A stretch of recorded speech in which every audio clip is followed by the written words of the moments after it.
going on, everybody? I hope everyone's having a fantastic evening, afternoon, pre-noon, no matter where you are in the world. I'm Hassan Piker, and this is Dawson, our broadcast coming to you live from gloomy and not so sunny and maybe even almost rainy California, Los Angeles. Folks, we're live and alive, and I hope all the boys, girls, and MBs are having a fantastic one, because today is a beautiful day. Today is a wonderful day. Today is Saturday, Sunday. That's right, ladies and gentlemen, it is Saturday. So it's Saturday, Sunday? Saturday fun day. I'm fucking up already. Saturday fun day. Will you chew on your nails to stream? Yes. The answer is yes. It's a great question, and it has a very simple answer. It's yes.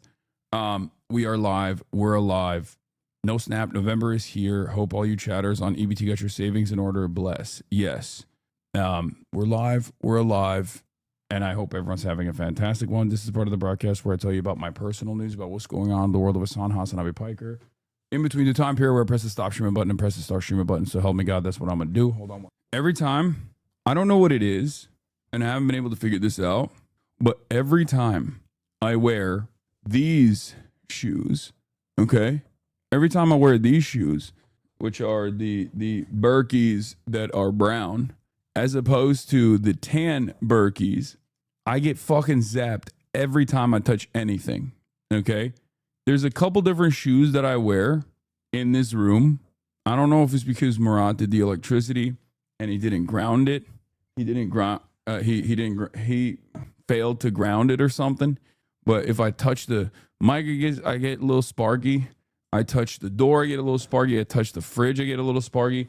And I don't know what it is. It's not like anything crazy, but it's just, I don't know why. It's some of the slippies I wear frick me up.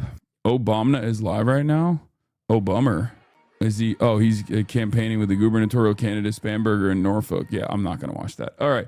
Would you ever go on Alex O'Connor's podcast? Sure. Might be too. Hassan learns about static electricity. I just don't know what it is. I don't know why. It's just some. It's just some of the slippies do it. Some of the slippies don't. Wait for it, y'all. Guys that did absolutely nothing for the 8th week in a row. Got to get a life outside this streaming. Shit, man. Excuse me. Last night was Halloween, and I hope you guys all had a fun time on Halloween. I ended the broadcast after 8 hours, and I finished the game I'm Not Human, which was fun. But after I finished the game and I finished the broadcast, what did I do? Absolutely nothing. Okay? You already know. You already know what it is. Absolutely nothing. What do I mean by this? I went and I tried to watch Jujutsu Kaisen, and in an effort to celebrate not going out, which it was supposed to be a night out, what I ended up doing was basically I did not go to a party. I stayed home, and I didn't even jerk it. Like, people are just like, oh, straight to Fat Top. No, not even. Bro, you know what I did? I watched Jujutsu Kaisen 0. And the reason why I watched Jujutsu Kaisen 0 is because there were hella people on my timeline talking about how like Yuta is ass. And the reason why they were talking about how Yuta is ass is because there's a TikTok battle happening between Agenda Piece and the Book Talk girlies. And everyone's talking about how normal One Piece fandom, as much as they enjoy getting other people on board with One Piece, they also have zero literacy, like zero media literacy. So now having a bunch of Book Talk girlies who do have media literacy actually go through the work is going to be really difficult for them, because they're like, where's the agendas, like Mihawk's sword being actually painted black, it's all fake, all the stuff. So in between the Agenda Piece TikToks that I was seeing, everyone was talking about how Yuta is a fraud. So I was like, let me watch Jujutsu Kaisen 0, because I haven't seen the movie, So that's what I did. I watched that and I passed out. And I treated myself by eating an entire pint of Van Leeuwen, that pistachio ice cream. That shit's good. But yeah, so that's what I was doing last night. And then I woke up early in the morning, and I, of course, hit some heavy ass lifts, hit some deadlifts. You already know what it is. After a week of just not having any time, after a week of not having any time to actually lift in the morning, since I'm doing all these like media hits, stuff like that, I finally got back to working out yesterday and today. And oh boy, let me tell you, you take one, not a full week off, but you take like 5 days off from lifting, and it feels like I'm just lifting for the first time ever again. It's not that my strength is diminished. Luckily, it hasn't. But my titties are on fire right now from yesterday's upper push pull day, and I assume my lower back's gonna be on, my ass is gonna be on fire from the deadlifts from today. It's crazy. Normally, when you lift consistently every single day, after a certain point, you just don't get as sore because your body is just like used to it. Your body's used to just constantly pushing and pulling weight like that. But if you actually don't lift for like 4 days, you immediately turn into a brand new guy. Okay. But yeah, spoiled myself with a whole pint of Van Leeuwen and pistachio ice cream, passed out at 11 watching Jujutsu Kaisen 0, woke up at 7 a.m., hit deadlifts. I lived the most boring life imaginable. Why the fuck do Manosphere guys promote this kind of behavior? To each their own, of course. We're joy baiting before the news. I'm just saying, like, I'm just saying. Did you ever watch the podcast of One Piece from Mother's Basement? No, I will be watching it. Don't worry. Bro, you start with your hips way too low. Bro, I did notice my hamstrings, you can see them. My hamstrings are popping, dude.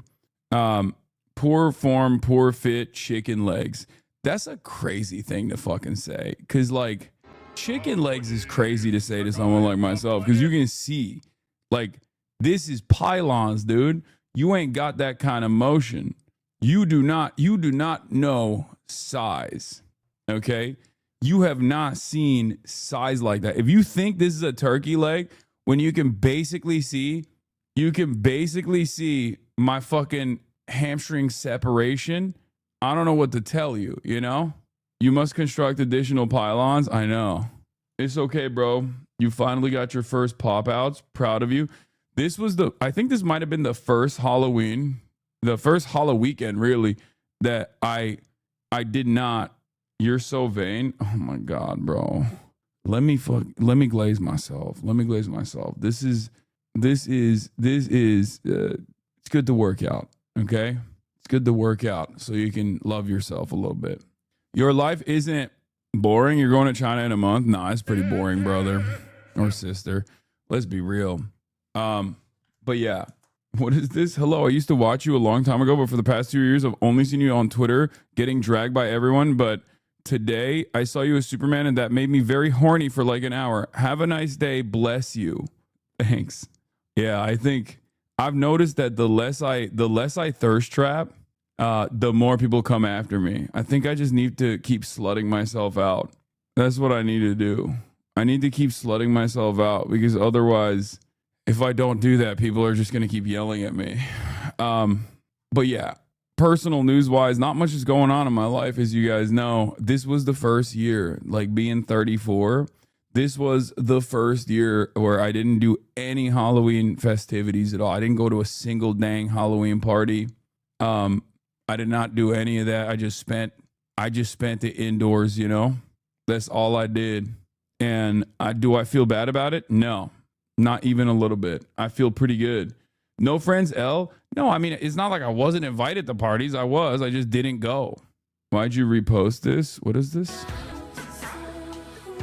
Oh, why did I repost this? Yeah, I mean, what do you think? Like, what? It's a thirst trap. I gotta repost the thirst traps, dude. What? Wait a minute.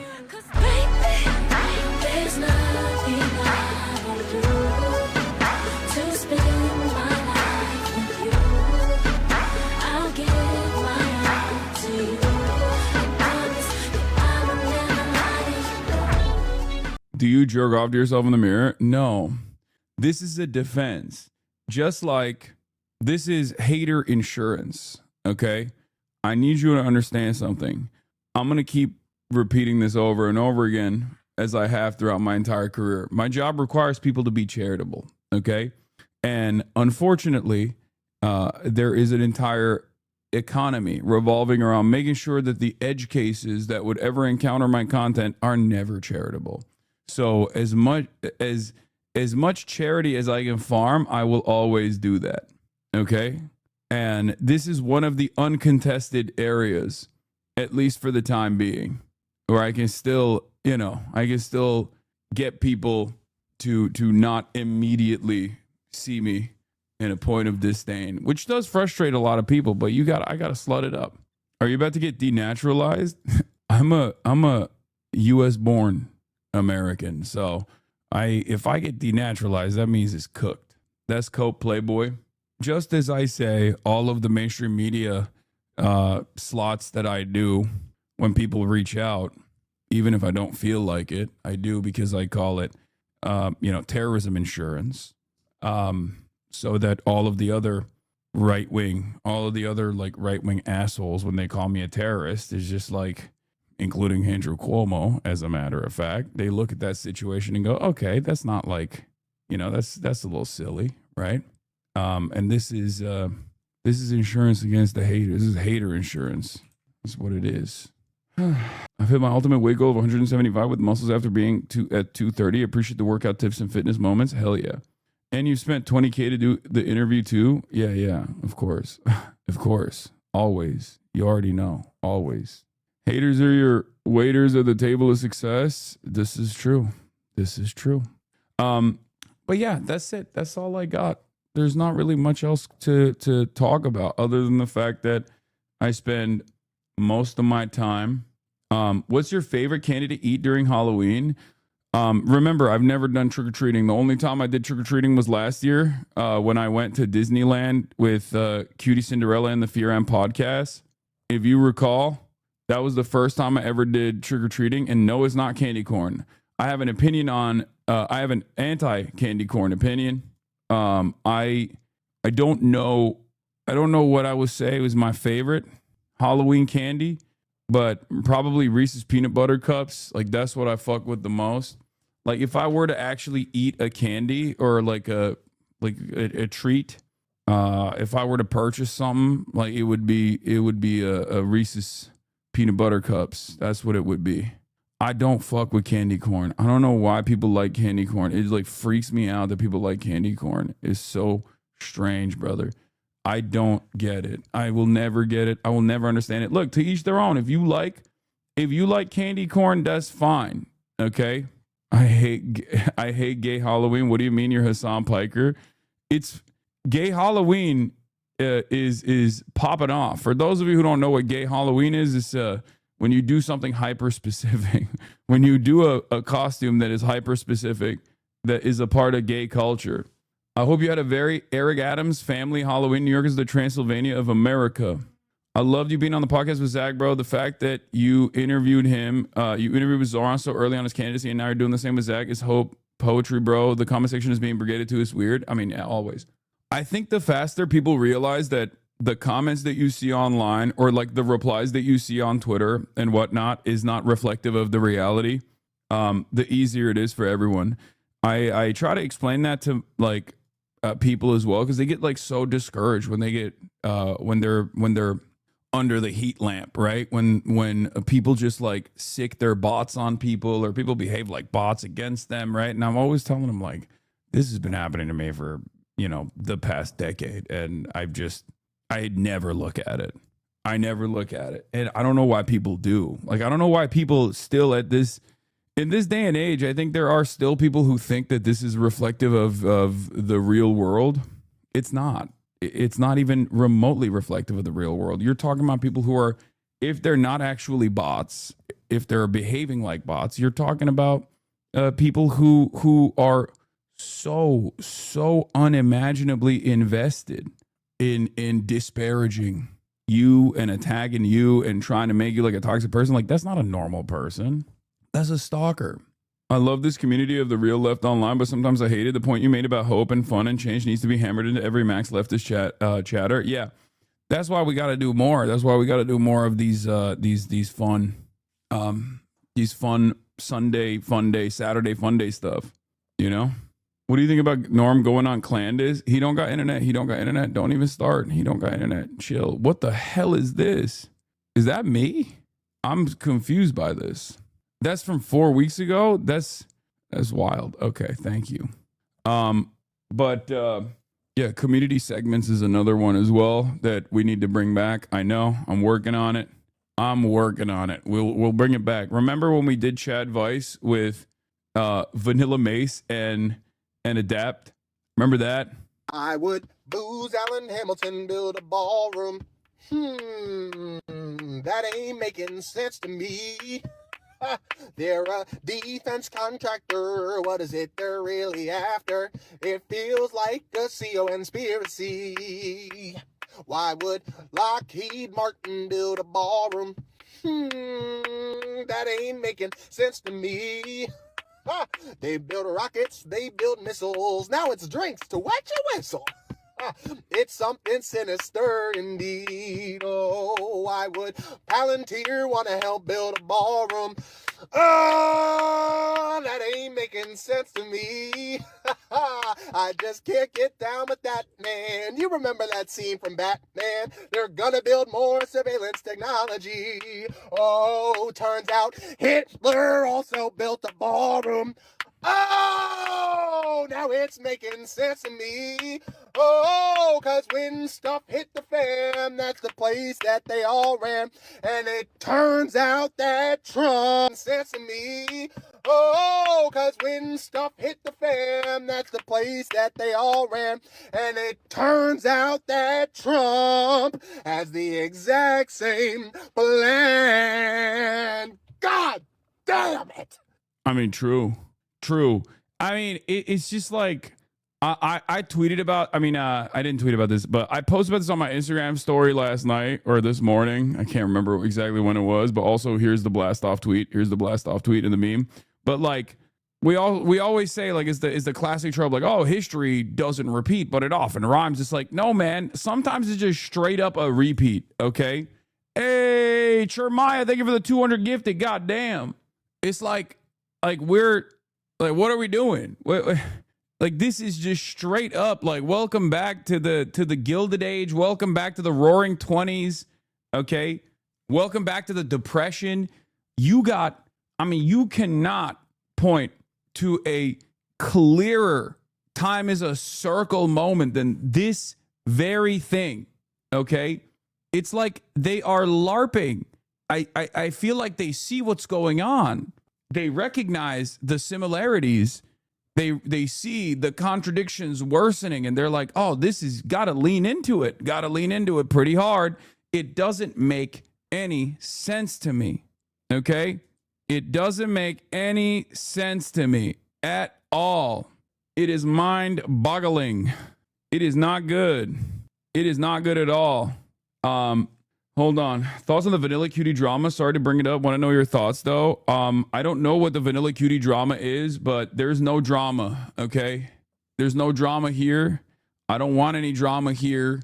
And we gotta unite everybody, okay? If you're talking about like the back and forth, like phase, all this stuff, everybody needs to dial it back. It is virtually impossible to do, unfortunately. With the way that the internet works, is virtually impossible to do with the way that the internet works, where everybody is looking for anything that they can cut and clip and advance and all this shit. You know, I'm a Vanilla Mace head. Cutie Cinderella is my friend and podcast co-host, and I stay phased up and I stay prayed up. Okay, that's my take on it. Everybody needs to, the fandoms need to dial it back. Okay? Yikes. Everybody needs to stop fighting each other. Okay? We're all brothers and sisters. I like this guy Hassan, but man, he is insufferable sometimes. I don't know. What is this centrist shit? Is it centrist shit? I don't think it's centrist shit. I don't think I don't think this should be politics. I think it's more so people turning this into politics in general. Like I've seen some stuff from like the FaZe comms and the FaZe fandom, like attacking Cutie Cinderella, attacking all these other content creators, and like and they're being pretty fucking vicious because they think they're being attacked because like all these other content creator communities are calling them like homophobic or racist or whatever. But it's like all of this is going to eventually go away. Okay, all of this is eventually going to go away when everybody gets together and does like a big ass event or some shit. It's easier to talk about and get angry about than more consequential politics. I know. Maybe I'm too 34-year-old for this. Okay, I am too 34 years old for this, for entertaining this kind of stuff. That's it. If you don't know what's going on, you might accidentally step on a landmine. The Vice President of the United States of America brought up my name and called me a dog abuser earlier in the week. I think we got some different things. We're operating on some different wavelengths. Okay,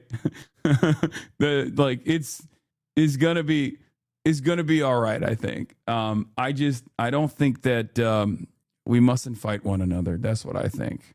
We must not fight one another. Feels like the smallest shit is Kurt Cobain, Courtney Love for my old ass. What do you mean?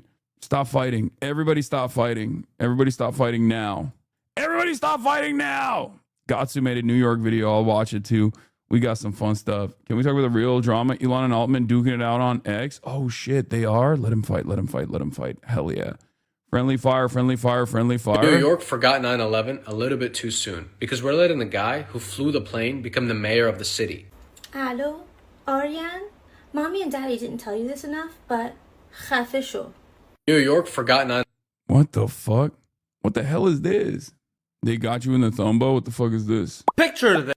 What? Living, ironically, in Europe. Albanian clan wars. Okay, I'm not watching that. You're crazy.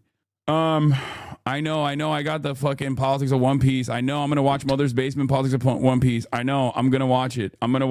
I have it ready to go. It's in the lineup today. It's for sure happening. Okay, it's for sure happening. Jaubrey Thiel, Peter Thiel video dropped as well. Peter Thiel, we probably should have watched it yesterday because he's you would prefer the human race to Peter Thiel is probably one of the scariest people. Like, he unironically terrifies me. That's another thing. Like, we got crazy react videos that we have had on the docket for a minute and a half. Okay, and I still have another streamer nomination. I'm gonna do that too. I'm gonna do it all. And I'm not going to do whatever this is, okay? Why are you scared of commies? A history of red scares and red baiting by the cynical historian. A 2-hour and 24-minute video. I'm so happy we're back. We are so back. We're so back to the classic. This is old school shit.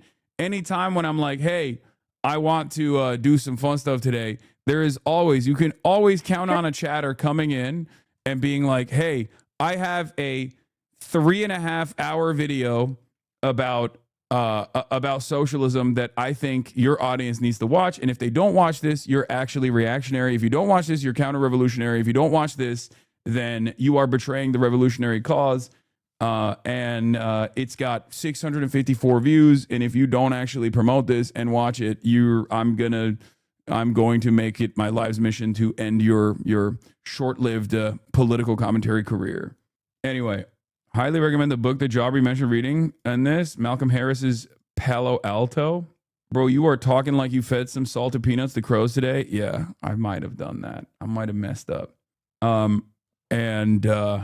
MTG receives a huge round of applause on Bill Maher. Oh, God, where are we going? What is going on in this world, man? We are so goddamn cooked. We are so unimaginably cooked. Fucking hell, not the crow guy. Hey, don't talk shit about the crow guy. He's a goat. There's a new Eddie Bareback video as well that I want to bareback and strap on and watch. But yeah, we got exposing the gambling epidemic, which is a huge issue. Wow, this has 4 million views. Oh my God, CoffeeZilla is cooking. ChatGPT made me delusional by Eddie Bareback, also a great video. We got Gatsu's New York video. We got the politics of One Piece, and we got Jaubrey's most dangerous man on earth, the origins of Peter Thiel video. All of these are incredible. There's a CoffeeZilla, or not CoffeeZilla, sorry. There's an Overzealous video on the ADL. That's a really good one too. That's also on the docket. And yeah, we're going to do all of that in a second. But before we get into all of that and more, we're obviously going to do a little bit of light news. Okay. It's not Sunday fun day. It's not Saturday fun day. Initially, we're going to do a little bit of light news. because U.S. airports see major delays amid shutdown staffing shortages, which obviously is going to cook my ass as well, because I have a lot of travel coming up, both international travel and also domestic travel. I don't know how I'm going to be able to do this. I don't know how I'm going to be able to pull this shit off. Hopefully it won't be that big of an issue. And maybe some gaming as well. Okay, maybe some gaming as well. Do not worry, we got some gaming as well. But here, we'll start out with the SNAP combo. Okay, SNAP benefits set to expire amid government shutdowns. With SNAP food assistance set to run out, a federal judge ordering the Trump administration to continue funding the program that is used by nearly 42 million Americans. The judge ruling suspending the SNAP program would likely cause irreparable harm, citing the terror felt by Americans who are scrambling to meet their basic nutritional needs. But it's unclear how quickly food stamps would actually reach those millions of Americans, leaving SNAP recipients in limbo. It's really starting to be more than just news. It's really hitting home. So this is about my life personally, not just my life as an American, but how I will function in my home. The administration has argued it's not legally allowed to use the money. But late Friday, President Trump saying he's instructed government attorneys to ask the judge how we can legally fund SNAP as soon as possible. If the court gives direction, the president said, it will be my honor to provide the funding. The benefits that roughly 1 in 8 Americans rely on were set to halt in nearly every state, a lifeline for many who struggle to put food on the table. That's what feeds me. If I don't have that, I don't eat. Now, day 32 of the government shutdown, approaching the longest shutdown in American history with no end in sight. President Trump placing the blame squarely on Democrats. All they have to do is say, let's go, let's open up our country. Yeah, 35 is the longest. 35 days is the longest running government shutdown. And we are going to hit it, I think. And that was also under Trump. So pretty cool stuff. And obviously the only reason why it's happening is because the administration refuses to fund ACA subsidies. I just saw Zoran Atagon on ESPN that was entirely about you, LMFAO. Ugh. Open enrollment started today. Can't wait. Yeah. And wait, I want to see the ad, actually. I want to see all the attack ads. Maybe we can do a tier list of all of the anti-Zoran, anti-Hasanabi attack ads on the ESPN the sports network. The fuck? Brother. Zoran Mamdani is perceived as such a major threat by capital owners and also people who love Israel. So much so that his opposition, by way of PACs, has dumped millions. They've dumped millions of dollars. They're hitting. It's insane. Like it's absolutely insane. Yeah, Congress is in recess, I think. So I don't even think that they can actually end this shutdown, even if they wanted to, until next week, until Monday. Maybe I'm wrong on this, but I think it's gonna pass 35. Donald Trump is gonna hit that record, baby. He is the GOAT. You know how it is. You know how it is. Record after record for my GOAT, winning. I'm on ACA plan in Alabama, single 33-year-old male. My premium is increasing from $100 to $713. Millions of us are about to be uninsured. Yeah, and there's also so many additional consequences of this, because if a guy like you, a 33-year-old single male who is less likely to be sick and less likely to actually tap in to the overall insurance pool, then you're just going to not take the chance. You're going to be like, all right, I'm just not going to have health insurance. Like, I'm relatively healthy. So when you're taken out of the insurance pool, insurance providers lose their leverage, right? Because that's how insurance works. For those of you who don't understand how insurance works, insurance providers will take a large pool of funds and will basically leverage the healthier population that has bought in to the insurance that never ends up using said insurance against those who are less healthy, who have a higher likelihood of using the insurance. This is how you create an insurance pool, right? But when the healthier people are like, well, I'm young, I'm healthy, there is a lower likelihood that I will get sick, so I'm just not going to pay these insane premiums, they pull out. They pulled themselves out of the insurance market, the insurance pool, making it even more costly because then you remain with only people who are the most sick who desperately need insurance. Therefore, it creates this weird death spiral, right? And that is the major problem with the ACA subsidies. It is obviously a horrible public-private partnership structure that we have designed, not dissimilar to college campuses, not dissimilar to universities and how much their costs have also ballooned over the years. So when Republicans actually look at this structure and say, this system is broken, this system is broken, they're not wrong. It's just that they want to break it further in the wrong direction, in the direction of deregulating the marketplace further, allowing insurance companies to basically offer you junk insurance programs, which kind of already happened, and also maybe even deny coverage to people with pre-existing conditions, because those are the ways that insurance companies can basically eradicate the more costly elements, the more costly patients. Okay? So that's the system that we have, and that's the issue that we have. They want to continue privatizing insurance even further and make it even worse and more costly. Whereas those of us on the left want to make this one singular pool, single payer healthcare, socialized healthcare, universal healthcare. This is what we want to do because we understand that it is far cheaper overall to have one major pool that is comprehensive and covers every single American. Okay? That way, there is no additional market competition amongst insurance providers. There is no bloated, unimaginably costly middleman that doesn't need to exist. It's the best solution. It's cheaper. It's good policy. It's good politics. People want it. And yet, there is consensus, at least in Washington, amongst all the politicians, regardless of their party, regardless of their ideological background, with like some very few exceptions, that insurance as a sector must exist. There has to be a private insurance industry. Very, very dumb and also incredibly consequential, incredibly bad. And yet, this cruel system still remains. But as it stands, despite my advocacy for Medicare for all, I still recognize that the Democrats are doing the right thing to, at the very least, offer an immediate Band-Aid solution by pushing the government to continue funding ACA subsidies so that people just don't have a lapse in their coverage or people don't see a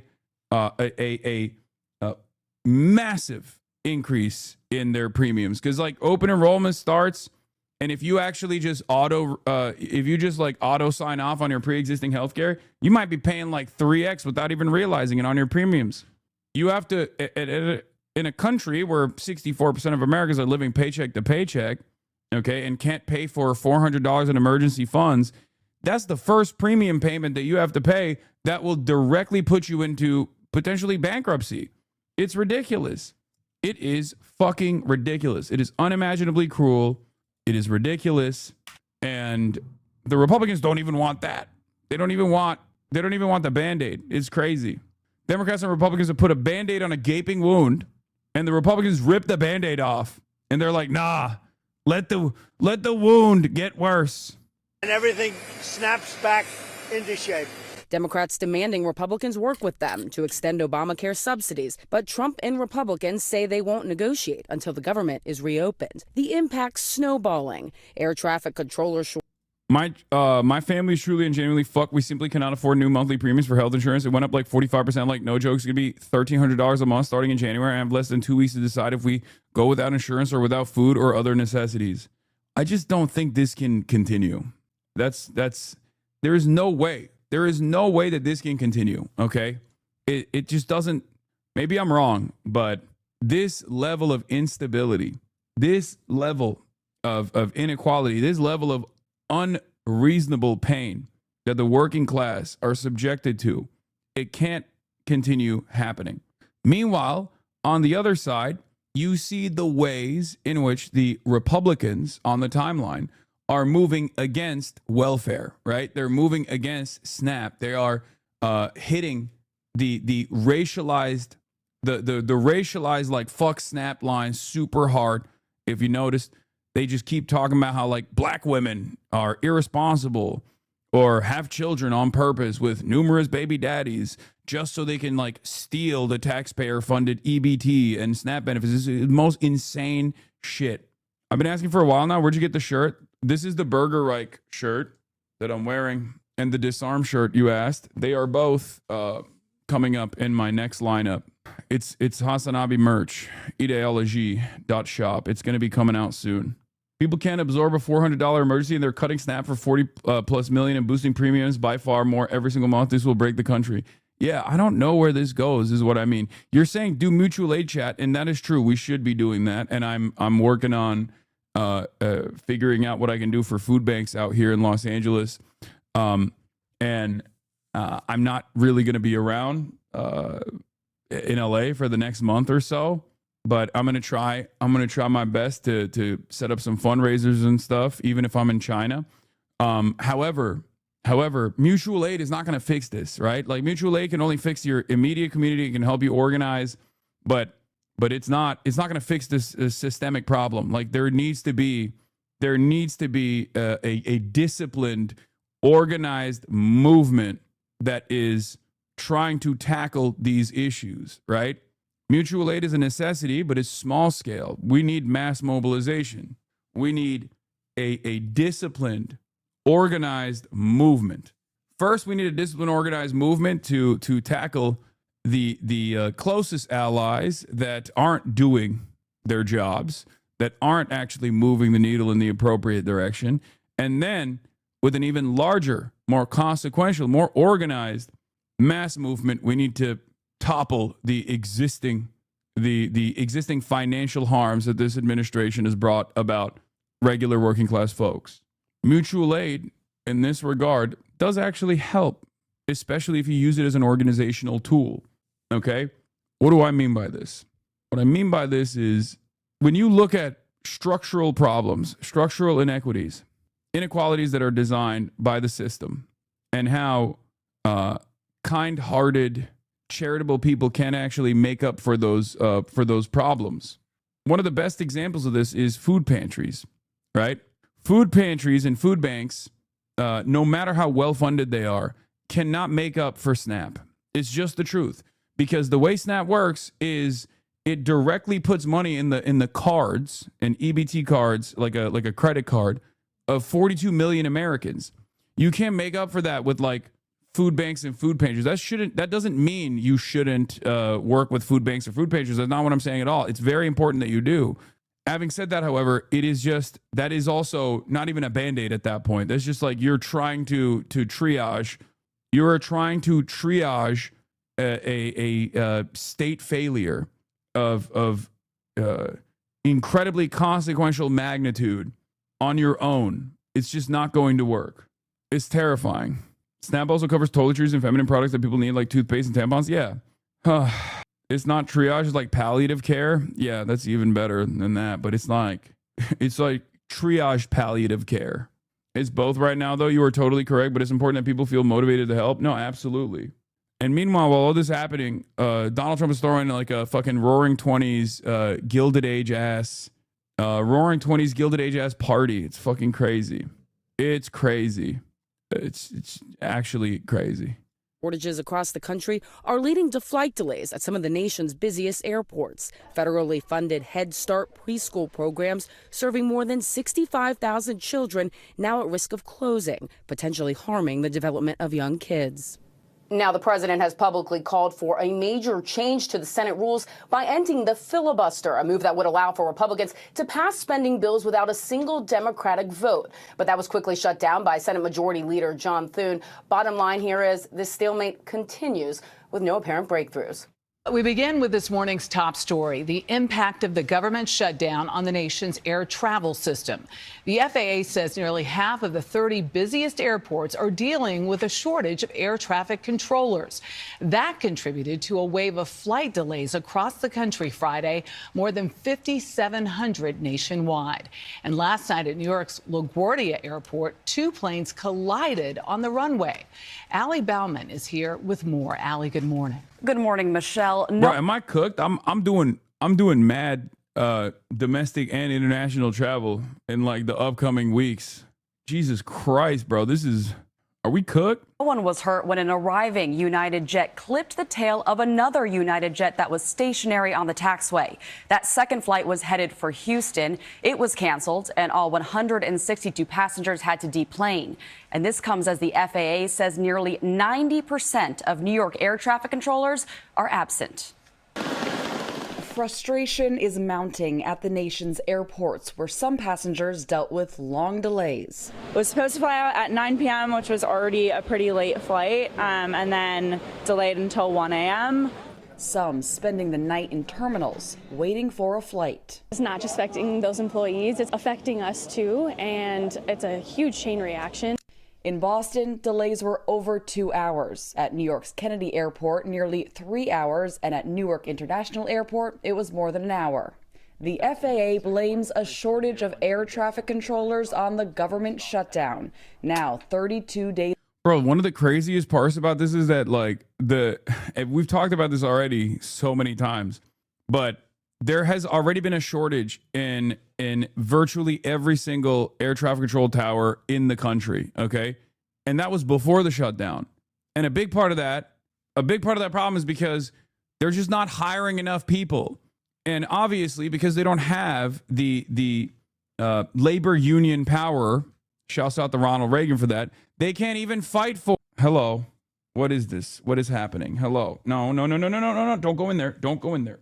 Don't. No. The shortage has been going on well before the shutdown. I know. That has been a problem. That has been an issue. Is long. 13,000 controllers missed their first full paycheck on Tuesday. The added stress, the added strife and angst of not having a paycheck. How are we going to pay our mortgage or our rent and put food on the table for our families? You know, these are things that is a whole added layer of additional stress to what they already deal with. With more controllers calling out sick, Transportation Secretary Sean Duffy warned this week holiday travel could be even worse. Our traffic will be snarled, right? There's already a hiring crisis on the ATC side. And obviously during the shutdown, as I reported, they don't train. They don't train the new people. So they're basically pushing back. For as long as the shutdown remains, there will be no new trained ATC air traffic controllers. So it's cooked. It diminishes the number of existing air traffic controllers. They don't train, so take a train. That's not going to work. There is no, I'm in Los Angeles. If I want to go to New York by train, okay, that's like a week-long process. Do you understand? The fastest route is still like going to be, I think, fucking 48 hours, okay? And it's also more expensive than flying. It sucks. Ironically enough, if there was a more robust railroad structure in this country and that had like high-speed rail, for example, across the continent, you literally would actually take some of the burden off of air traffic control. You would take some of the burden off of air travel in general, and it would make things easier to manage. But we don't do that. We don't ever fix any of the problems. We don't have any interest in fixing any of the fucking problems. We just... They're in a lawsuit on denying applicants on race, and this is the other side of the story. This is the other side of the story. There are dummies out here who unironically think that, like, the air traffic control is actually doing wokeness, okay? Like, they literally believe it. Brother, you need to understand, this current administration is launching erroneous lawsuits all the time, okay? They're launching ridiculous lawsuits to advance their propaganda so that people like you think, well, there's a legitimate case here.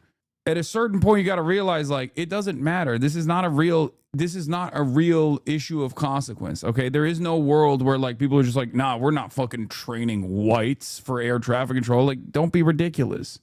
Oh, this occurred during the previous administration. Yes, you are right, chatter. Planes are now crashing because of because of the previous administration's woke initiatives. This is the same principle behind the military. People are so dumb. People think that the military has a recruitment crisis, and amidst that recruitment crisis, they've actually lowered standards for woke. No, they've lowered standards for the recruitment crisis so they can recruit more people. Okay? This is the problem. People want super easy to understand narratives, and Republicans have landed on a gold mine. Republicans have landed on a fucking gold mine with this woke shit. You can just literally look at all of the corrosive elements under capitalism and say, oh, it's just woke and gay.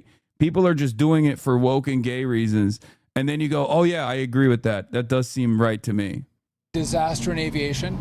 I assume something like that was probably happening with the government shutdown, so it makes me a little bit unsettled traveling right now just because of everything that's going on and lack of staffing. But I mean, I have faith in the people who are working, so hopefully we'll get out without a hitch. And the FAA says it will never compromise on safety. And when these staffing shortages occur, it will reduce the flow of air traffic, which, of course, may result in delays or cancellations. And Dana, already this morning, there are more than 500 flights delayed. Yeah, bring your patience if you are traveling and make sure to check out there. Allie, thank you. Early voting is surging in the most closely watched race in America. Nearly 500,000 ballots have already been cast in New York City's mayoral election. It is a record-breaking number. On the campaign trail, Zohran Mamdani, the Democratic Socialist and frontrunner, doing Tai Chi at a senior center in Manhattan. His primary opponent, New York's former Democratic Governor Andrew Cuomo, campaigning in a Republican stronghold in South Brooklyn. And out front now is Andrew Cuomo, independent candidate for mayor of New York. Governor, nice to see you tonight. So you have been out there campaigning hard.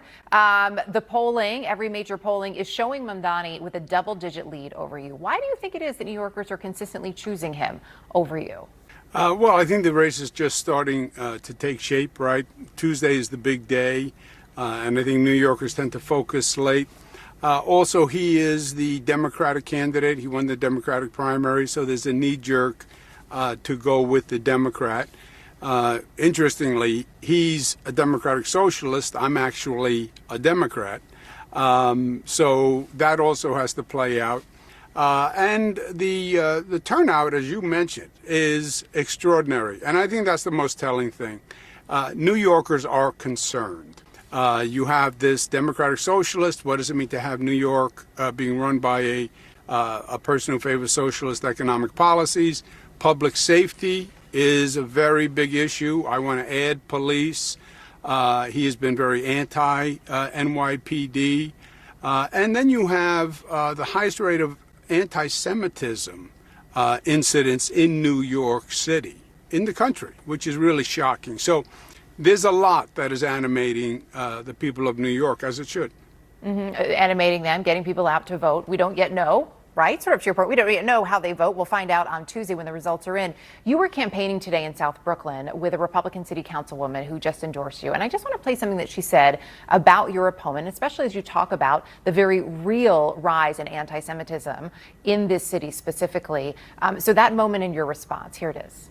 Aside from the fact that he's a communist, an anti-Semite, he has no idea what he's doing. Do you believe, as the council member said, that Mamdani is an anti-Semite and communist? I don't think the council member said that. Why is it that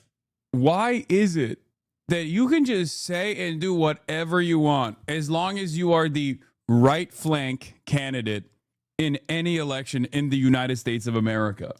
Like, what is happening on this planet? Like, what's happening in America? You could just be like, I'm right wing. I am more to the right of whoever I'm running against. So you could just do whatever you want in that situation. Because remember, this person lost the Democratic primary and basically stayed in the race because of billionaires begging him to stay in the race because they saw that he would be the only person who could potentially be Zohran Mamdani.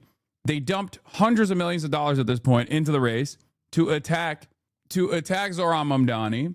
Now he's getting now on the one hand, he's running around saying like, I'm the only real Democrat here, even though the guy who won the Democratic primary is running on the Democratic ticket. I'm the real Democrat. Also, here are all the Republicans who are supporting me. And also simultaneously, he's just like, he just keeps shit smearing every day.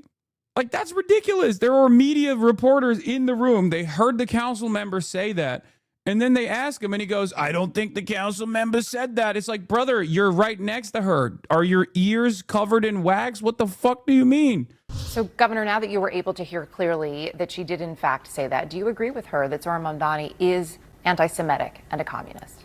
Yeah, I didn't hear her referring to him as an anti-Semite. I thought she was referring to him as fostering anti-Semitic sentiment. He has said some highly inflammatory things on the campaign trail. And he is a... Brother, give it up. Just say he's anti-Semitic. Just say he's anti-Semitic. Why are you still playing this song and dance? I don't even understand it. Like, what? That's a bridge too far? You said he would cheer on 9/11. Like, at this point, just say yes. Yes, you think Zohran Mamdani is anti-Semitic. Like, even his shit smearing campaign when he's in front of a CNN anchor is still means tested. Like, he has to take this wishy-washy, mealy-mouthed, centrist fucking line. We know how you feel, dog. Like, what do you mean? I'm not saying he's anti-Semitic. I'm simply saying he's done a lot that you could say maybe is fostering anti-Semitic value. Just say he's an anti-Semite, bro. You've been smearing him as a terrorist every dang day. Might as well also say he's an anti-Semite. It's so funny. I just don't get it. I mean, I know I've experienced this nonstop for the past 2 years with people being like, Hasan is a dangerous terrorist. And then when asked, they'll be like, oh, well, I wouldn't say, I think maybe he's just like simply he's overlooking the anti-Semitism that's brewing or anything or some shit like that. And it's like, bro, you just said I was a fucking anti-Semitic terrorist yesterday. What do you mean? I'm just simply fostering an environment where anti-Semitism can manifest. Like, you already took the maximalist line. It's so dumb. Offended the Jewish community. There is no doubt about that. He refuses to denounce globalized intifada, which basically means kill Jewish people. He's refused to denounce a fellow named Hasan Piker, who was a friend of his, who said, America deserved 9/11. America deserved 9/11. In New York, every New Yorker was traumatized by 9/11. So these are highly inflammatory and divisive comments. And he had... Come on. A little bit of pushback. Like, he has quite literally said he does not agree with both of these statements, okay? The 9/11 one and the Intifada one. To be fair, he shouldn't have even done the globalize the Intifada, I condemn it or anything like that. He shouldn't have done that. Regardless, where is the anchor? Just be like, well, that's not true. He actually did that to your face. He's made them and he's stuck by them. He refuses to recognize the right of Israel to exist as a Jewish state. So he has been very outspoken. Let's see what the comments are saying. This man sent over 10,000 seniors to their deaths while their family members could not even visit them. I don't know how he can show his face in public. I thought this election was about New York, not about Israel. I'm just confused. So Zohran is running for mayor of New York City and Andrew is running for mayor of Tel Aviv. This dude literally has no policy. His whole agenda is Mamdani is this and that. He has nothing. Cuomo's embarrassing himself. He's failing with hopefully coming dead last in the race. Nobody wants Andrew Cuomo in New York City. Andrew feels he's entitled to be mayor. Go away and never come back. Jews voted for Zohran over Cuomo in the Democratic primary, by the way. I can't help but notice the dynamic that exists in this race is not dissimilar to one that I'm very used to, which is like, on the one hand, you got motherfuckers who are just like spending every waking moment disparaging you. And then on the other hand, you're just trying to continue pushing on and talk about the things that you care about and try to hopefully get as many people on board that the situation is untenable, unmanageable, unstable. And we have to wake up, we have to lock in, and we have to organize to try and fix some of these problems. It's very interesting. one side has realized that they have no shot at winning, so they will try to disparage the side that is going to win to the best of their ability all the way until the very last moment. I don't think Andrew Cuomo thinks he's going to win this race. I think Andrew Cuomo is doing everything he can to soothe the interests of the billionaires that have given him $100 million by basically being a parasitic force all the way until the very last moment of this race. That's it. Because if he wanted to win, he would probably, at some point, start talking about what he's going to do for New Yorkers. Except, if you were to take his word, the only thing he wants to do for New Yorkers is basically execute Zohran Mamdani at Times Square. That's it. He's a one policy guy. He's like, New Yorkers, you need me to jail Zohran Mamdani. Make me mayor so I can do capital punishment on Zohran Mamdani. That's the only thing I'm standing for. The only thing I care about is Zohran Mamdani going to prison. On these positions, and he has offended the Jewish community by and large in New York. So then just to put a point in the question, though, do you believe that he is, as the Congresswoman said, her exact words, an anti-Semite? Do you agree with her? Yeah, she was a councilwoman. And look, I don't have the power to look into somebody's soul. I don't know if somebody's a... Why is he so afraid of just saying Zohran Mamdani's anti-Semitic when that's his entire campaign? What is going on? This just doesn't make any logical sense. Because on the one hand, he just keeps saying that over and over again. On the other hand, he's like, well, I don't know. What is this take? Is he a terrorist who would cheer on another 9/11 and a real ever-present danger to New Yorkers who are of Jewish descent, Jewish background? Or is he not? Are these guys also just simply, are establishment Democrat picks, like the center-right Democrats, incapable of standing on any position, no matter how much they champion it? Are they only capable of running against candidacies? Just a purely reactionary movement at this point, it seems. Like, this is no different than Kamala Harris being like, you have to vote for me because Donald Trump is bad. Like, just talk about what you're going to do for the people. And don't just talk about what you're going to do for the people that are small business owners. Okay? Don't do this whole, like, $50,000 in tax cuts for small business owners. Like, talk about what you're going to do for the broadest population, for the largest number of Americans. Okay? Not even remotely invested in this at all, fundamentally misunderstanding the purpose of democracy, the purpose of the democratic process. It's just so ridiculous. Racist, somebody's a bigot, somebody's anti-Semitic. I know what he has said is highly inflammatory and offensive to the Jewish community. There is no doubt about that.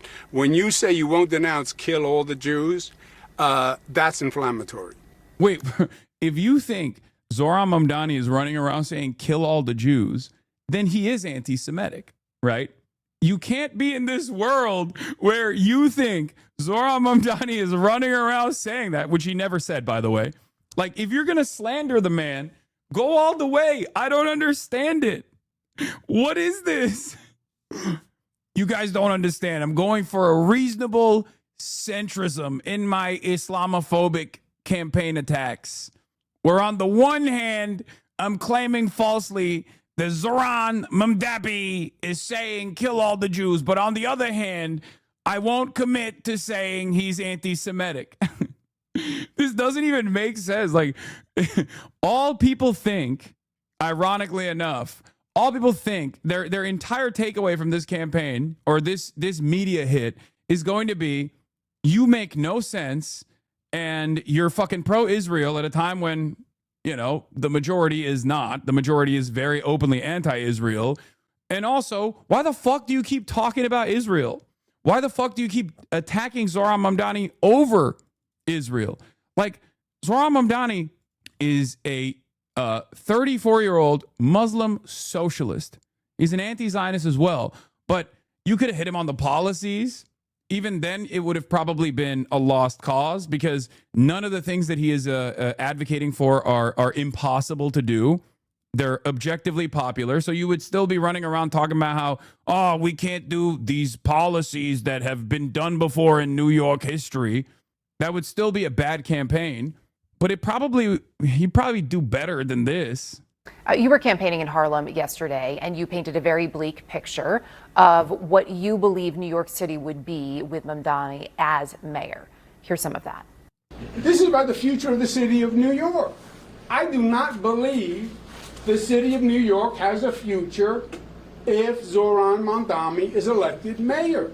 New York, as you well know, is a very resilient city. It certainly had a future after the horrific 9/11 terror attacks. It had a future after COVID. More than 47,000 people died during the pandemic. Why do you believe specifically that the city itself won't have a future if Mamdani is in fact mayor? 2 reasons.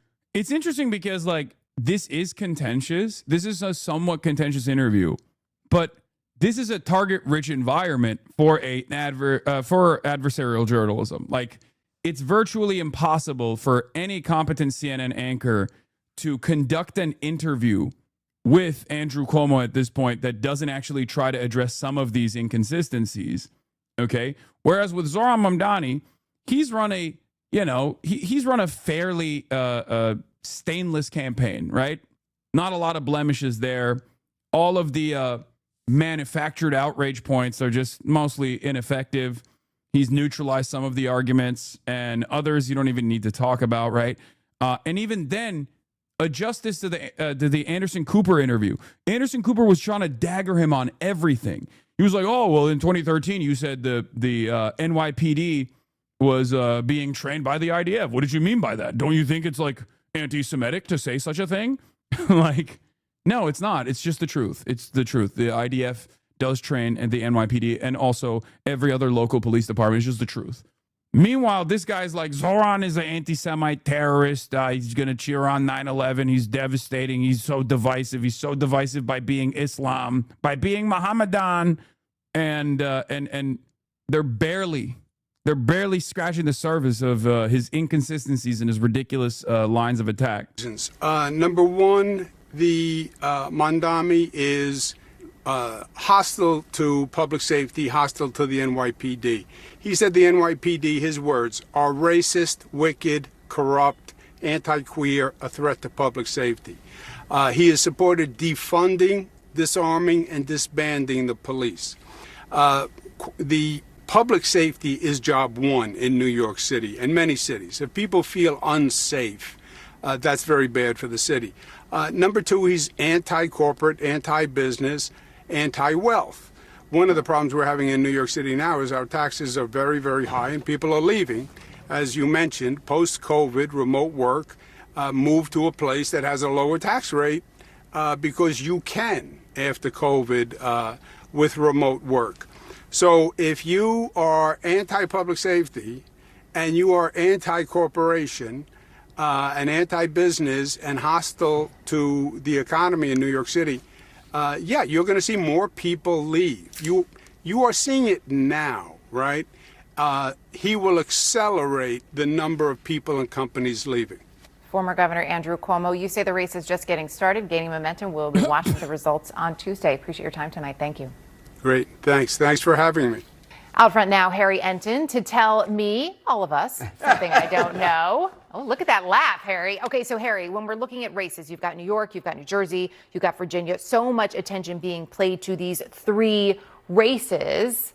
What is happening? How much of this really, those races, is actually a test of Donald Trump? How much is it actually about the races themselves and what's happening in those areas? Yeah, I mean, look, if they're a test of Donald Trump, then Donald Trump can't be too happy with what we're seeing in the data right now. I mean, you talk about New Jersey. What do we see there? I know Republicans want to think that Jack Ciattarelli is closing the gap, but in all honesty, what we see there is that the Democratic candidate, Mikey Sherrill, has a clear advantage, about 6 points. That's the closest of the three races that we're talking about. Virginia, you see Abigail Spanberger way up there by double digits, up by 10 points. And then, of course, you were just interviewing Andrew Cuomo, but you see that Zohran Mamdani, the Democratic nominee, is ahead there by 16 points.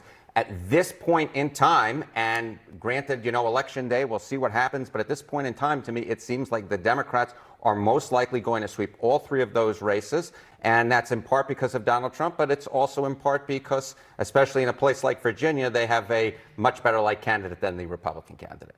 How rare would it be, or how rare is it in this moment, perhaps, for Democrats to be leading with those margins? Yeah, okay. So this to me is what's so interesting. You know that I like going through the spreadsheets. I like going through the history books. Harry likes the data and the history. I like the data. I like the history. I'm a little bit of a nerd. So, I was interested. How often do we actually see the Democratic side sweep all three of these races? New Jersey governor, Virginia governor, and New York City mayor. And it happened back in 2017. But beyond that, there are very few examples in history where we've seen the Democrats actually sweep all three of these races. It's a real holy Toledo moment. 1989, of course, that was Dinkins in New York City. That was Jim Florio in New Jersey. And that was Douglas Wilder in Virginia. And then before that, you have to go back before either of us were born, to go back to 61, 57, 53. It has only happened 5 times in the last 90 years, what seems like is going to happen this Tuesday. All right, we got 30 seconds left. Tell me something I don't know. Okay, I will tell you something that you don't know, Erica Hill, beyond the fact that it is Halloween and I dressed as a dumpster fire this morning on national television. I saw it. It was a good look. It was a good look. Yeah. And that is the 5 times that I mentioned that the Democrats swept all 3 of those races. Each and every single time the following year, they won a majority in the U.S. House of Representatives. So if Democrats sweep on Tuesday, it, in my opinion, is a very good sign. Looking forward to Data and history. Communism has killed more people than Nazi Germany. Yeah? Say it. Say it with your chest. Say the Nazis are better than the communists. Yeah, come on. We know you want to say it. It's so funny because the Nazis killed innocent people, okay? And a big part of the number that people falsely represent as deaths due to communism were the communists killing Nazis. Oh, why can't you say, hold on, why are you saying everyone is better than communists? Why won't you just say you like Nazis? Why are you such a pussy? Just say it out loud. Say it out loud. If you go in Russia and say, yay, communists, you get beaten up. I don't think that's the case. I don't think that's the case at all. 2026. Not that it would matter. Why would that be? Why would that be my consideration at all? Yeah, if I went to Russia and said the invasion of Ukraine was unjustifiable, I'd probably get my ass beat and probably get thrown into prison. That doesn't mean it's the correct sentiment to express. Even though you're wrong about if you say yay communism in Russia, you get your ass beat. I don't think that would be the case at all. But I don't really place a lot of emphasis on what is allowed, what you're allowed to say in Russia, in modern day Russia, and what you're not allowed to say. Russian here, it's 100% true. To be honest, you'll get your ass beaten in almost any situation. Yeah. I literally don't know anyone who likes Nazis more than communism, but I'm totally going to use that line fire. Yeah, the only people that like Nazis more than communists are Nazis. Taking back that majority from the Republicans. We will be watching for it. Happy Halloween. Happy Halloween, Erica Nice Hill. to see you, my nice friend, to as see you. always. As voters cast early ballots ahead of Election Day this coming Tuesday, we end today's show with the mayoral race in Minneapolis. Omar Fatah, the son of Somali immigrants, a Democratic socialist, is a leader. Yes. Omar Fateh is the Mamdani of the Midwest, okay? And he hasn't gotten a lot of coverage. I've obviously covered his campaign throughout the times. I unfortunately got into a bit of heat myself in the process, especially with the Charlie Kirk assassination, so I couldn't actually fly to Minneapolis and do a... Omar has no motion, it's sad to see. Actually, you're wrong about that.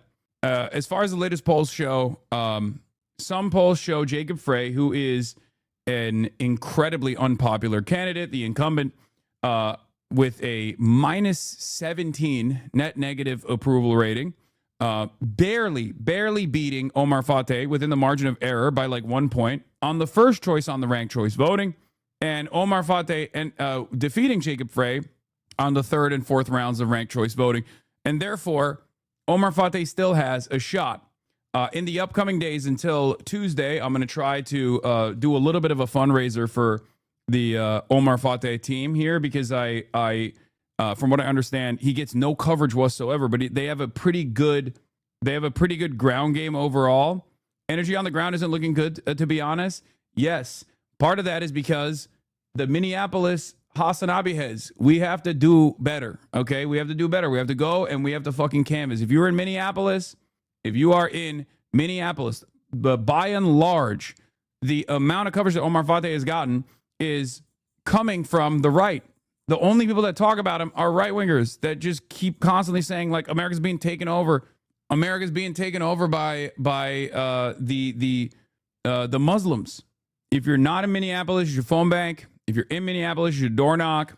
And hopefully we'll be able to fundraise as well a little bit here because he's great. He's great. Leading candidate seeking to unseat incumbent Mayor Jacob Frey, who's running for a third term. In 2020, Fatah made history as the first Muslim, first Somali American to be elected to Minnesota's state Senate. Fatah's surging campaign has drawn comparisons to Zohran Mamdani, the Democratic Socialist, who polls indicate may be the first Muslim mayor of New York. Minneapolis Congressmember Ilhan Omar has endorsed Fatah, along with Jewish Voice for Peace Action and labor unions like SEIU. Minneapolis implemented ranked choice voting in 2009, which allows voters to choose up to 3 candidates in order of preference on their ballot.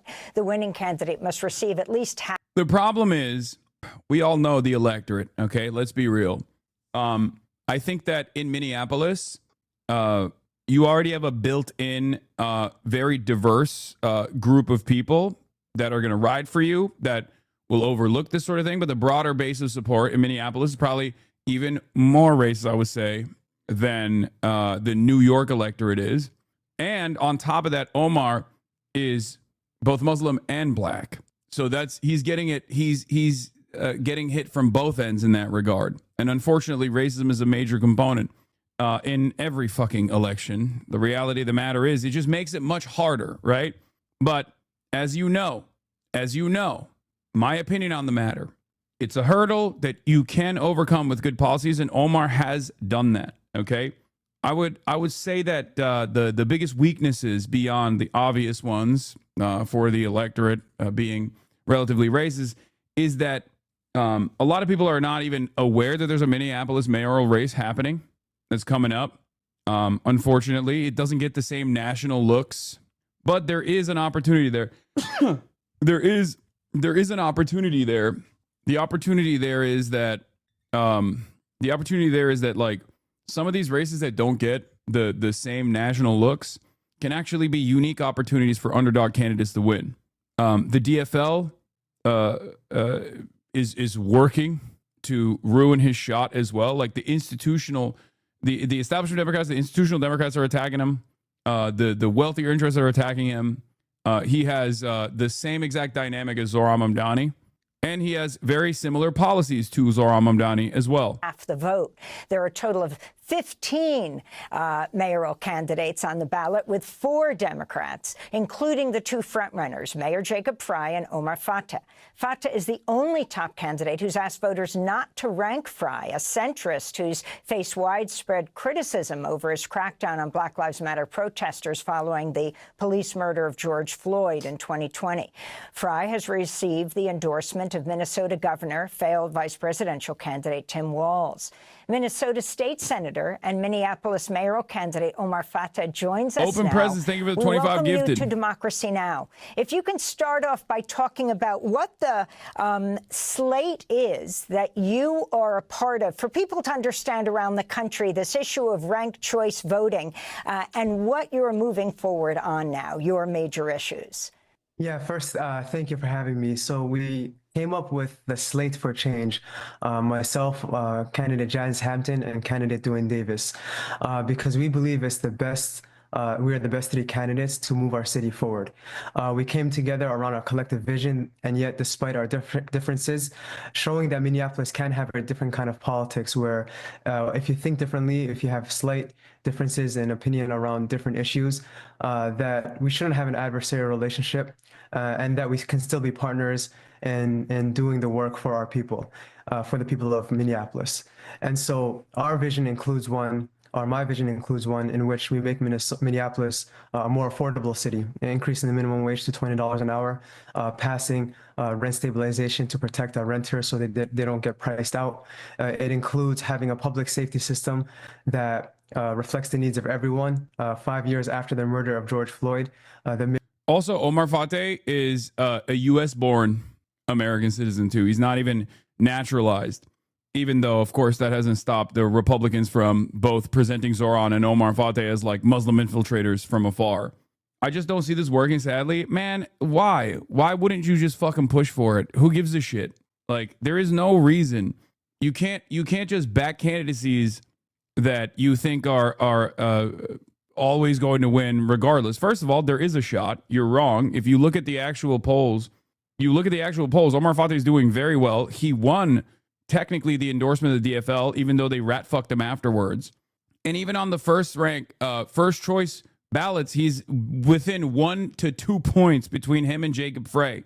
Jacob Frey is the incredibly unpopular incumbent mayor. There is no reason to engage in this sort of pessimism, especially at this point. Mayor doesn't have a plan or doesn't intend to have a plan.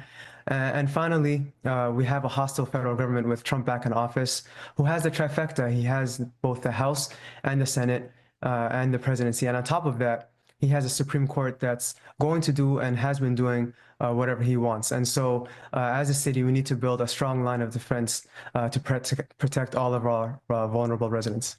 Why would him being naturalized be a problem?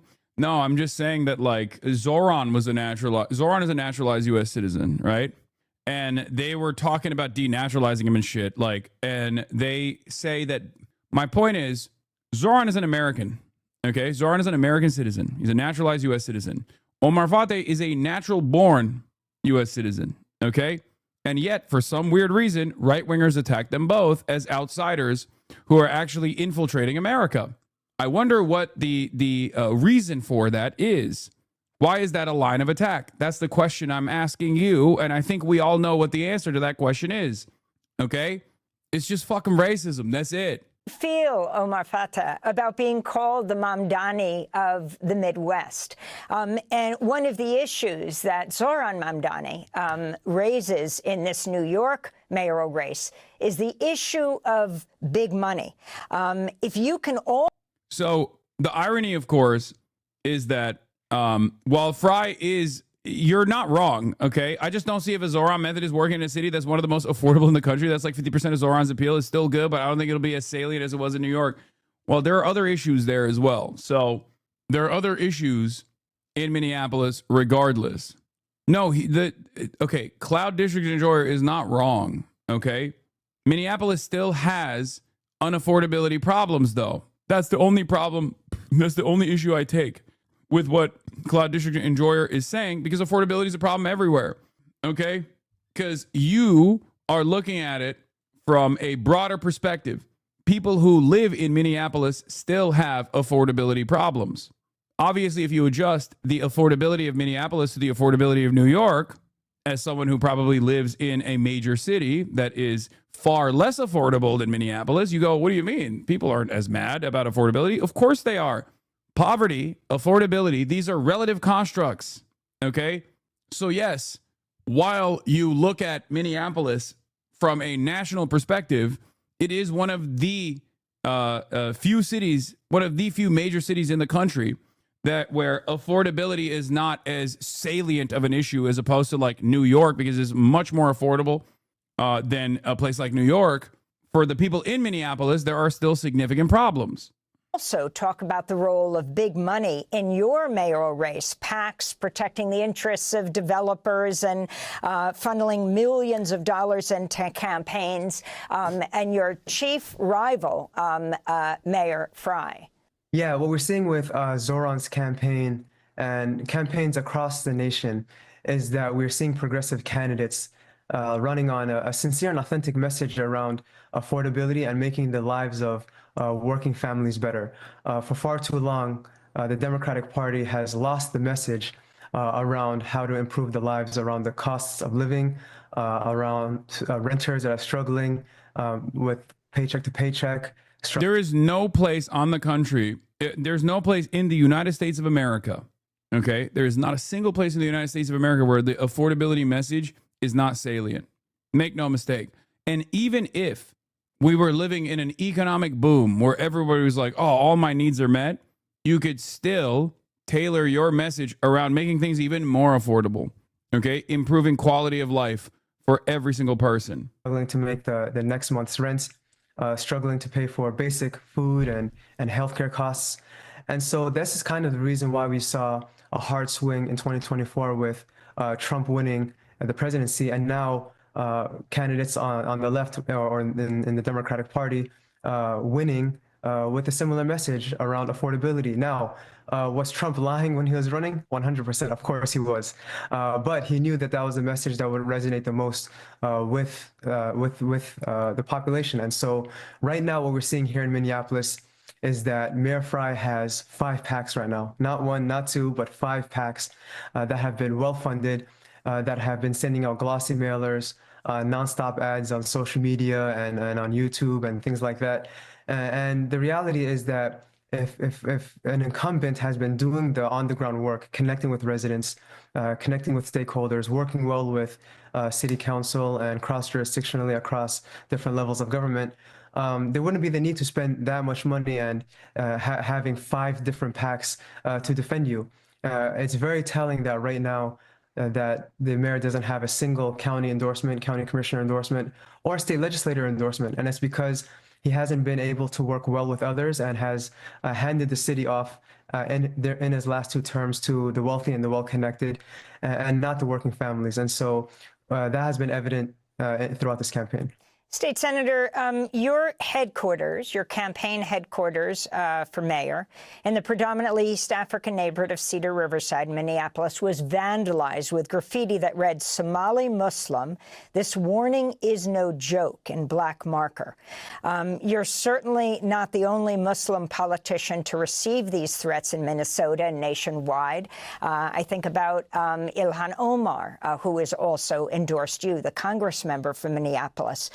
But can you talk about the rise of anti-Muslim hate, racism in the country? And do you think the Democratic Party and other Democratic candidates and politicians are pushing back hard enough?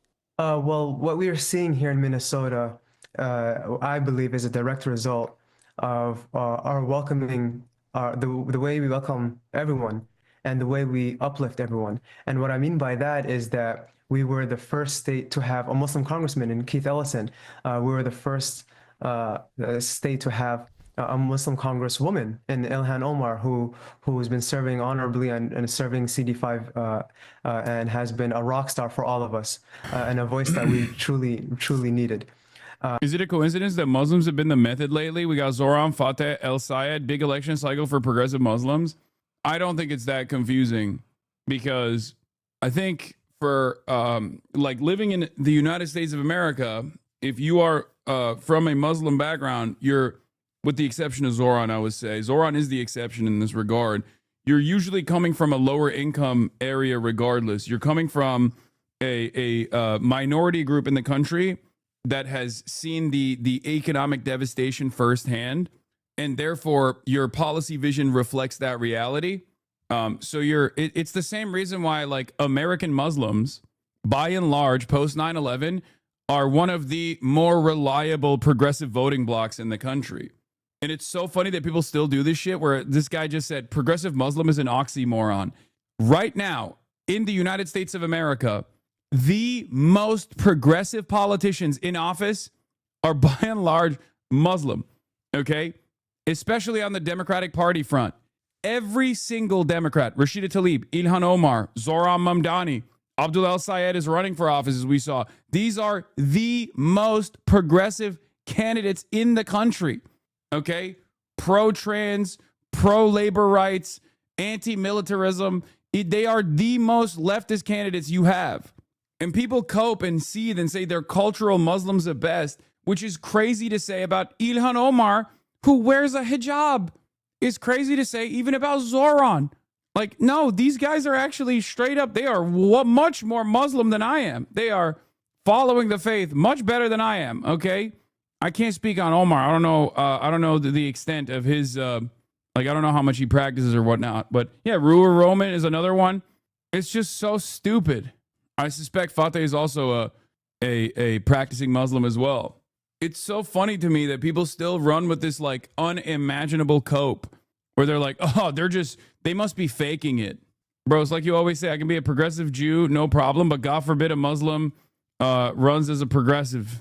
It's just so silly. And I think a part of that is because of the, a part of that is certainly born out of the fact that Muslims are actively attacked. Islamophobia makes it much easier to monolithize the entire religion and certainly the entire followers of this faith in the United States of America, even when all evidence points to the contrary. There are polls that show that this is not the reality, right?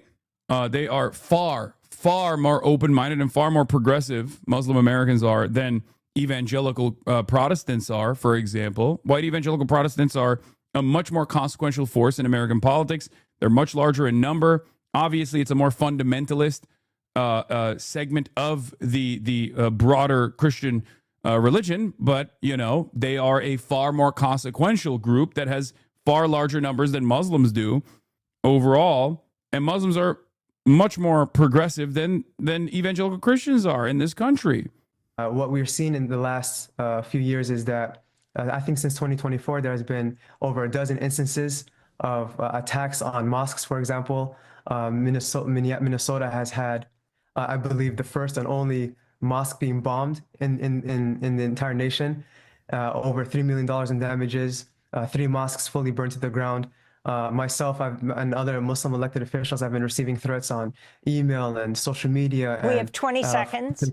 Yes, and through social media. And so the rise in hate we've been seeing has been a direct result of also Trump being elected. But in terms of campaigns, we've seen also Democratic campaigns latch onto this and use it in their own messaging. And we have 20 seconds is classic. Amy Goodman. That's, you guys don't watch enough Democracy Now! You're not ball knowers. That's not even disrespectful. That's just how it goes, okay? That is just how it goes, baby. Through their PACs to try to win their elections. And so rather than going on the defense for one another, they've been using it to sow more hate. Thanks for watching Democracy Now! On YouTube. So President Trump says he is not considering military strikes inside Venezuela as part of his campaign against drug traffickers. But at least one media report suggests otherwise. There's all. I like that as far as the potential war, in Venezuela, okay? Donald Trump is literally every day being like, oh, I'm going to hit Venezuela. I'm going to strike Venezuela. I'm going to do CIA covert ops in Venezuela. I love striking Venezuela. It's my favorite thing. I go to sleep thinking about hitting Venezuelan targets. And then one news report comes out from the Wall Street Journal being like, they're actually gearing for war against Venezuela. And they're like, no. Where did you guys get that idea? I don't know. Maybe people got that idea from everything you've said thus far. And also moving a fucking aircraft carrier to the coastline of Venezuela. Perhaps that's the reason why we got that idea, because we've been hearing you say it. Yeah. Sky News verified satellite imagery that shows the position of USS Iwo Jima, the ship where these live shooting drills were happening. The imagery shows the ship under 200 kilometers away from the coastline of Venezuela. How do we get here? A new guided missile cruiser, the USS Gettysburg, has arrived in the Caribbean, adding to the U.S. military buildup in the region. After this buildup, it would be harder to back off unless something happened. They're going to have to do something unless Maduro steps down or does something dramatic enough that Trump could claim a success, former Pentagon official said to The Hill. The warships are now approximately 124 miles from Venezuela. This was yesterday. The warships are now approximately 124 miles from Venezuela's La Orchila Island, home to one of the country's key air bases and radar facilities. Their approach places them within immediate operational range for amphibious or precision strike missions, according to Newsweek yesterday.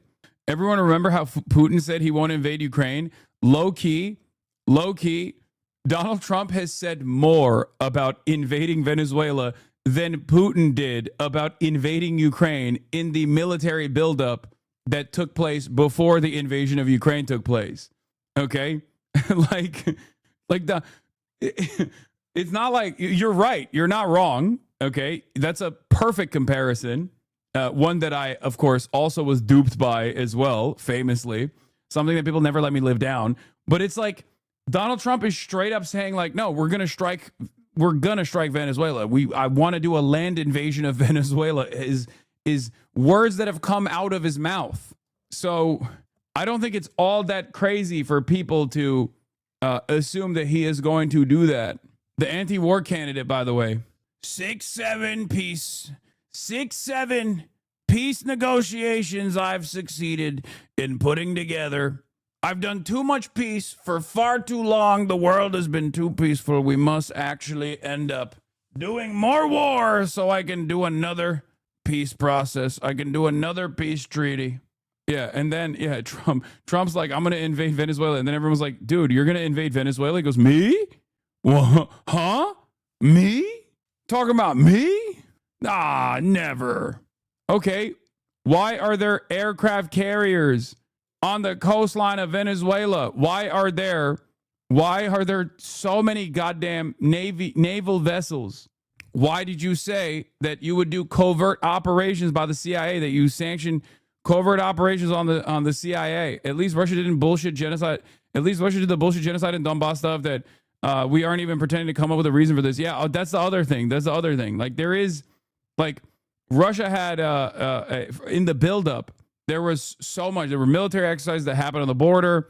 Russia had at least like a comprehensive messaging campaign as to why they had to intervene in Ukraine. We're not doing that at all. And even then, it was obviously still bullshit. Make no mistake. There is no justification for invading Ukraine, as I've said time and time again. But we're not even fucking doing that. We didn't even try. We're just like, drugs, I think. They literally came out and were like, drugs or whatever. Who gives a shit? Yeah, we're going to kill a bunch of people. That's unironically what it has looked like so far. Look at all these boats we're blowing up. Isn't that awesome? And everyone's like, I don't know about this, actually. This doesn't seem like a good idea. And they're like, oh, well, Maduro's bad, I think. Come on. Incredible stuff. Yeah, not even the farce of Tonkin. Nope. We used to be a nation, okay? We used to be a proud nation.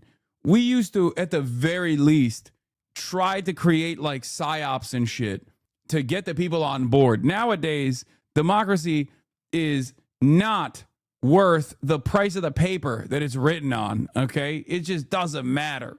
We're just doing vibes-based global war on terror initiatives now. It's crazy. Yet another glaringly obvious example of the deteriorating conditions, including the deterioration of democracy, where you don't even have an investment or an interest in trying to get the people on board, knowing full well that you could just kind of get away with it, and people are too busy focusing on the 17,000 different snap benefit rage bait AI videos that they're watching on the timeline, or whatever the fuck they're predisposed with. Awesome. Now we also know why. Marco Rubio was playing the role of lapdog for the Trump administration. Okay, because this was his project all along. I mean, he's a major war hawk. He wants to do the failure, the dominoes theory here in the Caribbean. And he seemingly is going to get his wishes. Bolton must be fuming. No, Bolton wanted to do that with Iran. Yeah. Rubio wants to destroy Venezuela. He wants to destroy Cuba. He wants to have a significant foothold in Latin America. He wants to eviscerate the modest growth in the direction of social democracy that has kind of taken place in some South American countries. He's like, nope, can't have that. Time to go back and do a global war on terror style initiative in South America, which, unlike Iraq and unlike the MENA region, is actually connected by continent to the United States of America. Like, there is a direct pathway to the United States of America. So the instability that will be born out of these initiatives will actually have tremendous reverberations that we can absolutely feel.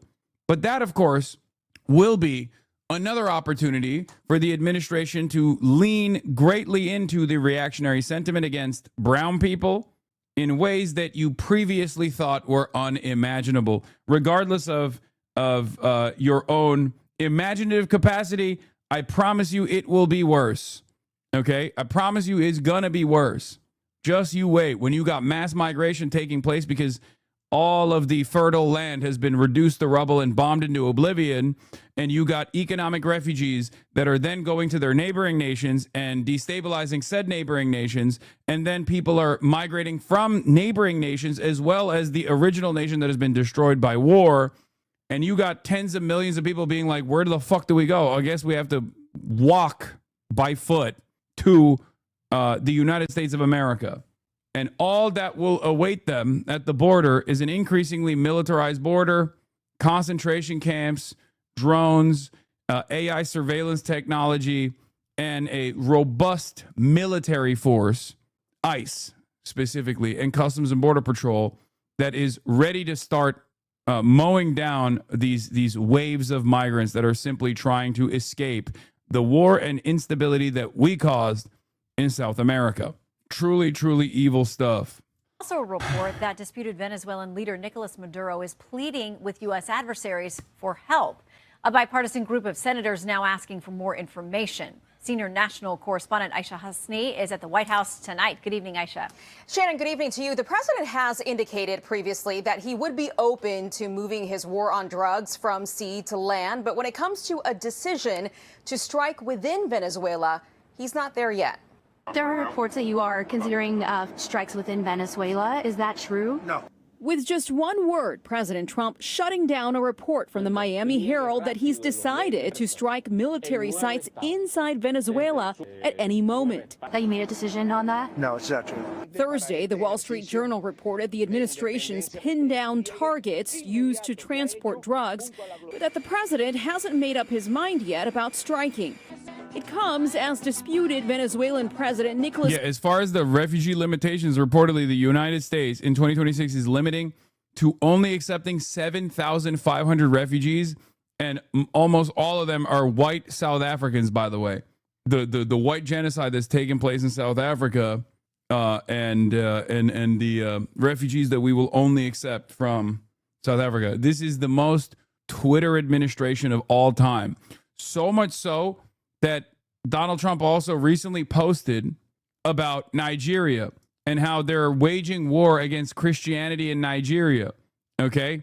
It's the like the white genocide in South African narratives were already cooked up by white nationalists under the first Trump administration, and it reached the ears of this current administration, and now they're actually taking the initiative on this like totally made up nonsensical story.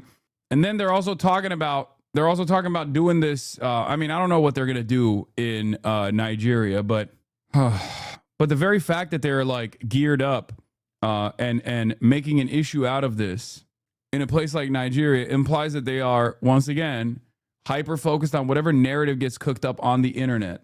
That's why it's not an accident or weird when you really think about it that JD Vance is over here duking it out with like groypers wearing MAGA hats at the Turning Point USA conference, or talking about Kaya being abused or some shit. It's because they are unimaginably online. Maduro is now turning to Russia and China for help. The Washington Post reports Maduro is, quote, requesting defensive radars, aircraft repairs, and potentially missiles from Vladimir Putin, and expanded military cooperation from Xi Jinping. Meanwhile, the Pentagon has a carrier strike group on its way to the Caribbean as it ramps up attacks on alleged drug boats. Yeah, it's not Zog, dude. You know, like the neo-Nazi, anti-Semitic, like Zog, Zionist occupied government is POG. It's podcaster occupied government. Okay, it's not Zog, it's POG. And the opportunities for fuck shit are endless under POG. Podcaster occupied government. But bipartisan frustration is growing on Capitol Hill over whether these operations are legal. We are violating the Constitution. There is supposed to be due process. And over a lack of information from the Pentagon. Today, the top Republican and Democrat on the Senate Armed Services Committee complained they have yet to receive a response to their congressional inquiries about the legal rationale from War Secretary Pete Hegseth. More Republicans are now calling for more transparency after Senate Democrats were left out of a classified briefing the White House organized this week. Give the same briefing to every Republican, to every Democrat in the United States Senate. And Shannon, you'll want to pay attention to next week on Capitol Hill because Republican Senator Rand Paul is apparently joining forces with two Democrats, Adam Schiff and Tim Kaine, to potentially force a vote on a bill, a resolution to stop the president from unilaterally declaring war on Venezuela. Shannon? Okay, so Aisha, also, a federal judge just blocked the president's efforts to tighten up voter registration. It's been an ongoing issue for this president. What do we know about it? Another alarm bell was what was the military guy that just like quit? Like he resigned. The head of the U.S. military Southern Command is stepping down. Admiral Alvin Halsey is leaving less than a year into his tenure, and as Pentagon escalates attacks against boats in the Caribbean Sea. The military commander overseeing the Pentagon's escalating attacks against boats in the Caribbean Sea that the Trump administration says are smuggling drugs said on Thursday that he was stepping down. The officer, Admiral Alvin Halsey, is leaving his job as the head of the U.S. Southern Command, which oversees all operations in Central and South America, even as the Pentagon has rapidly built up 10,000 forces in the region in what it says is a major counter-drug and counterterrorism mission. It was unclear why Admiral Halsey is suddenly departing less than a year into what is typically a 3-year job and in the midst of the biggest operation in his 37-year career. But one current and one former U.S. official, both of whom spoke on the condition of anonymity to discuss personal matters, said that Admiral Halsey has raised concerns about the mission and the attacks on the alleged drug boats. In a statement on social media, Defense Secretary Pete Hegseth made no mention of any friction with his 4-star commander. On behalf of the Department of War, said Mr. Hegseth, using the name of the department he now prefers, we extend our deepest gratitude to Admiral Alvin Halsey for his more than 37 years of distinguished service to our nation as he plans to retire at year's end. Nor did Admiral Halsey publicly voice any policy objections, urging his command's 1,200 military service members and civilians in a statement, keep charging. But the other officials of the Pentagon and on Capitol Hill said the praise masked real policy tensions concerning Venezuela that the admiral and his civilian boss were seeking to paper over. Prior to Trump, I can't think of a combatant commandeer who left his or her post early ever, said Representative Adam Smith of Washington, a senior Democrat on the House Armed Services Committee.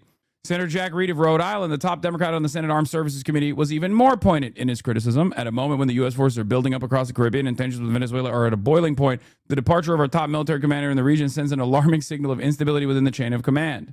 Since early September, U.S. Special Operations Forces have struck at least 5 boats, and since then the number has gone far higher than that. This was in October 17th, I believe, a couple weeks prior to this.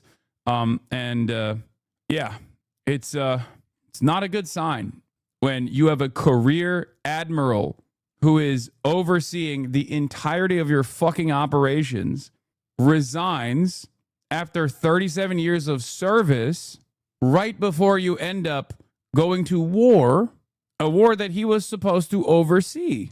Not great. Don't think it's great. This is a big win today for Democrats and civil rights groups. They sued over the president's executive order, which required voters. Like in the past, that right there, paired up with like the boat strikes, would be a month-long media cycle, okay? Even like 10 years ago, this would be like, there would be tremendous scrutiny. The media would be going to every single person that has worked with this guy and been like, what the fuck is going on here? They would try to get him to whistleblow. I'm kind of dumb. Why is not good? Can you make it clear, please?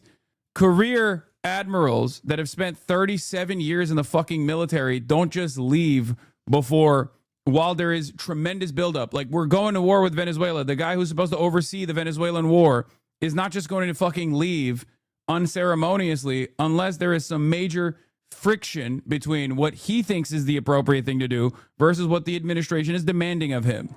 Yeah, they also fired the national intelligence guy for the Fent narrative. The Trump admin also fired the director of the National Intelligence Council, who produced the intelligence assessment disproving claims about Maduro being a narco-terrorist, instructed Grenell to halt all diplomatic talks with Venezuela. They're not even doing a good enough job with this far-reaching narrative, supposedly, where the administration is still have like some level of competence in these positions. So they're just like, what do you mean? This is my job. My job is to tell you what's going on. You didn't give me the prior reasoning for why I must lie in this report, I suspect. This kind of stuff happens all the time. It just happens less frequently. More competent administrations that have these plans mapped out years prior to initiating it. The difference in this administration is that it's haphazardly put together, and they don't even see a need to put together a coherent agenda as to why they must bomb Venezuela, as to why they must actually destabilize Venezuela and invade Venezuela potentially. Yeah. Famously, though, you don't see military guys quit like that, especially career military guys. right before the most consequential military operation of their career. This is why he was in the military for 37 years, okay? That's the reason why he was in the military, for this exact opportunity, for this exact moment. So clearly what he saw in terms of what this mission looks like was a clear and present danger. To prove their citizenship in order to register to vote in federal elections, a federal judge in D.C. today ruled that is unconstitutional, writing this: because our Constitution assigns responsibility for election regulation to the states and to Congress, this court holds that the president lacks the authority to direct such changes. No reaction tonight just yet from the White House. Shannon. All right. Aisha Hasni at the White House. Thank you so much. You got it. Hey, Sean Hannity here. Hey, click here to subscribe to Fox News YouTube page. All right, we'll do an update on El Fasher, and then we'll do an update on El Fasher in Sudan, and then we will move on to some fun stuff, okay? Because there's a lot of fun stuff to watch on the docket. As I've said, we have Exposing the Gambling Epidemic by CoffeeZilla. We have ChatGPT Made Me Delusional by Eddie Baerback. We have New York by Gatsu. And we have The Politics of One Piece, and also the book talk conversations that I'm going to have about the politics of One Piece. But before, here's a quick update on El Fasher. 36,000 people are fleeing El Fasher amid escalating violence. Crisis in Sudan as an armed paramilitary group seizes the city of El Fasher. There are reports of mass killings, kidnappings, and terrified residents hiding in their homes. And ABC's Marcus Moore joins us now from London with this story. Good morning, Marcus. Gio, good morning. Some startling numbers are revealing the scale of the situation in Sudan. Some 36,000 people have been forced to leave their homes in El Fasher just in the last week alone. And there are reports of executions and mass killings, just utter chaos in the city, which is in the western part of the country. The UN says 460 people were killed in an attack on a maternity ward there. The deaths included patients and their visitors. And we have also seen satellite images that reveal piles of bodies, showing the enormity of what is unfolding there. There are reports that many have been abducted for ransom or executed as they fled for safety. And this war has been raging now for more than 2 years. The National Army is locked in a fight against the Rapid Support Force, or the RSF paramilitary group, and aid agencies have said the humanitarian crisis there is worsening, with Al Fasher surrounded and families cut off from basic supplies. A famine was declared there more than a year ago, and Janae, aid groups are calling for civilians to be protected as this war rages on. At least 19 people are now confirmed. Are there proxy influences in this conflict? Yes. As I talked about extensively, and we can go back to it, or you can go back to a video that I've done on this a week ago. This is there are, of course, proxy influences. One of the most consequential one has been the United Arab Emirates, who are funding the RSF, the Rapid Support Forces. And there is a longer video that I did on it on my YouTube channel, I believe, and also on YouTube on all the fan channels too. Okay. Oh, there was also the Marjorie Taylor Greene moment of applause here on Bill Maher, even though the Bill Maher the Bill Maher broadcast is it has like a paid audience that are supposed to be applauding. That's the reason why they applaud. Russia is funding the RSF too, but not getting as much hate for it. Well, that's because it's Russia, and Russia is not an ally to the United States of America in the way that the UAE is. And number two is that Russia is also supported the Sudanese armed forces as well. They're on both sides of that conflict. They want access to the Red Sea port, and they also want to keep filling their coffers with money that they can get from gold extraction, in the same way that UAE's major interest here is instability and more importantly, controlling larger swaths of Sudanese territory so that they can continue their gold mining operations. But you have access to the Red Sea ports as a major component in this, and you have mineral mining that is a major reason for why there are other regional powers or other global powers that are invested in the instability in Sudan and the death and destruction that's taking place. Yeah, there's a reason Dubai just unveiled the world's largest gold bar despite not having any operating gold mines in the UAE. All right, let's see. Here's why I'm angry. The Democrats passed Obamacare, but yet the Republicans have never done anything to correct the problems that exist with it. And I blame my own party. That's absolutely wrong. And I don't think it's an easy thing to fix. However, it's something that we should have a plan for. And Mike Johnson, for a month now, cannot give me a single policy idea. And I'm angry about that. Is this your understanding of Obamacare, that it raises? Well, here's what. It's pretty crazy. She's hitting the same like anti-establishment lines that the populist left has hit. The populist left hits the anti-establishment lines when they dagger the Democratic Party for good reason, and they win a lot of favors from the base for that reason. Marjorie Taylor Greene is doing it on the opposing side against the establishment Republicans. But the difference, of course, is that there is a populist anti-establishment, quote unquote, candidate or president right now in charge, Donald Trump. So for her, this is I don't know how much success she can have with this, but I will say she is going to a certain degree woke, but obviously there's going to be limitations to how woke she is.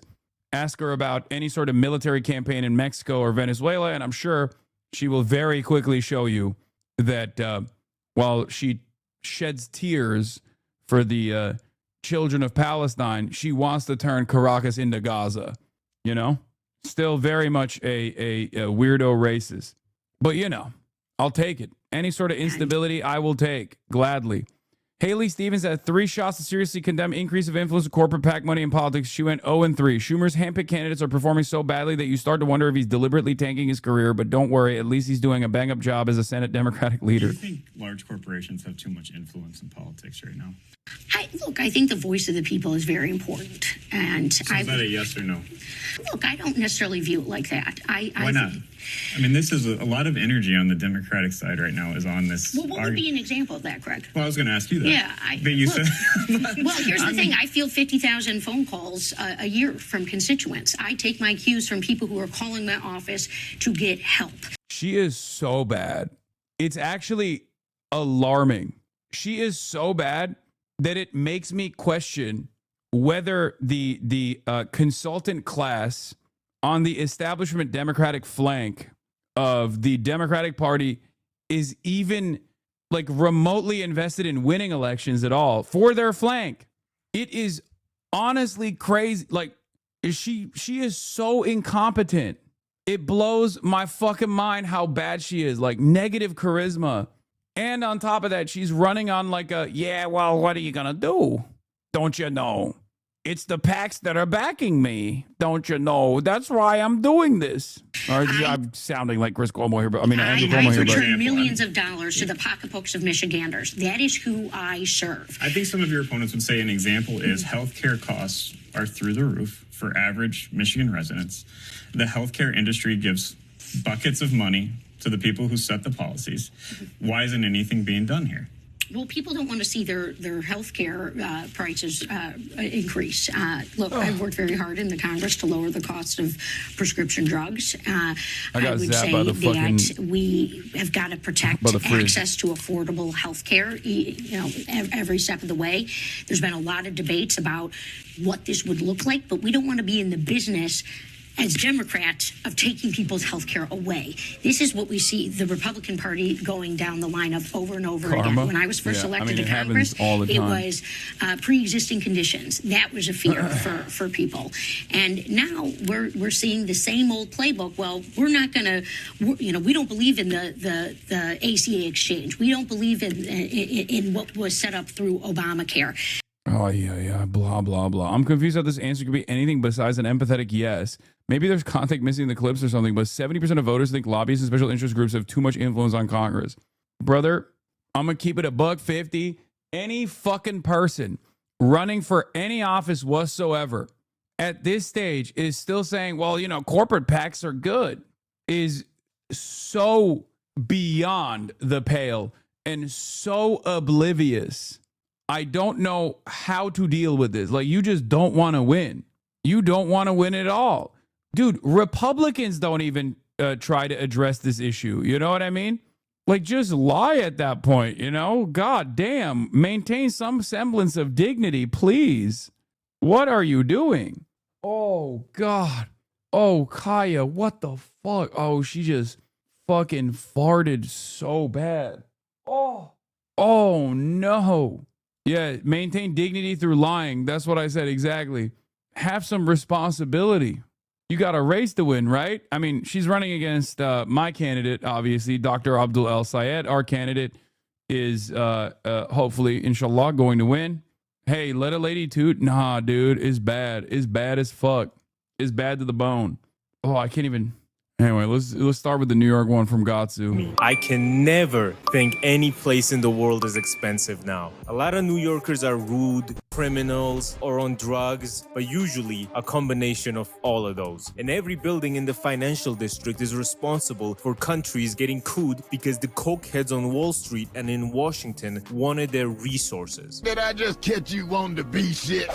But the skyline is so cool though. New York is genuinely a legendary city. It's where like every movie is filmed. Spider-Man is a New Yorker, and you can see him on the subway saving people's lives when you're in New York. And this city is very alive and also very hardworking. Americans in general work a lot, but in New York, when you look at the skyline at night, all the lights are still on because everyone is trying to pay their median rent of $4,950 in Manhattan. Hell man, even the mayor needed some money. That's why he allegedly took bribes, illegal donations, and free or heavily discounted flights and hotels from Turkish Airlines. It's true. Turkish officials for political favors, like opening up Turkey's consulate in New York early and that he would refrain from recognizing the Armenian genocide. Also, like how he played in a Turkish romantic comedy. You guys are from Turkey.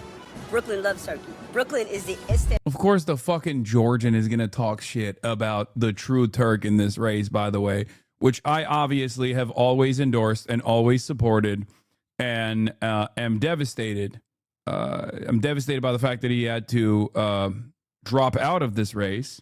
Okay. This was truly an issue of consequence for me. And I know many of you who are proud Turks in this chat as well were equally as devastated by Eric Adams, a true Turk, leaving the race. Of America. We love your food, we love your music, but I don't understand Turkish. We can take a selfie though. Bro, at least take a bribe from Qatar, bro. What do you mean you're being bribed by Turkey, bro? Who has ever been bribed by Turkey? Also, Zoran would never. Walking through Manhattan, you will just see evil buildings. Anything on Wall Street or Jeffrey Epstein's Manhattan house, but also it undeniably looks so cool. Within the first 5 minutes of me being in America, I experienced both sides of American culture. First off, this extremely friendly old guy came up and asked me for a cigarette, and I gave him some tobacco. When I told him it had come all the way from England, his face lit up with joy and he said, "Damn, this might be the oldest, most ancient cigarette ever." I think he genuinely thought England is like actually still in the 1600s or something, but he thanked me profusely, wished me and Gatsu well, and went on his way. 10 out of 10, first human interaction in America, right? So obviously next, it was time for us to face the Newark Airport Grim Reaper. This dude was dressed in 100% Young Thug's brand clothing, okay? And considering Young Thug's recent court proceedings and public appearances. Free OG Diddy, man. Free OG. For real? OG nigga? Wait, really? Hopefully would. Alright, free Diddy. If he said it, I'm free Diddy too. That's how I knew. I also have a suspicion about this, rappers appearing on stream shit and rappers also doing streams in general, or like musicians in general doing streams.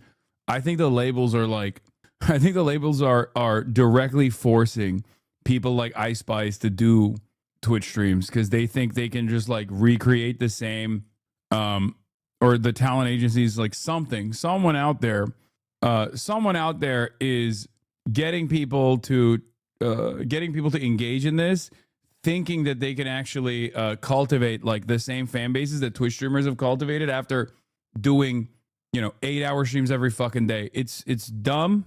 I don't think it'll work. But it's pretty obvious that they just saw all of the promo that they're getting. They saw all the promo that they got from like Kai Cenat, Blackboy Max, and many others. And they're like, oh, we can just like make them do it.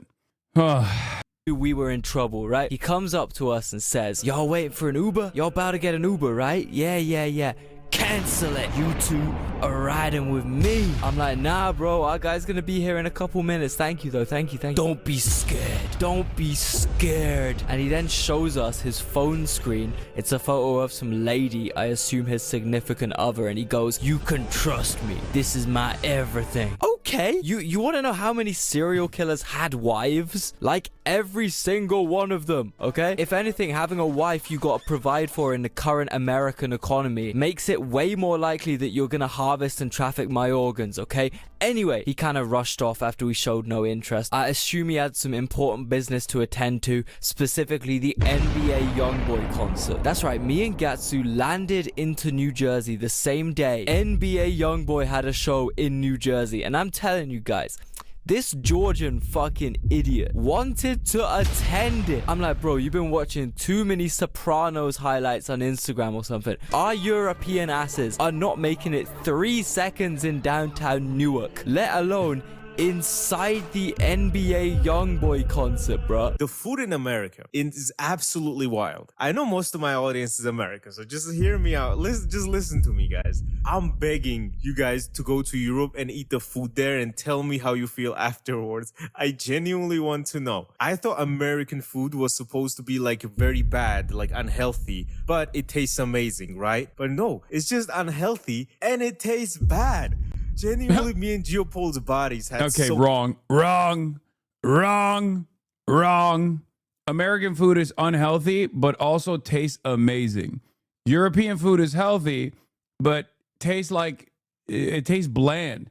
Maybe it's because I'm so Ameribrained. I'm such an Amerifat that like my taste buds have been fried by all the different chemical compounds. Yellow 40, all the dyes, all this shit. But honestly, sorry, American food is decadent and incredibly flavorful. The Brits are allergic to some seasoning. You are not wrong. Yeah, like, bro, even the Italians, like, dude, go eat high-end Italian food in Italy, okay? There are certain things that are delicious, like a great steak, right? But if you go and eat like fresh pasta in Italy, and then you compare it to like pasta in America, I'm not rage baiting at all. It's definitely much more natural, if it makes sense. But it also certainly has like less flavor in general. It has less seasoning in general. This is the worst take I've ever seen on the stream. I don't think so. I think it's important to stand on business here. Okay? Your taste buzz sucks. I mean, look, I have tried the cuisines of many different countries all around the fucking world. I do think that the food safety standard is tremendous in the EU in comparison to the United States of America, and I wish we had that here. But I do think that the American food is just chemically boosted to fry your fucking brain. Okay? It is directly, it's like saying, you know what it's like? It kind of feels like people being like, oh, classical compositions are far better than top 40 music. It's like top 40 music is unlistenable. It's like, no, man. Top 40 music is literally made in a lab to tickle your brain, okay? It's okay. You can say like, it sounds good. You can bob your head to it. It's just the anti-normie take. Everybody always is afraid of coming across like their coworkers. Same principle for food as well. It's just, it is built in a lab to literally make your taste buds orgasm. Okay? That's it. So much trouble adjusting to the food. I really get why Americans have the meme of, oh, if an European tried this, they would die immediately. Because we low-key did. And we weren't like eating crumble cookies or anything. So bravo to your stomachs, man. It's as powerful as the military. I tried a lot of different restaurants and even fast food. Welcome to Popeyes here. Give me 1 sec. Damn it! Yeah, that's what I like to hear. You need to take your... But the only food that did not make me feel bad was the Vietnamese food. Vietnam, undefeated! I can't believe they smoked y'all in war and in cuisine. How did this happen? Plus, like, I had just come back from Armenia to Georgia for a day before going to New York, and food in the Caucasus is so good, man. And then going there, like, every food was a prison meal. The rats. The fucking rats. Oh my God. Oh God. You are toxic. Oh, Kaya, out. Get out. Oh God. Oh, fuck. Oh my God, bro. She came up and just like sat next to me and just has nonstop farting. Oh, she said, NA food, trust me. I got you. She's just doing a fucking drive-by. She crop dusting all around me. Oh my Lord. Lordy. Oh, spin the block, Kaya. No, I chemical warfare up in Look, this man, bitch. I thought I knew about rats already. I thought London, Birmingham, Manchester. I even got jumped on by a rat one time in Reading, like last year. I've seen it all when it comes to these creatures. How much worse could it get? How bad could New York be, man? Well, I simply didn't account for what can happen to rats when they eat New York trash. Because yeah, by the way, they don't have bins in New York. They simply stack bin bags on the side of the street. All I'm saying, yeah, if a video surfaced online of this happening in India, Americans would be losing their shit, saying, oh, these Indians are so uncivilized and dirty. Well, I got That's actually a pretty good take. That's actually a really good take. Oh my God. God damn, he's so fucking right. They literally do this with like Japan too. They're like, oh, immigrants have made Japan dirty, and then they like show the fucking stacked bins because they don't have any trash cans. To be fair, Americans already think New York City and LA are shitholes. I mean, I would say that it is far more invasive in New York than it is in Japan. Not doing the POG, everything in Japan is good, but I don't know why. Maybe they do like way more steady trash pickups in Japan or something because like they do the same process there.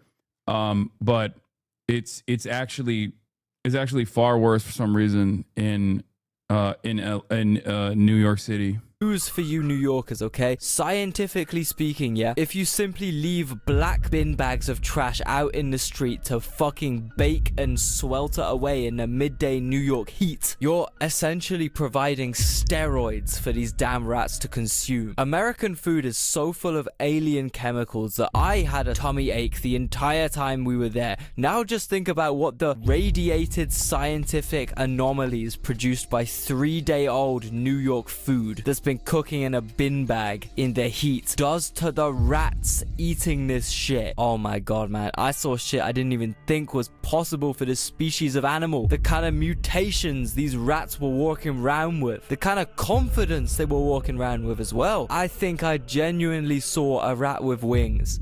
I'm not even joking, like the Cloudy and a Chance of Meatball creatures. Some other food-related New York lore.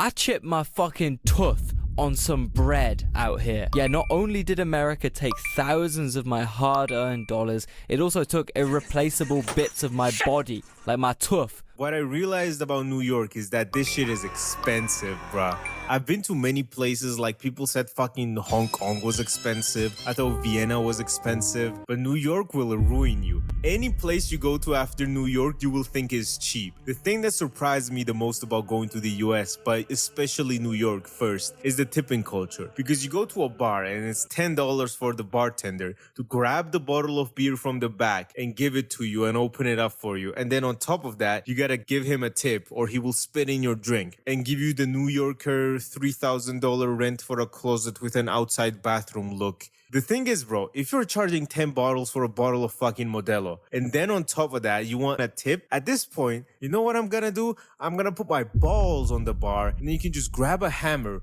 right where you grabbed the beer from, and then just fucking doosh, doosh. You might as well do that. Also, I think my legs took lifelong damage from walking around on these goddamn concrete slabs you guys call a sidewalk. My hot take is New York City is not that expensive outside of housing. This guy just only visited Upper East Side Manhattan. I mean, you have to remember, one is Georgian and the other one's British. So I think that New York City is pretty fucking, I think New York City is pretty expensive. I mean, unless they only went to Times Square, in which case it's even more expensive. But especially for people outside of New York, especially for people outside of the country. Let me just explain to you. Watch this guy come to San Francisco and die on the hills. Americans what normal humans do when we build paths for walking on, okay? We do this pretty much everywhere in the world, right? For centuries we've been doing this. What you do is when you make a tile or a slab, yeah, you want to make the texture very bumpy and irregular. That's why you'll see pavement tiles with rocks like set in them and stuff, or little bumps and stuff on the top of the pavement. This means that when you step on that surface with a shoe, it's not bone to floor impact. Your shoe kind of squishes into the little gaps on the surface of the tiles. The rough texture absorbs like loads of the impact, and your shoe like slowly compresses instead of slapping the floor. And your feet, legs, and butt take us just these evil metal stairways. Yo, my lower half was shaking and trembling the entire New York trip. I promise it wasn't from all the spooky ass Halloween decorations these goddamn Americans. I didn't realize Euro cucks are so weak. This is when I walked on the stones in Europe, it made my legs hurt for a week after. I do think that America is pretty bad for a lot of shit, but at least there's like ADA compliance in general.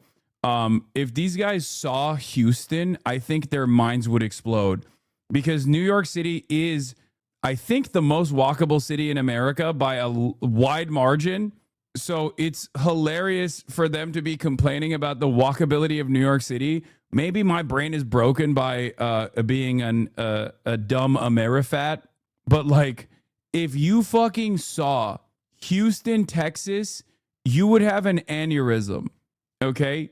If you saw Los Angeles, you would have an aneurysm. Like, there's just, these guys are complaining about the sidewalks, which are pretty fucking wide, by the way, by American standards. But like, now imagine a world where there's just no sidewalk and the sidewalk ends. What do you do then? There's just no sidewalk. It makes no sense. Like, think about that. No sidewalk and no way to cross the 8-lane superhighway, you know? What do you do then? No public transit. It's so stupid. It's so bad. It's so fucking bad. Had set up in their gardens like over a month before Halloween. I don't want to be like, bah humbug. You were spot on about him. There I was, filling up the motor. I turn around, the little getter done a runner. God damn, bro. Over a month before Halloween, there's already like 3-meter tall skeletons. Brother, you haven't seen all of Houston. It's not that bad. There is no way you're talking about the hellish nightmare of Houston in positive terms here. It is one of the worst examples of city planning that you could point to. It is literally a major metropolitan created specifically for exurbs and suburbs to come in and work in the downtown area, and therefore has just vast parking lots. It is the worst as far as lack of walkability and a car reliant infrastructure is one of the worst cities I've ever encountered. There's no shot, dude.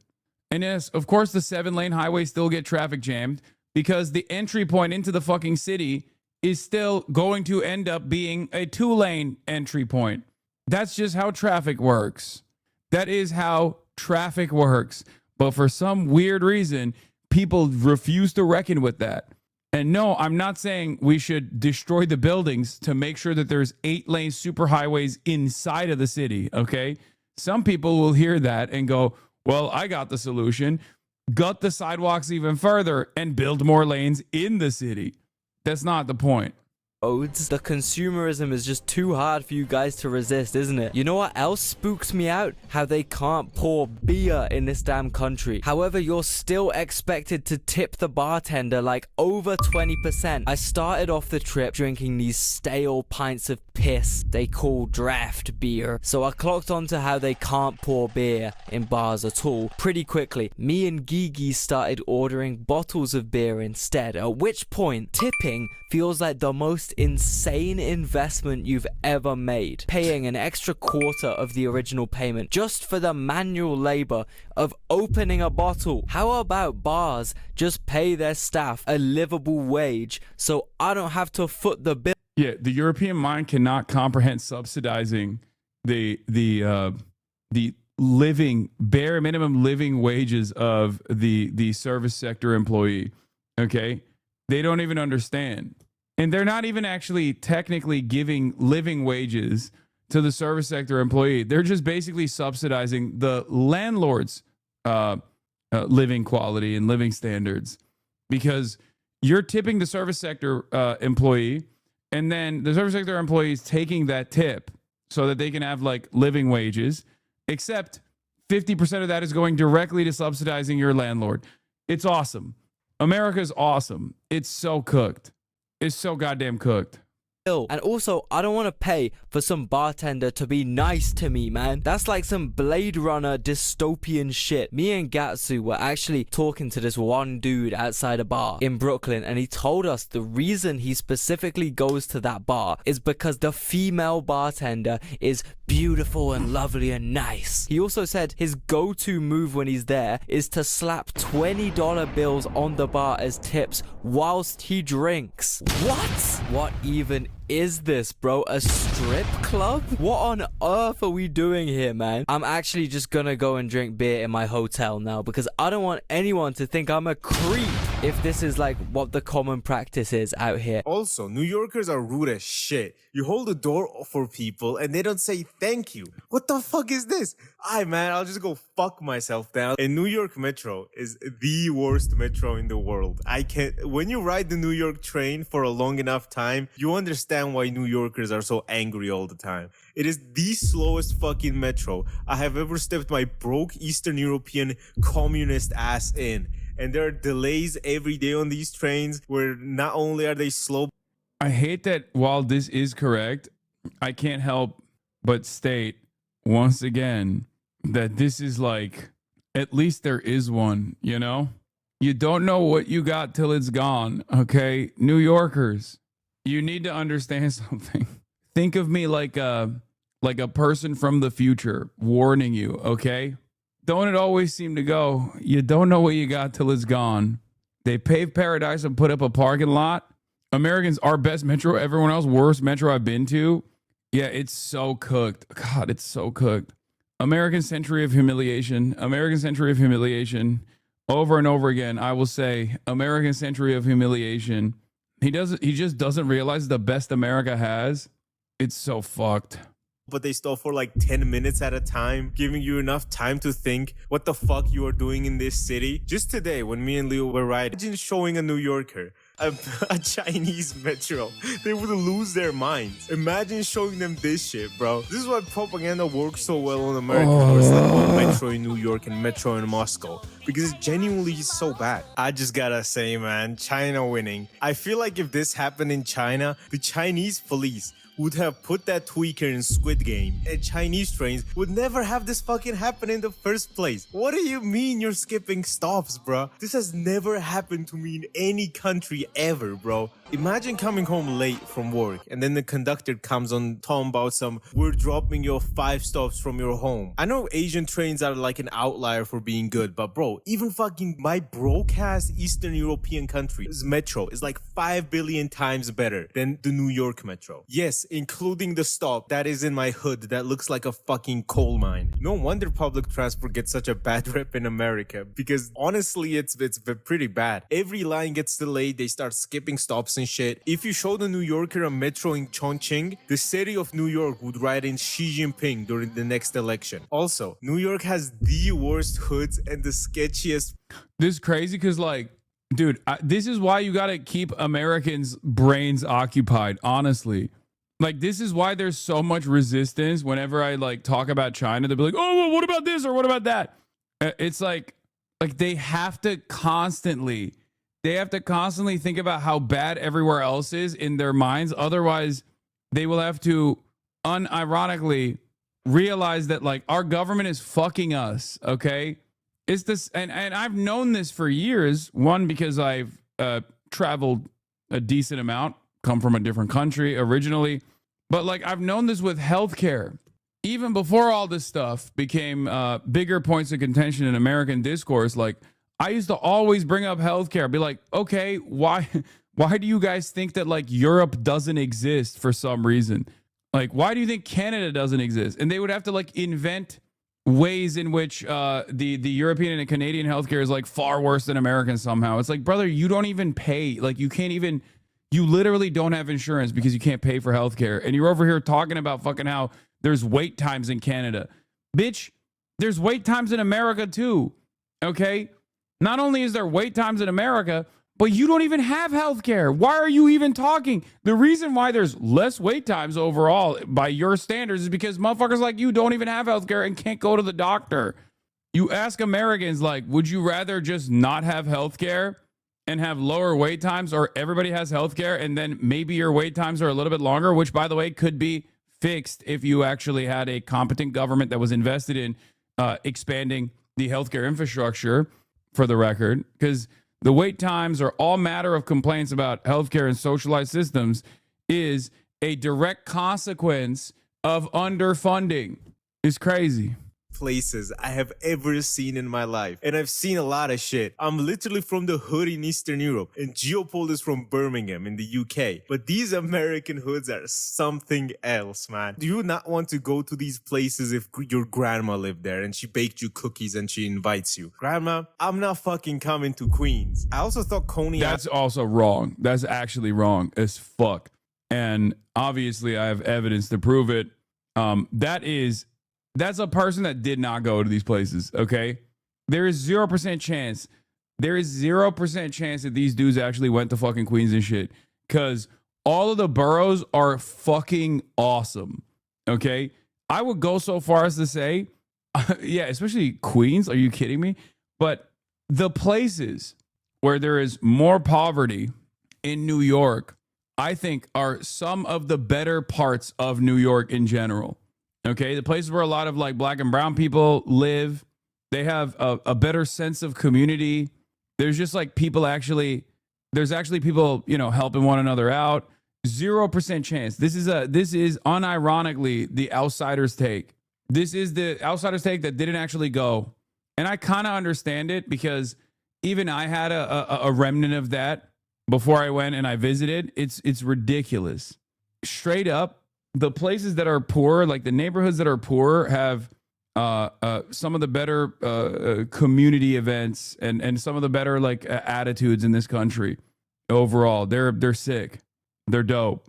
Island was decently hood, but at least they had the sea, and Coney Island is just the Soviet Union. There are so many Georgians, Russians, and Ukrainians living there. For example, I went to this one Georgian restaurant there, and outside there were like 50 Georgians. Right next to it was a laundromat with a Georgian and Ukrainian flag hanging. And right the opposite street was something like Vladimir's barbershop. And on the street, you just heard Georgian and Russian. But just before I left the city, New York had to take one more thing from me and hit me with a $112 ride to the airport. Taxi, bro.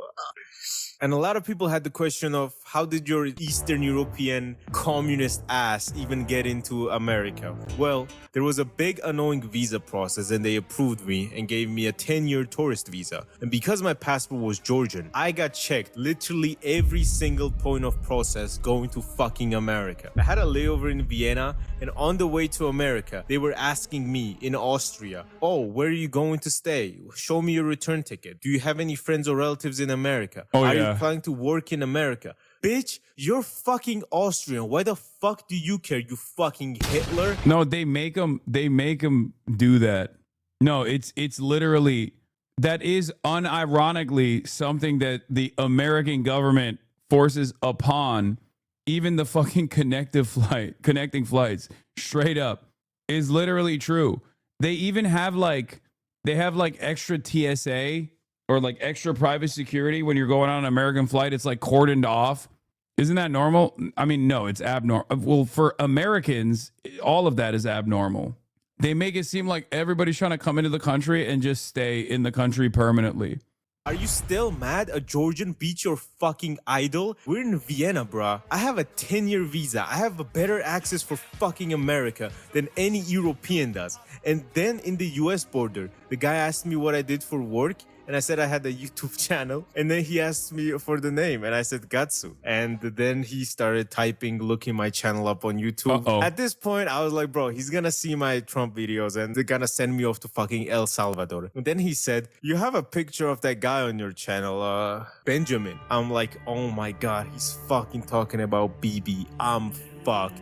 I'm actually getting my ass sent straight to El Salvador. And he was like, oh, like the actor Benjamin on your profile picture. Oh, Cumberbatch? Oh yeah, it's Benedict Cumberbatch. Welcome to the United States. And then Bro, that's not even a joke. A couple scrolls away, if he had seen the fucking BB videos and shit, he might not have actually been able to get into the country, I feel like. Was let in. And then I went through security, where upon seeing the Georgian flag on my backpack, the US border agent immediately went,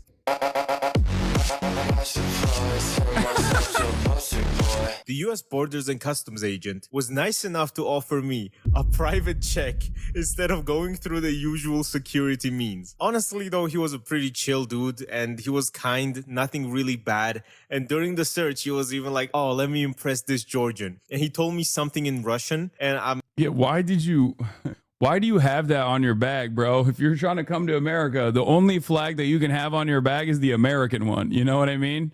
It's so... Guy probably thought it was a Crusader flag. No, they would have been like, step right ahead, sir. Go ahead. Ah, a like-minded individual. You will assimilate well. Like, I don't speak Russian. And he was like, oh, okay. And then let me go. No, if you put the Israeli flag, then the luggage tosses are going to fuck with your shit. At least if you have the American flag, it's like, you're fine. Because the Israeli flag is good for the cops.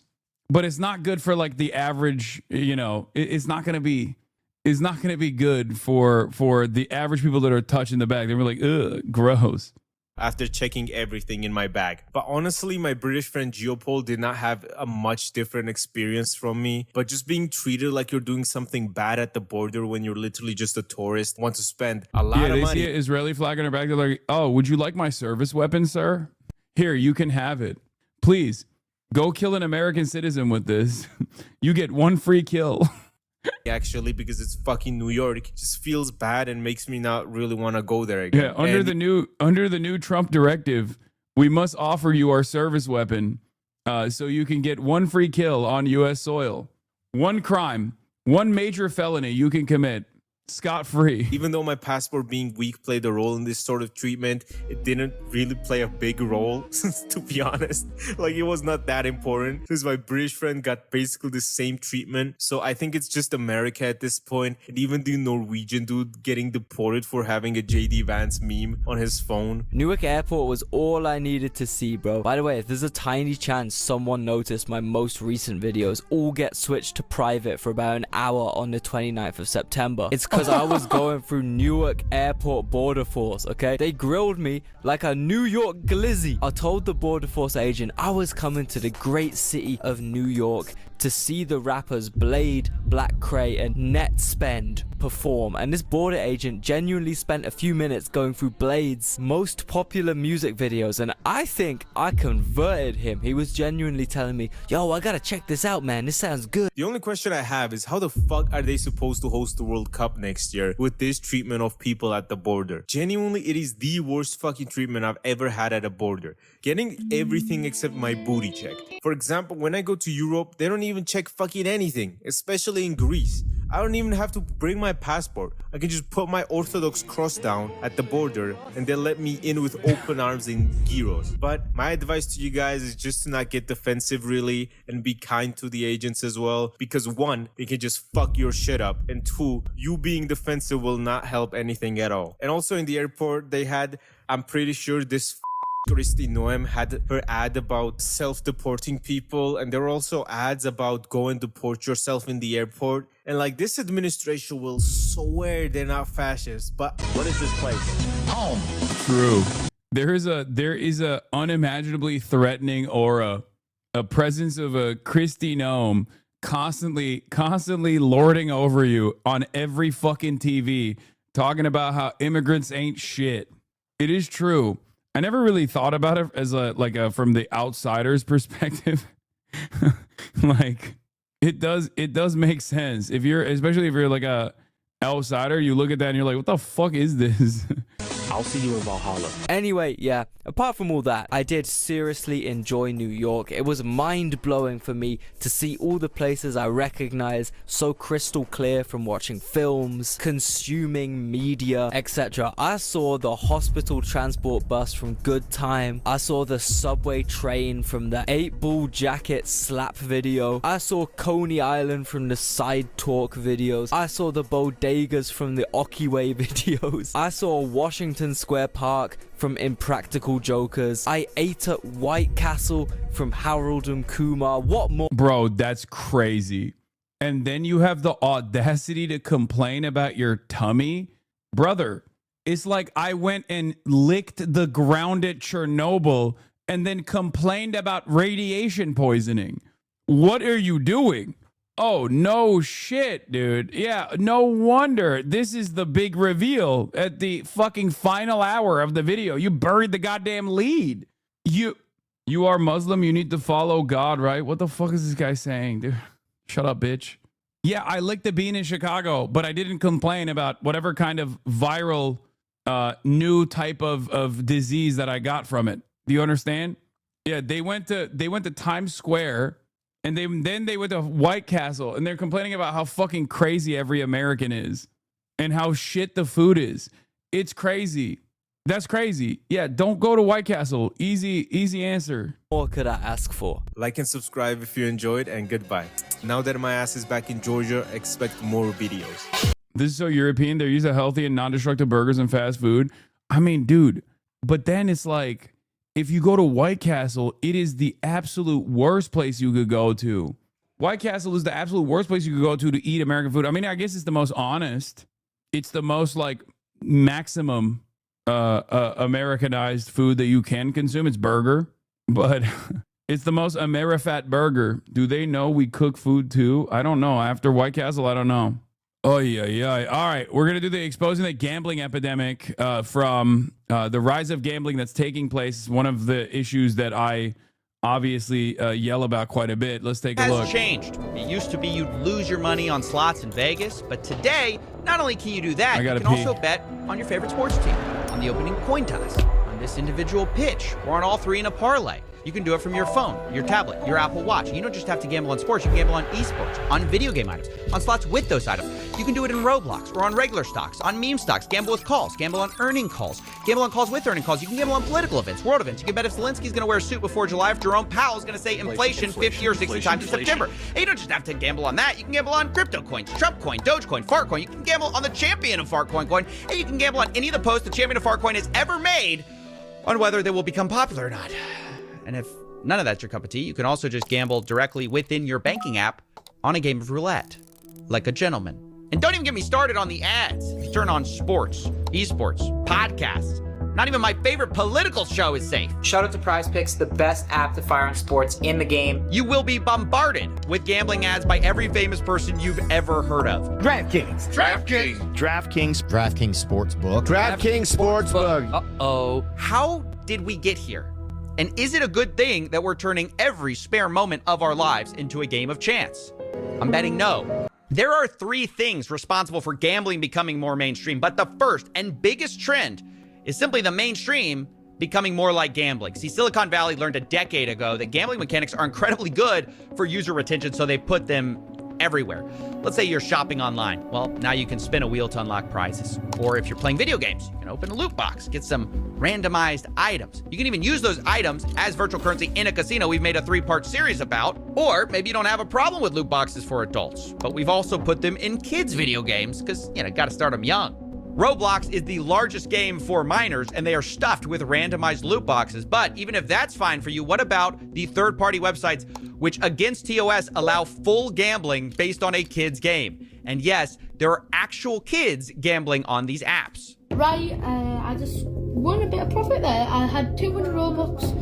No, I had 200 Robux in profit, 100 Robux in profit, but I lost them. But I had 50 Robux and I lost it, and I thought I got 50 Robux again. So on this, mine's on Robux World, what I'm gonna do is buy 40 crates now. No, not 40 crates, but like 44 crates.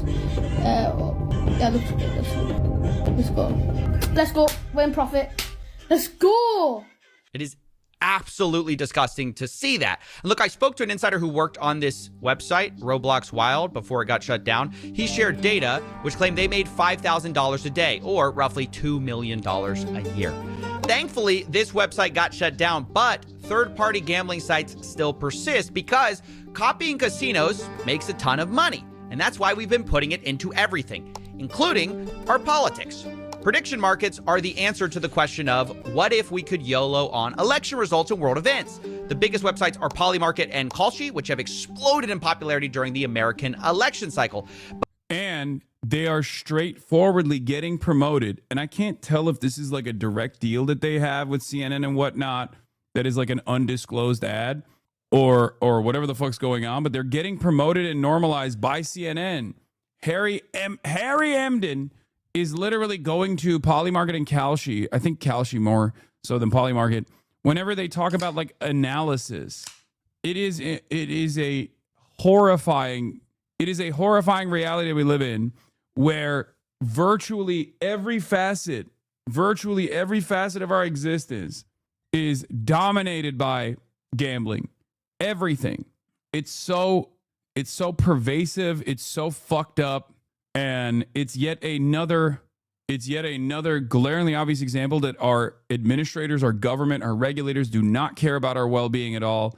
Gambling has such a corrosive influence, and yet for some reason there is no restraint on this side, none whatsoever, and it's basically left up to the individual.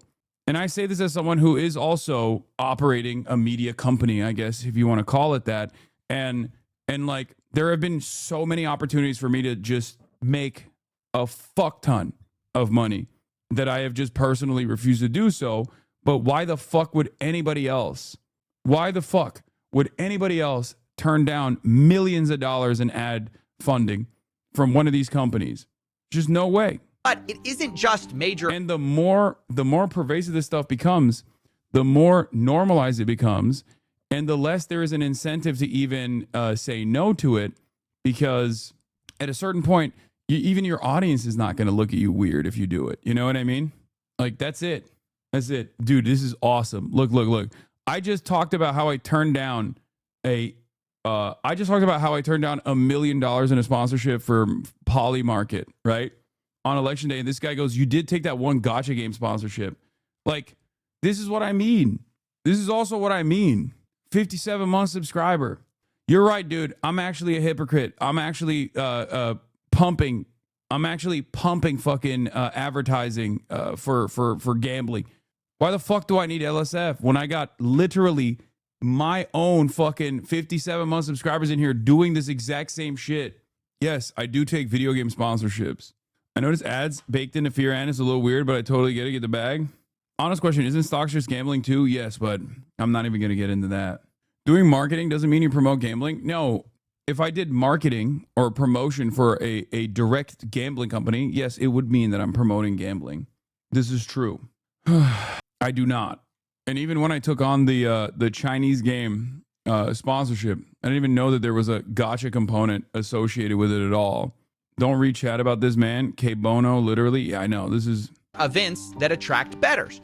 I was recently asked to investigate whether this was a suit that Zelensky was wearing. Why? Well, the prediction market had bet $200 million in betting volume on this bet. And some of them were really mad that... Yeah, speaking of prediction markets, yesterday, a Polymarket bet ended. Will Hassan Abi Piker get arrested by October 31st? There was a literal bet on whether or not I would get arrested. And there was apparently like $32,000 that people had actually dumped into it. It's the dumbest fucking bet of all time. Wait, are you playing? This was serious? Yes, that was a real fucking bet. I mean, the odds were obviously not in favor of it, but please behave. I got 200K riding on you until 2027. Yeah, look, Hassan Abi arrested by October 31st.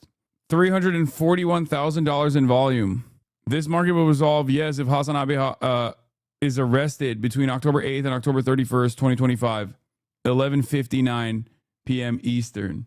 There was a yes at 3% chance that these guys unironically put money into. what the fuck are we doing? What is this? Imagine the dopamine hit from being right and making the money. One can hope. Should have dumped like 100K on Yes like an hour before 11:59 p.m. EST and made like $5 million by getting arrested over some pity shit. Yeah. I'm so mad. I was trying to win something, but you didn't get arrested, shaking my damn head. I just like, I don't know. I think it's like, this is a sign of devastation. I think this is bad. I think this is bad. Okay. Controversial opinion. I think this level of gambling is bad. They decided, no, this is not a suit, I guess. Whether you think it is or not, the volume of betting here is insane. And one reason for that is because these companies are exploiting loopholes that allow betting even in states where normal gambling is illegal. Because these companies say they're not a casino, so they don't fall under the same rules, which is why instead of having to be 21, you can now gamble at 18 on prediction markets. And while there have been legal challenges to this, both of the major companies, Kalshi and Polymarket, have recently brought on the president's son as an advisor, making it hard to see how they're gonna be meaningfully regulated. Meanwhile, all the major betting apps are busy launching their own prediction market copycats to get around the same weak rules that we still have regarding betting. And don't even get me started on the other loopholes that are out there. Have you ever heard of the TikTok of sports wagering? This is Cheddar. We're building the TikTok of sports wagering. Legal in 20 more states than DraftKings. Accessible for 18 to 21-year-olds. Live, in-game, micro betting. Swipe to predict every moment of every play. I'm going to stop you right there. If you missed it, Cheddar is a new startup trying to combine DraftKings, TikTok, and Tinder features into one app. And one of the things they brag about is they're allowing 18 to 21-year-olds as a competitive edge. Guys, can you believe the untapped market of teenagers for gambling? Now, to be fair, Cheddar has not launched yet, but this is obviously the future we're heading towards, turning everything into a maximally... Dude. Everything is dog shit. Cost of living is exploding. People can't even dream of a better future. And then these different platforms are basically saying, oh, by sheer virtue of luck, you can potentially get some disposable income. That's what they're selling you, right? And it's also a deeply addictive version of entertainment. And they're increasingly gamifying and I guess turning into gambling every single facet of existence. And not a single person thinks this is bad. Like, I am not guided by religious morality in any way, shape, or form. Okay? I have my own vices. I also enjoy gambling on my own time. Every now and then I do it. But I think there needs to be severe restrictions and severe regulations around this sort of stuff. And I also can't understand how people don't look at this and go, this is cyberpunk. Like, this is the future dystopia that we envisioned. It might even be worse because we don't even have the cool technological advancements. All of the advancements are about extracting what remains in your fucking wallet at the end of the month, or saddling you with even more debt, selling you a dream that you could potentially prosper, knowing full well that you never will, and you will just have a lifelong crippling addiction. It's so devastating. I can't imagine the harm this causes on developing brains as to just be around most drugs. Plus, it ruins your credit. Yeah, it's just so sad, dude. I don't know what to say. And I feel like I feel so lonely criticizing this stuff too. I'm glad that CoffeeZilla made this video, but like, by and large, because a lot of the guys that are in the sphere of entertainment that we're in only simply care about like making money, you can't really even have a conversation about this sort of stuff and be like, yo, don't you think this is bad? It's kind of like with Saudi Arabia, right? Like, I told people not to take the Kingdom of Saudi Arabia money, and they were dropping fat bags a couple years prior. And I explained to them why it's bad. And nowadays, that conversation is not taking place any longer because they've already bought so many institutions. They've already purchased so many normalizing factors at this point that they can engage in sports washing and no one even looks at it the same. Like, the last marginal remainder of institutional scrutiny or social pushback against doing that sort of thing is just gone. You know, it's just gone. How is Saudi any different than China? Brother, I'm not even talking about people flying to Saudi Arabia. First of all, that's a ridiculous comparison to make. And secondly, how Saudi Arabia any different than America is a better comparison than China in this circumstance. And secondly, there's a difference between getting money directly from the Kingdom of Saudi Arabia to promote the Kingdom of Saudi Arabia and like whitewash a lot of the fuck shit that they do, as opposed to literally just going to Saudi Arabia on your own volition if you want to do so. Okay? But it's that kind of thought terminating, hypocrisy fishing, stupid ass counterpoint that also allows people to feel comfortable about this as well. That's what it is. It's another one of those like, I don't know. It's just that everything sucks. I don't know how else to broach the subject here. But yeah, it took around like half of a decade for Saudi Arabia to overcome the scrutiny that they were receiving.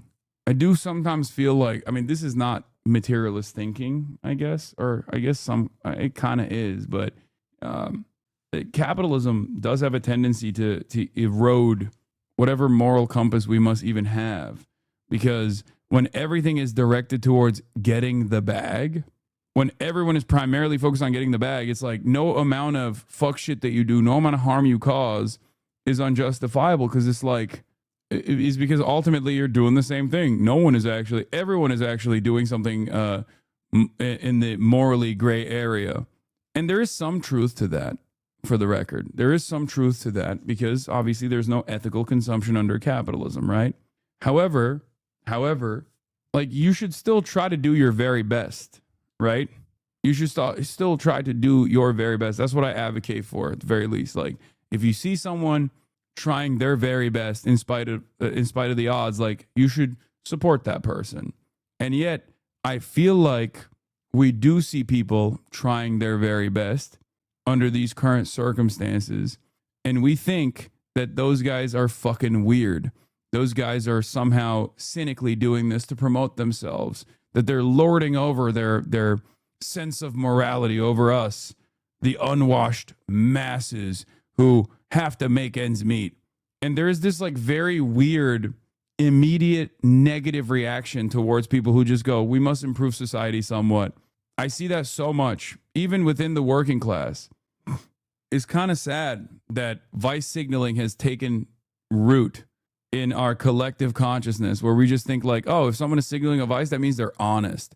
They're a real one. They're free, just like me. It's very deep cynicism, you know? Yeah, it's the Matt Christman Zen fascism rant, where he talks about much of the modern right taking joy in the cruelty that powers first world hedonism, and I feel like it perfectly describes the moment that we live in, for sure.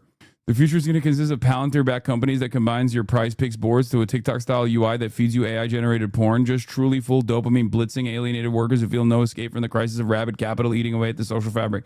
Yeah, like, this was somewhat discussed in my conversation with Sagar, who obviously hyper-focuses on stuff, who obviously hyper-focuses on the vices, and I'm not the type of person who thinks like we need to, you know, abolish these vices or whatever.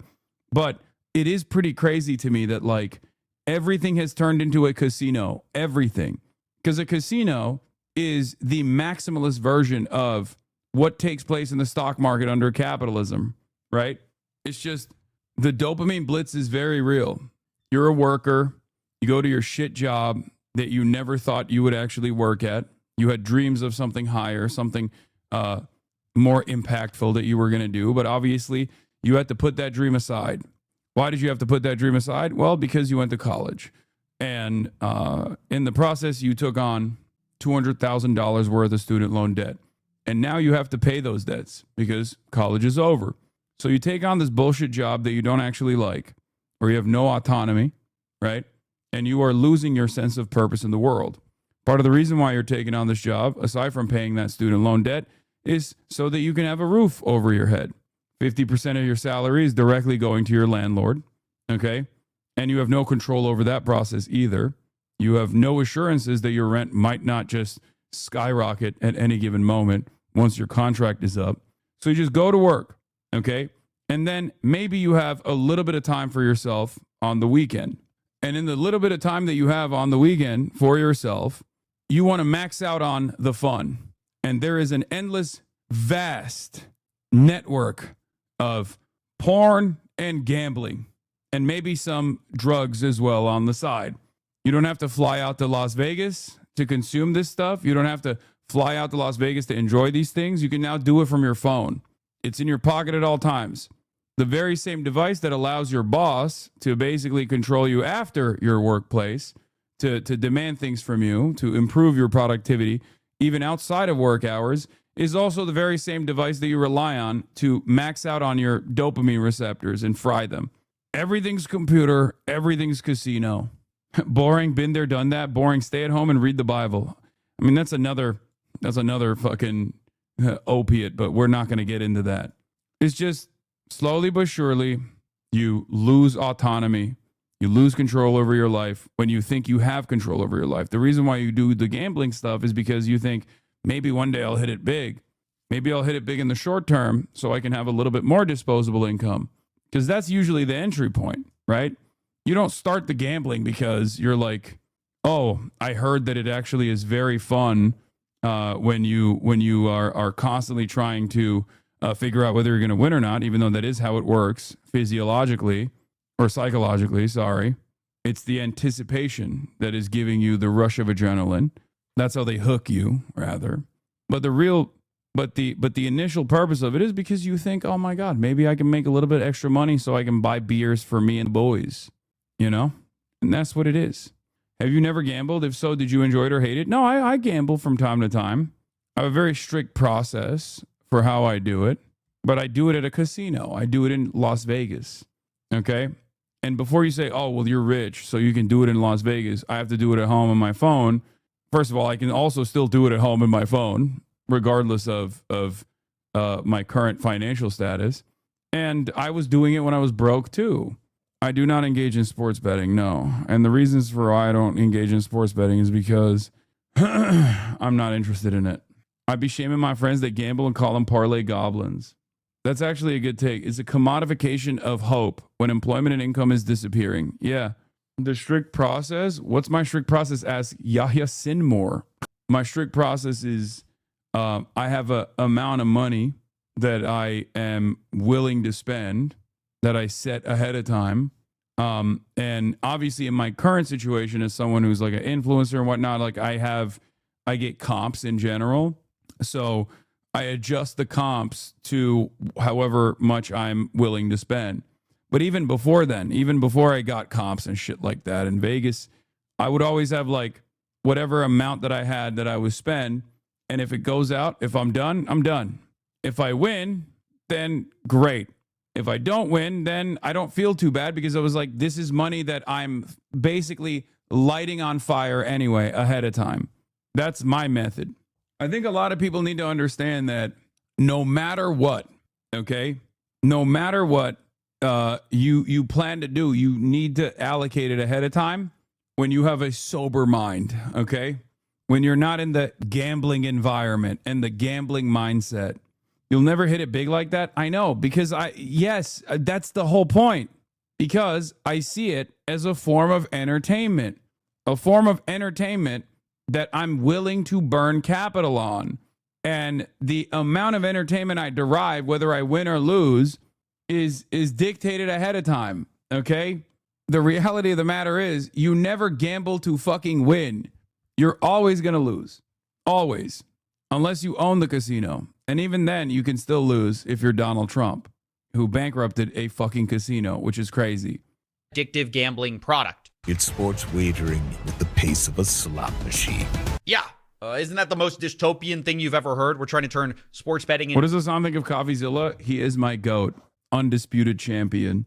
To slot machines. I mean, the funny thing is this whole product is built around yet another loophole called a sweepstakes casino. And that's... How do you wrestle being pro-sex worker in a system that uses sex workers in the most vicious ways to hook the working class into remaining servile? It's the exact same principle that I have for gambling. I'm not in favor of the abolition of gambling. I'm in favor of heavily regulating gambling. I am never going to be an advocate for the abolition of any vices whatsoever, the prohibition of any sort of vices whatsoever. Okay? It doesn't work. It's dumb as fuck. and I'm not saying that I'm like anti any sort of dopamine receptors getting tickled a little bit. Okay, it's fine. These are some of the joys in life. I'm a normal fucking human being. I'm saying that if left unchecked, this is what you get. This has always been my attitude.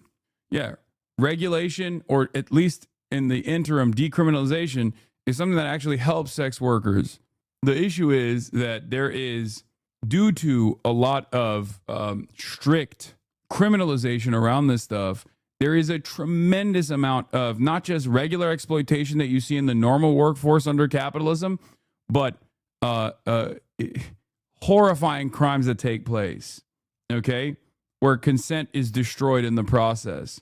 Sex trafficking or violating people's consent beyond the point that they are comfortable with. It's just horrifying. That's what happens in sex work, and which is part of the reason why the conversation always falls apart, because people go, well, that's like you're in favor of sex trafficking. No, I'm not. It's precisely the opposite, actually. They get around the 21-year-old age requirement. Here's how it basically works. Sweepstakes casinos claim that you don't actually need to purchase anything to play, so it's kind of not gambling. In fact, you can get free coins to access their games, but they also have a second currency which you can... Abolition is a generations-long goal. No, I'm not in favor of vice abolition anyway. Like, vices can spice up your life. I don't have a fucking... Like, I don't want alcohol to go away either. Like, it's crazy. While there are obviously many negative consequences, like, it would be incredibly boring if we literally created a society where there were no vices whatsoever. It would be fucking insanely boring. It doesn't work anyway. Historically, people have tried prohibition. It literally doesn't work, okay? All it does is make this, all it does is create this like robust black market that is filled to the brim with criminals. Bro hates fun. He's a leftist. No, I'm a pro-fun leftist. That's probably my number one difference from the way leftists present themselves online, I would say. The point is so those vices are not like, the addictive vices are not life-destroying, okay? Or significantly life-altering. The point is to improve material conditions so much so that, like, it doesn't matter. Where you can just do it for fun. Everyone should replace entertainment with Marxist theory. Really mad. I don't understand. It's kind of funny for me to say this because, like, by all metrics, I do live a fairly monk-style life in terms of, like, the vices that I even allow, albeit marginal, are very limited, okay? I mean, I just explained to you guys what I did last night.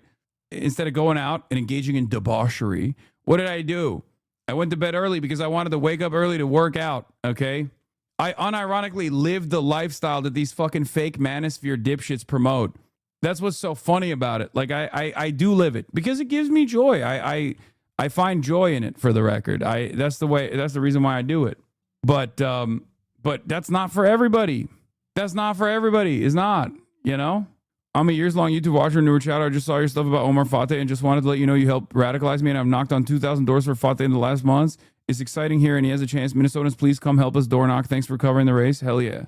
Thank you for your work. Buy. Well, not buy. You get it for free when you buy the worthless coins. For example, their website says if you buy 100 cheddar coins, you get 5 bonus cheddar cash. And that's usually what you can gamble with and redeem for real money. This is actually how Stake US works. If you didn't know, Stake International is one of the world's largest casinos, but they aren't allowed here in the United States. So they have an American arm, which is a sweepstakes casino, which has gold coins and stake cash. One Redditor explains how the loophole really works. Quote, one stake cash is 1 USD. They only use gold coins because they need to say that you aren't gambling with real money to stay open in the US. Except, of course, you are actually gambling with real money. They just have a virtual currency workaround, which basically everyone has figured out. Some casinos are just kind of more honest about it than others. Cheddar's basically saying the quiet part out loud. They're going after 18 to 21-year-olds with TikTok, Tinder, sports betting at the pace of slots. And by the way, people are betting on their success. They're actually in a cohort of startups invested in by a Silicon Valley investment firm called A16Z. But if you think that's a bad idea, Now let's talk about banks and gambling. I recently made a video on Yada, which was a fintech, which is a complicated story. We've done a ton of work on here and here. But basically, the original pitch was a no-lose lottery, which gamified savings. Lots of YouTubers work with them, and they... Dude, you just said you have a mountain of zinc cans behind you. The mountain of zinc cans behind me is unironically the perfect demonstration of how I regulate my vices. Okay? I have a mountain of zinc cans because, and this is not like a promotion of it or whatever, but like Zyn is a nicotine product. And before Zyn, I used to chew nicotine gum, and I still do, right? The reason why I did that is because I wanted to get off smoking cigarettes, and I was able to do so successfully. Do you understand? Like that is the perfect example of this. Tobacco is far worse than just straight nicotine. Even vapes that give you straight nicotine are far worse than the chewable version of the product or the lip pouches. So it is a perfect demonstration of how I do actually regulate my vices. I try to limit it to the least consequential, to the least damaging version of it. I never said that I actually don't have any vices whatsoever. I have plenty of addictions. I have a very addictive personality. Nicotine is a tame vice. I doubt very many rich people limit vices to nicotine. Wait, what? Your addiction is pumping iron? I mean, that's also true. I have a very addictive personality, and a long time ago I realized that like I should focus my addictions on things that actually advance and improve my life. Okay? Like I purposely lean into my addictive personality when it comes to, working out, working in general, live streaming in general, when you think about that. These are things that improve my living standards. Addicted to burping into the mic, sure. Working out, eating healthy, streaming. These are things that I focus on rather than the easier vices that, alcohol or eating poorly, gooning, things of that nature. What was the brand you smoked? Marlboro Reds, Cowboy Killers. Even in certain instances, gaming. Like gaming has fucked my life up too. Remember Grand Theft Auto roleplay? Yeah, abusing Kaya. That's another one. Another addiction that I have is abusing my dog. Acted like a bank, at least at first, until they switched their new business model to be about allowing you to gamble inside the app and lose money, essentially becoming a casino within what is essentially a bank account. Now, I should actually note that Yada recently shut down the banking side and have fully focused on the sweepstakes casino part. I guess it's a more profitable business, but it's a sign of the times that everyone is moving their app more towards gambling, and finance is going the same way. On August 19, 2025, the investing app Robinhood announced they are bringing sports betting prediction markets to their app. In the announcement, the vice president of Robinhood claimed sports betting was a, quote, no-brainer, as we aim to make Robinhood a one-stop shop for all your investing and trading needs. Yeah. What is a better investment than sports betting? Oh my God. AKA, we noticed people were leaving to other apps. We don't like that. We'd like you to never leave our app. And ironically, the very next day, FanDuel, a sports betting app, announced they were bringing stock market betting to their customers. But I will ask you about what some call the... Alrighty, this seems like you're full of shit. I quit nicotine because I found I was using it to treat my ADHD off-label. Then I got on serious meds and I worked through it. A vice is a vice. Adding a moral weight based on potential harm seems like justifying it. Just own that you like how nicotine feels. Wait, what? That is the reason why I'm continuing to use Zyns or chewable nicotine. What? Nicotine gum. And you switch to pouches because you're health conscious rather than I'm 5D Galaxy Brain Boy who's engaging in harm reduction framework. Wait, what? You just unironically described something that I also describe, but in a contentious way. In like a super rude way. I just described exactly this same process. I don't know if you recall, but I just said I have no issue with vices. Like I don't have an issue with vices. I don't know why you got so mad at this. And while there is still harm, there is still a trade-off to consuming nicotine products. The trade-off is far less consequential and far less bad than just straight up blasting cigs. I wasn't trying to say that I'm morally superior in any way, shape, or form. Very odd. They unfollowed? What? No. That's crazy. They got that mad? can't win them all, I guess. Gamification of markets. Why this move? Why FanDuel? Why now? For us to have a partner like FanDuel and be able to have 14 million accounts on day one, I'm not becoming a casino, contrary to popular opinion. I didn't buy a casino. These are markets that will be offered to the general public, and we think is massively exciting. I've been in the meme coins and crypto space. Always the influencers that make the money and the retailers and that get the short end of the stick. I'd stick to options due to liquidity. At least you don't get gape.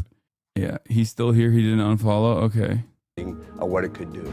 And you couldn't have a more perfect image of how finance is embracing the casinos and vice versa. Actually, correction, you can have a more perfect image because after I wrote this, the New York Stock Exchange's owner invested $2 billion into Polymarket. So actually, this is the perfect image of where we are. And a result is a lot of young people now see the stock market as kind of more like a betting market. The most popular group on Reddit is personal. Okay, I'm going to be honest. The stock market is kind of like the betting market. It always has been. It's not, it is. Especially sports betting, where there is fundamentals that you can apply, even though ultimately probability is still going to dictate the outcome. There are still fundamentals that you can lean into. Finance with about 21 million followers. In second place, Wall Street Bets, where gambling on the stock market is embraced and celebrated. There's also aspects of the stock market that are damn near identical as well to sports betting. But yes, I know people, when I say stock market, some people think long-term investments that you're making into reliable stocks or, I don't know, numerous other like low-risk options. And that's not what I'm talking about when I say this. Okay, I don't fully agree with casinos and sports betting. The goal of those running the show is for you to win as little as possible. In stock trading, the people who run it benefit when your value goes up. Yes, I don't think low risk at all. No, there are lower risk investments as opposed to higher risk investments. But the aspect of the stock market that's like closely resembling the aspect of the stock market that closely resembles like gambling is basically like day trading and shit. But also you're thinking of like blue chip, parking some of the money that you have into a lower risk fund that you're never going to take anything out of. Like that's not, that's there is still an aspect of probability there, but it's far, far different than, just putting money on red, putting money on any game whatsoever that is specifically designed to weigh the house, like weigh in favor of the house in a long enough timeline. It grew the most during the meme stock craze of 2020, which shifted how some people thought about investing. Instead of being driven by earnings, prices, or fundamentals, people gambled on memes, attention, and vibes. People are chasing bigger returns and taking on bigger risks to do so. One measure of this is the amount of debt people are taking out to invest.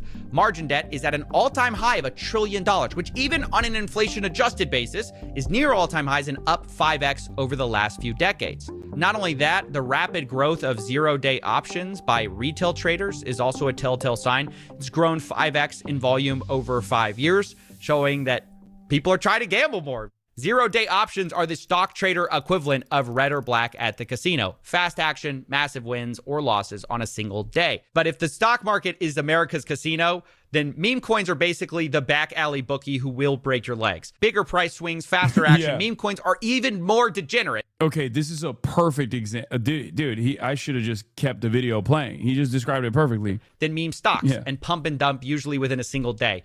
Among the people who trade these, Pump.fun is the leading destination as the one-click launchpad. Anyone can make a meme coin in seconds, and there is no value in it other than the expectation that someone might be more foolish than you and buy at a higher price than you did. And of course, Pump.fun is happy to take a cut and make most of the money. Most traders will lose, but now you can also get a cut if you're a content creator who pushes one of these coins. We've seen the same thing from launchpads. There's an inherent difference though. On principle, you're investing in a company, or that's how it used to be. Your investment is supposed to help the company improve. Before the financialization of the economy, it was good for society. I think we could have figured out a better funding vehicle for these companies in general, or at least focused when we had a better opportunity to do so, at least focused on this reinvestment in a more democratic fashion. We are very, very far past that point, by the way. And even in its inception, there were many market crashes, very famous ones. But we're so far removed from that point. I mean, normal things that happen nowadays, normal things that happen with companies nowadays that you can literally see with your own two eyes that actually improve the fucking the stock value of a company, like the value of a company that genuinely is harmful to the economy. It happens all the time, whether it be stock buybacks or whether it be fucking mergers and acquisitions and the subsequent layoffs that come about it. Like, there are so many examples where, like, well, stock performance is doing great, but overall, the consequences for the real economy, the economy that you actually live in, is devastating. Like Meteora, they allow creators to have a split of some of the trading fees, and it kind of democratizes the grift. Now, anyone can farm their followers and fans for money. You don't have to be particularly sophisticated, and that's actually how Trump made millions of dollars in fees with Trump Meme Coin without ever selling. He just farmed the fees. And to be clear, this money doesn't magically appear. It's being siphoned away from regular people who mostly lose. It creates a sad ecosystem where most creators are racing to the bottom for attention to get their audiences to pump their worthless coins, leading to a predictable spiral where most are scamming, rage baiting, or otherwise trying to shock each other into becoming the biggest grift of the day. You said, wait, I don't understand. If gambling is a commodification of hope, don't you think that a true socialist society would abolish gambling? No. The point is not that you're enjoying a game. The point is that that game is taking away your earnings and ruining your fucking life and pushing you further and further into a deep pit of despair. The example I will use is like, I mean, there's like mini risks and mini games that people have always fucking enjoyed, even in their communities, right? Like, you just sit around and you play a game, and in order to make the odds, or in order to heighten the intensity of the game, you just put money on it or something, right? Not sure if you'll see, but can you explain why mergers lead to layoffs? They call it eliminating redundancy. Once a merger takes place, now you got two people from two separate companies doing the same job. Usually, one of those guys needs to go. What the fuck? Thanks for the 20 bandos. It's ripping. What? If you've ever heard of a zero-sum game where someone has to win for the other one to lose, meme coins are negative-sum because of all the trading fees. Most people, by definition, will lose. The real winner, of course, is Pump.Fun and people pushing it. According to one analysis, they've generated revenues of over $800 million for themselves, while... Whenever you look at this kind of, like, despicable behavior, turn enough stone and underneath you will find Nazis, okay? You look at all this degeneracy, and you start turning some of these stones, and under one of those stones, you'll always find a fucking Nazi at the heart of it. Almost none of the traders least racist kick streamer made significant profits. According to one analysis, 0.4% of all traders will ever make over $10,000. So almost no one. And look, the reason we're going through all of this is to explain the many ways that gambling is no longer just about slots, cards, brick and mortar casinos. We've injected it into every conceivable aspect of our lives, and that has two effects. One, it's inescapable. You cannot avoid gambling by avoiding Vegas anymore. It's literally everywhere. And then two, it's also harder to understand and study because most researchers are studying like casinos, sports betting, but so much of gambling is not that anymore. So as we get to the numbers of this stuff, remember, everything's going to be an undercount. But it is still important to talk about those casinos, and that's where we're going to shift now. Starting with the biggest trend that has happened for these casinos, and number 2 on our reason, which is sports gambling becoming legalized. Rewind the clocks for a second back to 2018 when the Supreme Court overturned a federal ban. At the time, basically, you could only sports bet in Nevada. But after this, you can see in a few years, we've completely flipped on the issue. Most states now allow sports betting.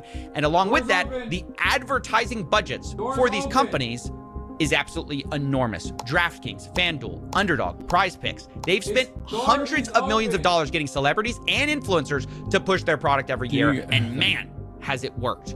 As I'm writing this, the #1 sports app on the App Store is not sports, it's not ESPN, ESPN and the NFL are second and third. The number one sports app is actually DraftKings. And in the top 10, half of those apps are sports betting, which is insane. There are two reasons for this. Obviously, one, hundreds of millions in advertising, but the second is what are called inducements, which is when these apps will incentivize players to download them and place a bet, sometimes literally offering what seems like free money. It's got an NFL offer. Don't play with me. We just turned $5 into $150 in bonus bets. New customers bet $5, get $300 in bonus bets if you win. New customers get risk-free bets up to $2,000. Now look, the reason casinos do this is kind of obvious. If they can make you place one bet, they're more likely to place the second, third, and 100th. But even setting aside the fine print of these weird offers, does it not strike anyone else as weird that we're allowing gambling companies to give away free stuff? Imagine the cigarette industry told you, buy your first pack, get 50 free packs free to get you started. Imagine. Yeah, I mean, first hit is free, baby. That's the drug dealer. That is quite literally the drug dealer method. Something to consider. I wonder why. Yeah.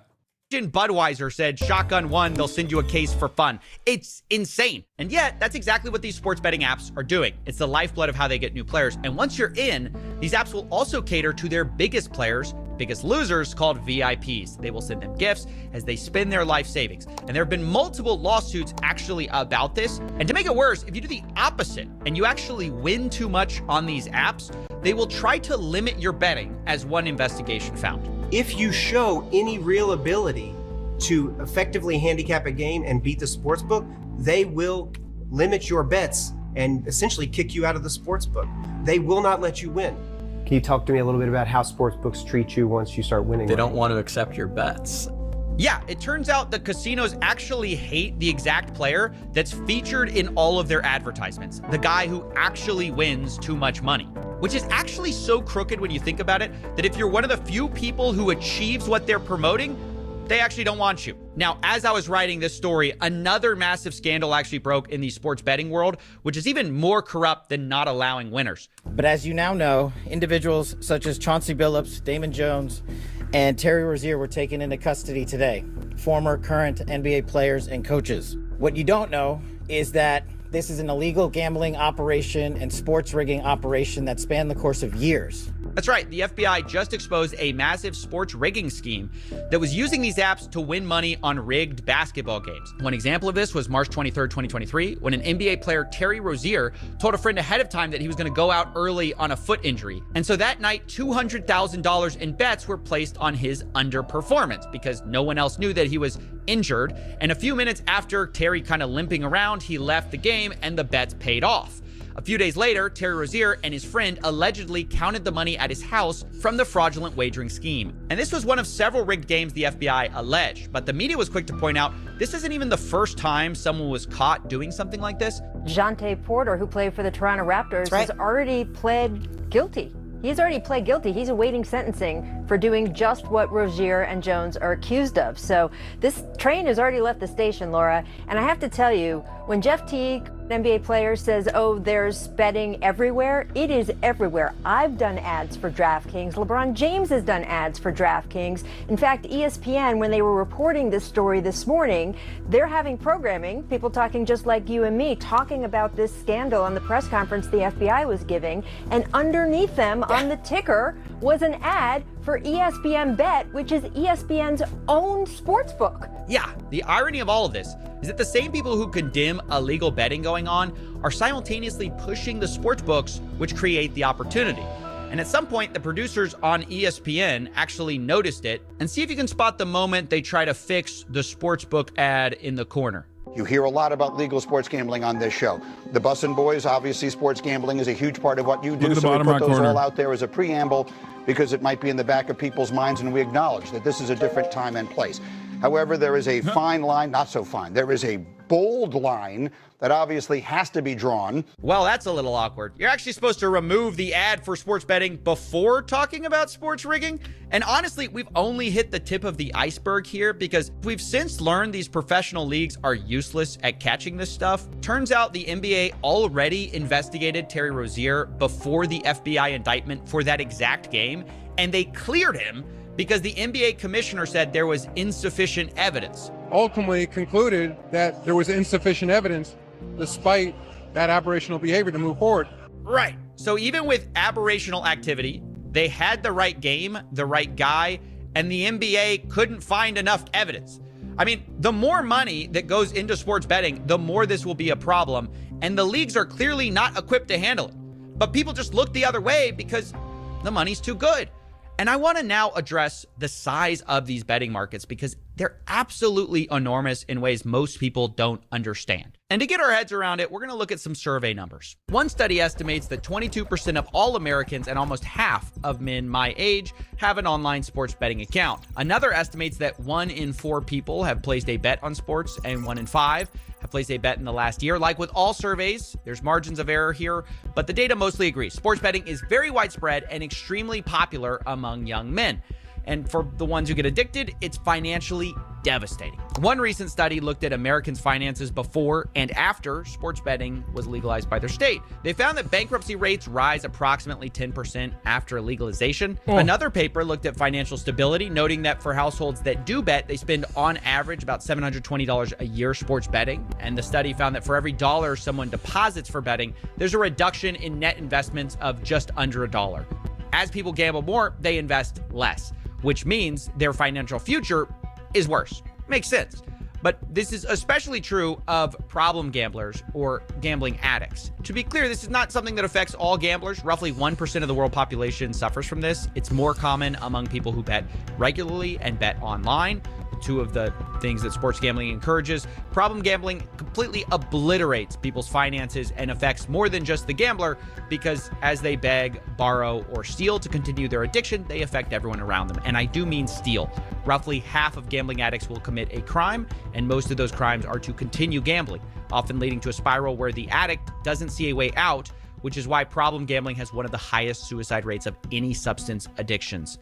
Full stop. I don't get it. You know none of this, man. I didn't say criminalizing is good. I said regulation is good. This is why you have to regulate it severely. We're doing the opposite. We're allowing it to expand. We're allowing to create a system of ease of access for people to do it wherever they want on the shitter. Matters, right? Yeah. You've tried this before with Roobet, CS2, and it did nothing. Yep. No, literally, I mean nothing. Absolute silence. All the moralizing, the anti-gambling, you're wasting your time. Yeah. That's how I feel. Let me tell you a story. A year ago, I was offered $20,000 to do a video by Casino. Now, I said no and made a whole series about it, but what I didn't tell you is that later I was offered $1 million to cover my legal fees in an ongoing case. Now, this was offered by a person who said they wanted to remain anonymous, no strings attached, very nice person. They said they wanted to just help out. Sounds great. But then I found out the money was coming from a sports betting company. They were one of the top people, and that's obviously a dilemma for me. I am publicly against gambling, and here this person's kind of privately telling me, well, gambling can pretty much solve all my problems. Pay my legal fees, they're telling me, oh, their company's regulated, it's fine, it's above board. Ultimately, I had to say no. Thank you for the offer, but, in my head, there's no such thing as $1 million, no strings attached. And, obviously, I also can't take $1 million from a sports betting company and then go make a video criticizing sports betting. But it gave me pause and kind of gave me an aha moment that I was missing before, where I started to understand exactly how screwed we. It wasn't entrapment because he probably hadn't done a lot of critical videos on sports betting at the time. Because, for example, I'll tell you right now, there's mad people in Vegas that fucking love my shit because I have taken the task stake.com, right?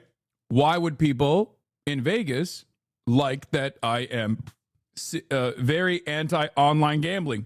Well, because obviously the ready availability of online gambling and unregulated cryptocurrency-based casinos is competition. And the same goes, I'm willing to bet for that guy. That's probably what happened.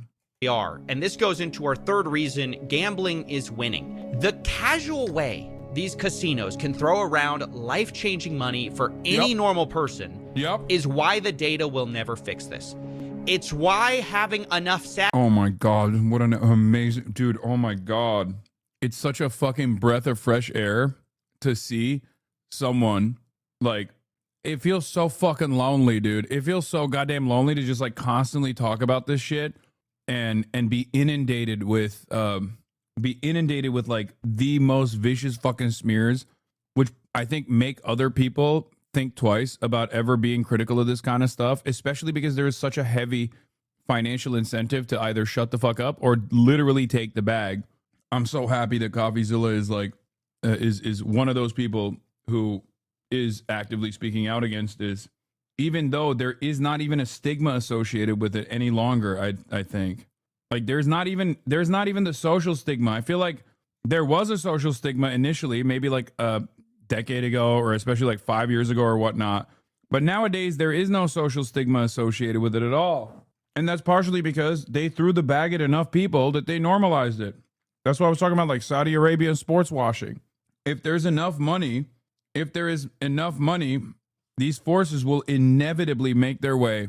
They will inevitably make their way into normal society by just basically paying for it, by paying for the PR. Bad facts about addicts or interviewing people whose lives were ruined will not change things. Believe me, I've done it and it's never moved the needle.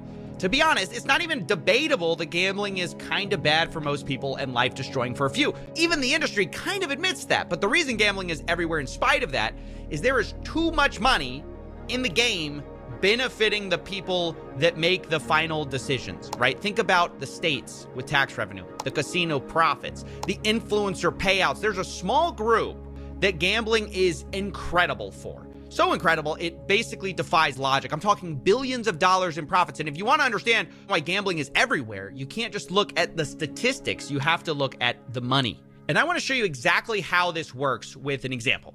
This is Matthew. He's better known online as Nadeshot, and recently he took a gambling deal with an offshore crypto casino. And when he first talks about the deal, I want you to notice it's a little strange. He almost seems hesitant. Boys, we just partnered with Rootbet, and before I say anything, don't gamble, okay? You will lose. I promise you, you're gonna lose. But that's why I partnered with Rootbet, so they can pay me to gamble. So even when I lose, I'm still gonna lose. Yeah, it's pretty weird to hear someone say, don't gamble, guys, while announcing a partnership. It's not weird. That's the Trainwrecks method. That Trainwrecks paved the fucking way with that. He literally paved the goddamn way with that, man. As the train strat. Yeah, I have it. I have the, yeah, I mean, there's the spam. Get it twisted. Don't get it twisted. Don't get it twisted. I still have a card that I carry with me in my fucking wallet. Where is it? Where's my Trainwrecks card? I literally carry this shit with me everywhere I go, bro. It's not even a joke. Wait, where the fuck did it go? Oh my God. Did I lose it? No. I need to get it laminated, honestly. It's been years, dude. I have had this card in my wallet for years. When I go to Las Vegas, the first time I ever made money at Las Vegas was when I fucking actually tried to do, what is it called? The slots. Something I never actually took enjoyment out of because I think it's just like, it's not something I can touch. There's no tactile tactile reward at all. So I don't really fuck with slots like that. But the only time I've ever made money in Vegas was when I would hit the slots with the Trainwrecks card on top of the button. But yeah, straight up. There's colors, sounds, and shit. It's great. Nah, it's not for me. With a gambling company.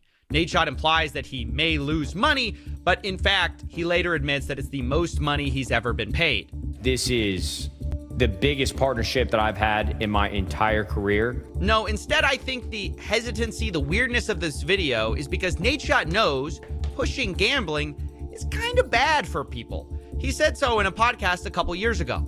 I definitely think that people streaming on Twitch, all the crypto betting, certainly incentivizes younger kids to be more interested in crypto gambling. Like, I know personally people that should not have been gambling online, but because it's so easy to gamble with crypto, they did it when they could not afford to do it, and it has not worked out well for them. Right. Nadeshot knows personally it's bad.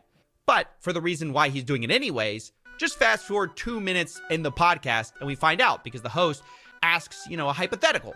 What if someone offered Nadeshot $100 million to promote gambling? And well, let's just say his tone changed. I ain't turning down $100 million, bro. You got me fucked up, brother. I'll go on there and I will crypto gamble 24/7, dude. At that point, man, it's the parents' fault. Hey, I'm just working over here. You're going to pay me more than LeBron? Brother, I would be lighting up, cash on fire, gambling crypto. I would sell my soul for 100 M's. Are you fucking kidding me, dude? We should clip this. We should send this over to Kick.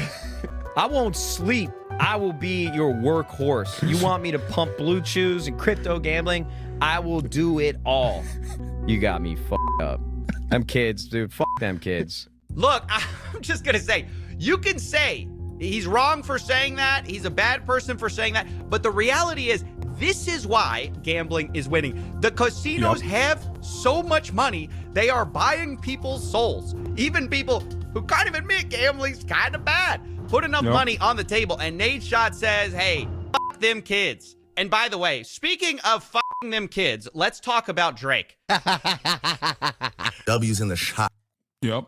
One of the biggest unending, unlimited fucking torrent of mass smears that I have received has come from the company that CoffeeZilla is talking about right now. Let's be real, 99% of leftists would do it. Dog, you are literally talking to a leftist who did not do it. Fuck you mean? I love that when people go, oh, you're rich already. Dog, who the fuck do you think the people who take these gambling deals are? You think it's fucking no-name motherfuckers with like 8 people in their audiences? No, it's the top fucking content creators on the platform, dingus. Like, you're literally talking about Drake. The motherfucker has a goddamn actual commercial-sized airplane for himself. XQC Trainwreck's like, what do you mean? Oh, you're rich already. It's like, yeah, that's the reason. Yeah, because famously, you know what rich people love? Not making more money. You guys are so fucking stupid. Like, what do you mean? Yeah, you're not wrong. It's much easier for me to say no to this shit, except these are the kinds of people that they're giving money to. They're not giving it to fucking regular Tom, Dick, and Harry with like 13 people watching. These are already rich people. That's the whole point. It's so funny because it goes back to the same cynicism that I always talk about. It goes back to the same cynicism. It's like, oh, well, it's easy for you to do. Yeah, easier for me than you. But they're not giving you $100 million, brother. They're not offering you tens of millions of dollars. You know? Also, on top of that, the people that they're giving contracts to are wealthier than I am to begin with.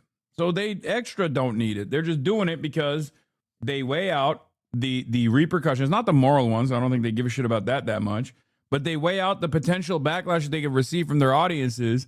And over the years, they realize like there is no backlash. It doesn't fucking matter. You just slot yourself into this comfortable part of the internet and you just pump right-wing shit all the way, all the time. And then you basically retrain your audience to be more open-minded to this sort of thing. You either develop a new one and you get who you can get from your audience, right? You get who you can get from your audience to get on board, and then the rest will come regardless.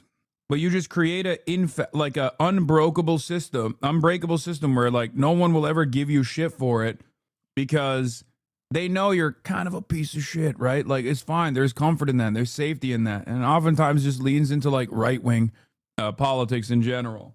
I'm not talking about Drake in general here, but it's just like, it isn't just streamers or influencers taking deals. It's the biggest rapper on the planet. He signed a reported $100 million deal recently with Stake, the crypto casino, which is wild. There's really no endorsement deals like that anywhere else that hit those kind of numbers.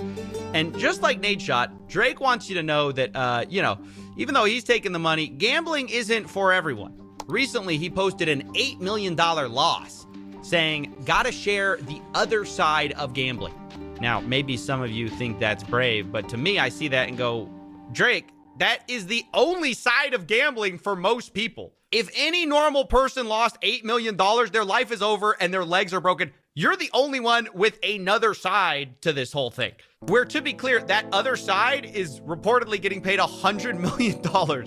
And to be clear, like, It's a lot of people taking these deals. I'm not trying to single anyone out. You know, let's also take Kevin Hart, right? One of the world's smallest comedians. He pushes DraftKings.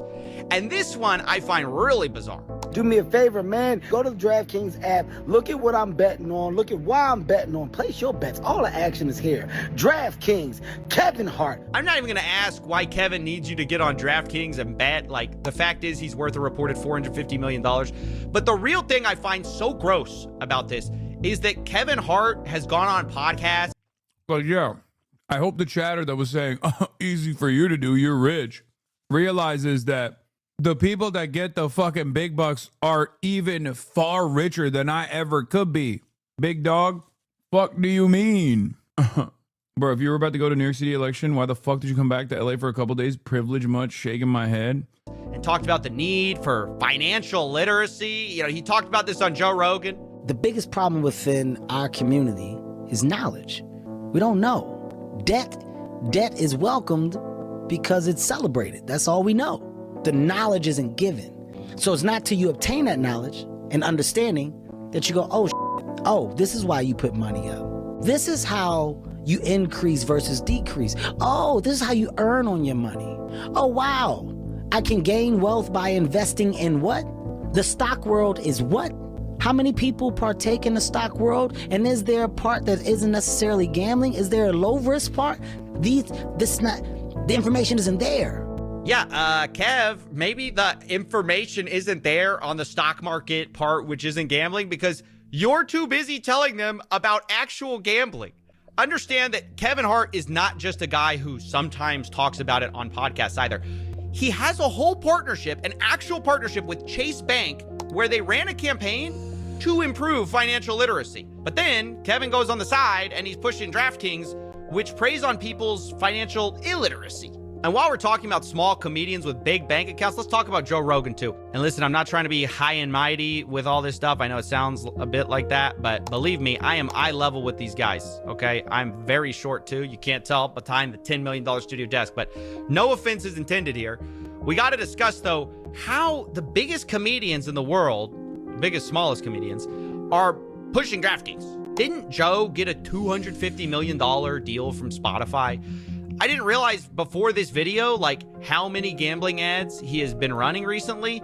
In the month of September alone, there were 11 DraftKings ads in 14 videos. And with Joe especially, it's weird because he's the guy who rants against big pharma's manipulative advertising. If you can advertise, you can.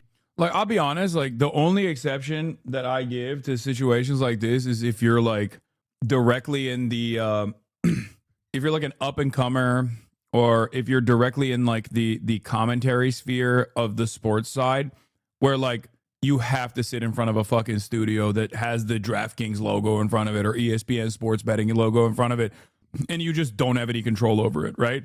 Obviously, Joe Rogan is a little bit different. Like, there is... Do you see what I mean? Like, I don't think, like, Jamel Hill has any say over what gets placement on the broadcast that she's on, right? Like, that's the difference. Like, there's a lot of people who are, like, employees or people that want to break into, you know, the sports commentary side or whatever. Like, that's it. There's also people who just, like, objectively don't give a shit.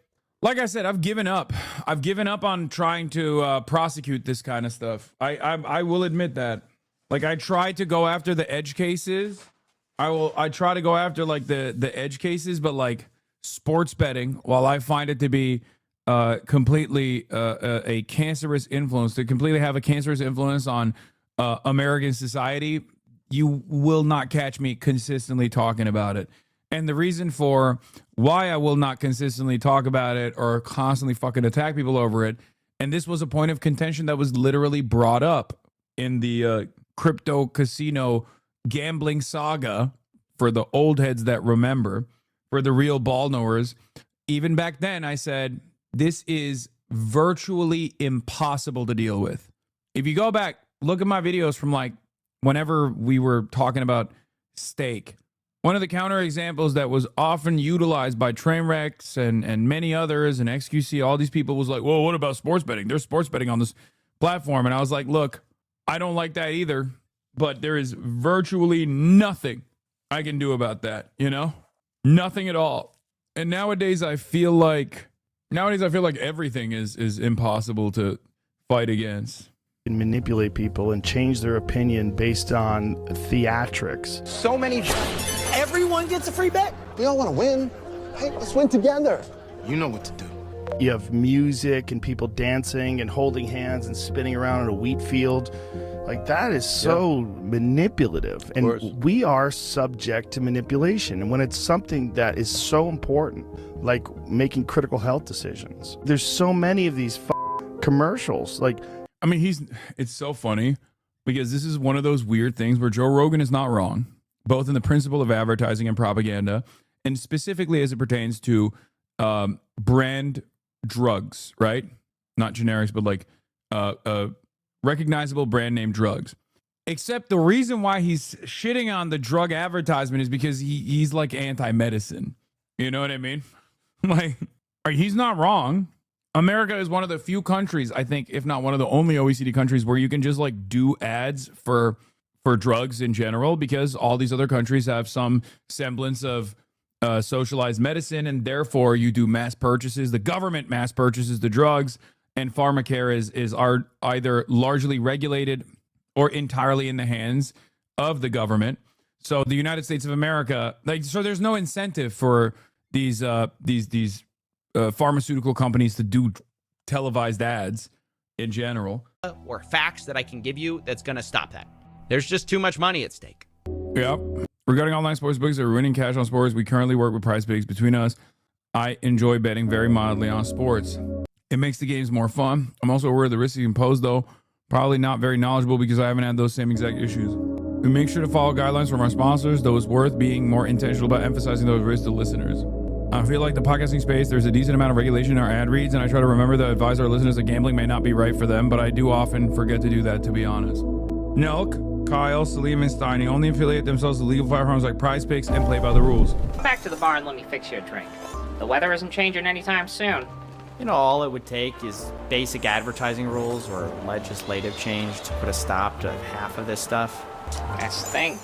Money makes the world move, Coffee. And the people who write the rules like them just the way they are. My goat. Fucking Goatzilla, dude. He's so awesome. This is going to become more and more of a problem. And I think, I don't know. I just don't think there's any solution to it. It is a money printer. Okay. And when you have something that is a money printer, it would be like if when we first figured out the extraction of oil from the ground, you know, petroleum, like when we first figured out that was going to be devastating for mankind. And then we were like, hey, maybe we should think about this. Maybe we should think about this. This is really fucked up. But then obviously, it didn't matter because we were like, what the fuck are you talking about? There's a tremendous amount of money to make here. And gambling, just like with the oil and gas industry, for example, especially when there's like, with the oil and gas industry, at least there's like there is a reason for why it is a necessity for the explosive growth of technology and all the stuff, right? Whereas with gambling, it's just like a pure vice and it's just for fun and it's just for entertainment, but it's very addictive. I think gambling in and of itself is going to turn into the exact same thing that we're seeing with the oil and gas giants, right? Like people will just go, well, no, this was initially an opportunity to create tremendous wealth, but also at the same time, it's just a part of normal existence and there's nothing you can do about it, no matter how devastating the impact of it might be. And that's the same future I see with gambling. We will never have, I just don't foresee a future where these companies, especially with the current loose regulations or the lack of regulations that make even more money, are ever going to turn around and recognize that they are creating tremendous pain and allow the current governments to take action against them, any sort of regulatory action against them. I think if cigarettes were invented today, we would have never made it illegal to make doctors promote it on television and also tell people that it was good. Genuinely. Because there was a time when people would like market cigarettes, right? And then, I don't know, there was a lot of advocacy groups that decided, hey, maybe that's not such a positive thing. Seems like there are a lot of ailments. Seems like there are a lot of side effects here. Sure, makes you look cool. And goddamn, does it make you look cool? I'll be honest. Oh, here, look at this. You know, if you were to follow a busy doctor as he makes his daily round of calls, you'd find yourself having a mighty busy time keeping up with him. Time out for many men of medicine usually means just long enough to enjoy a cigarette. And because they know what a pleasure it is to smoke a mild, good-tasting cigarette, they're particular about the brand they choose.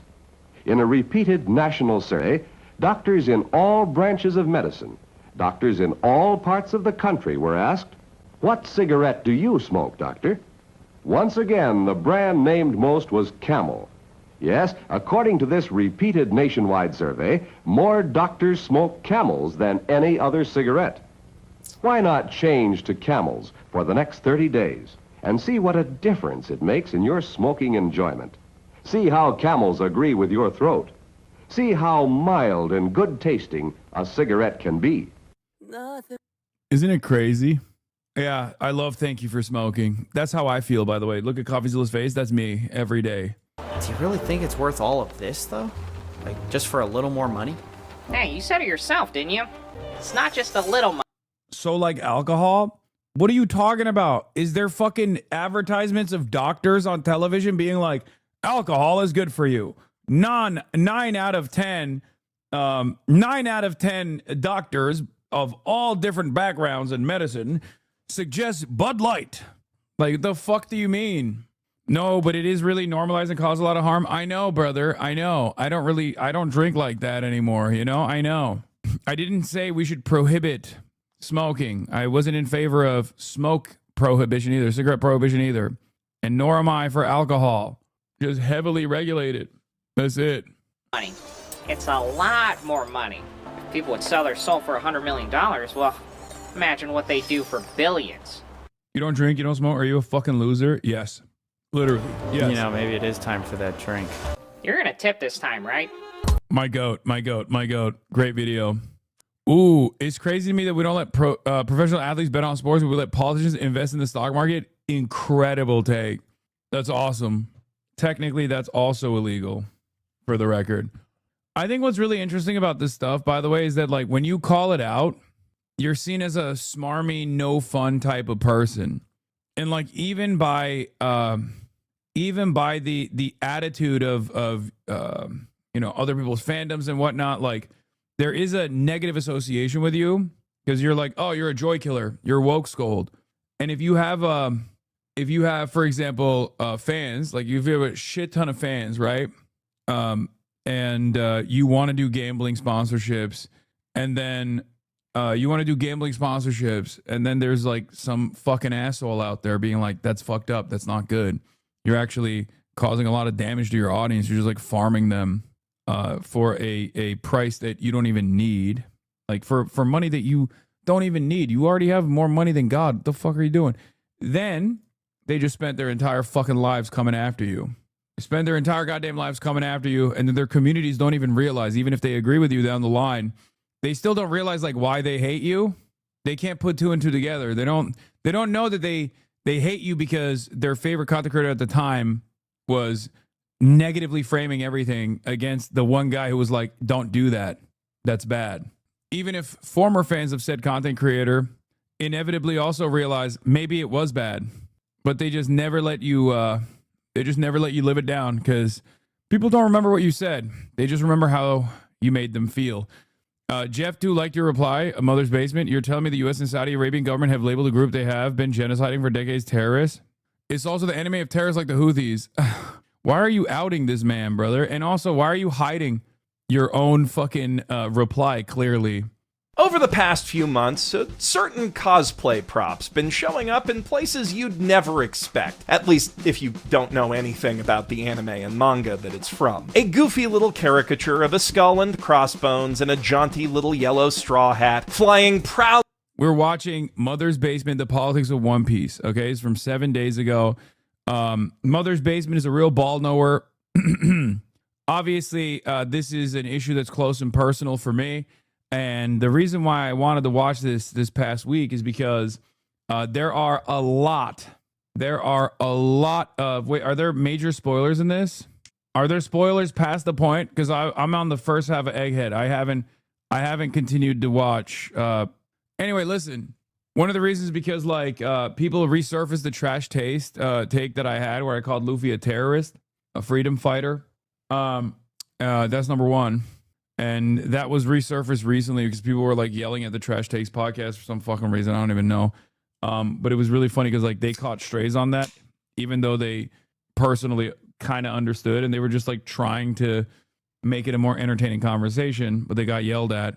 And then two, the other reason why this is interesting is because the Book Talk girlies have basically picked up copies of the One Piece manga. Okay. And unlike many anime enjoyers who never see the day of light or the light of day, who never go outside, who never shower, who don't have any fucking media literacy whatsoever, who are absolute dullards, who would rather think about aura, cool fights, hype moments, power scaling, and a number of different idiotic conspiracies that they engage in while they simultaneously turn around and tell you, oh, why would you say One Piece is political, you fucking idiot? There are plenty of them out there, okay? These are the Book Talk girlies and the guys that actually do have media literacy, okay? Now, I'm not going to sit here and say that they're all, you know, the best read people out there or they have the best media literacy or anything like that, but they definitely have more than the average anime enjoyer. Bro just started watching One Piece and thinks that his Karl Marx. Yeah. Don't read Das Kapital. Read One Piece instead. It's just as verbose. You haven't heard of Agenda Piece. So I will admit, until I saw the TikToks of people making memes about Agenda Piece against the book talkers picking up copies of One Piece, I was unfamiliar with some of the Agenda Piece line items, except for those that I had heard in my chat. A shockingly low amount of people in my community that also are One Piece enjoyers are actually Agenda Piece defenders, which is very interesting. It's very, very interesting. But I guess I am a little bit of an Agenda Piece guy as well, except I merge Agenda Piece with actual author's intent, something that a lot of Agenda Piece people don't do, okay? Author's intent is pretty fucking important in the media literacy side of things, which is part of the reason why I brought Oda's background or at least like personal political associations, or rather what he feels comfortable showing about himself. For those of us that are normal adults, what the heck is Agenda Piece? Agenda Piece is people that have different agendas about One Piece and One Piece characters and don't actually care about the work at all from the normal way, that you would enjoy the content. And I think it's mostly memes in general. Agenda Piece Peak is very funny. Mihawk paints his sword black. Shanks is a rat. And Roger is a fraud. I don't even know why they say Garp is. Why do they say Garp's real name is what is it, like enslave the masses or something? I guess Zoro is a racist. This kind of Agenda Piece as well, even though I don't really take it. Yeah, warrior of oppression.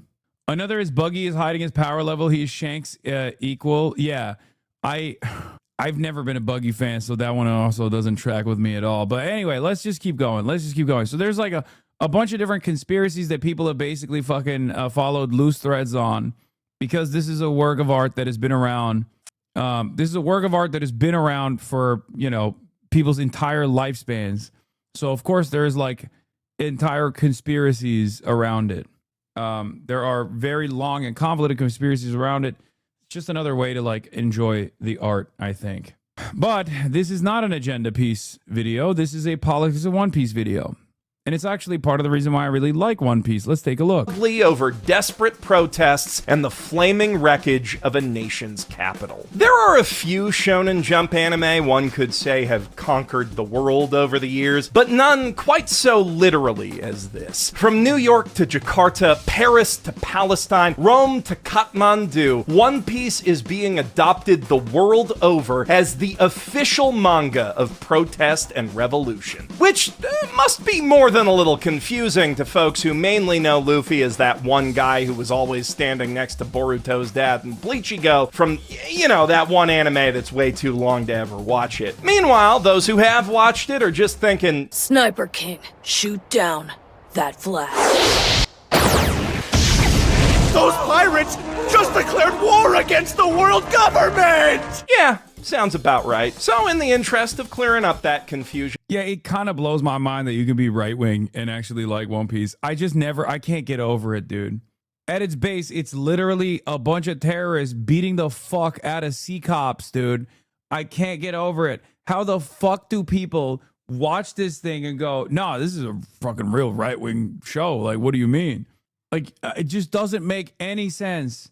I know I'm just relitigating the same take that I delivered on Trash Taste, but there was a fuck ton of people at the time, including a bunch of like One Piece Twitter accounts that was shitting on me for that take.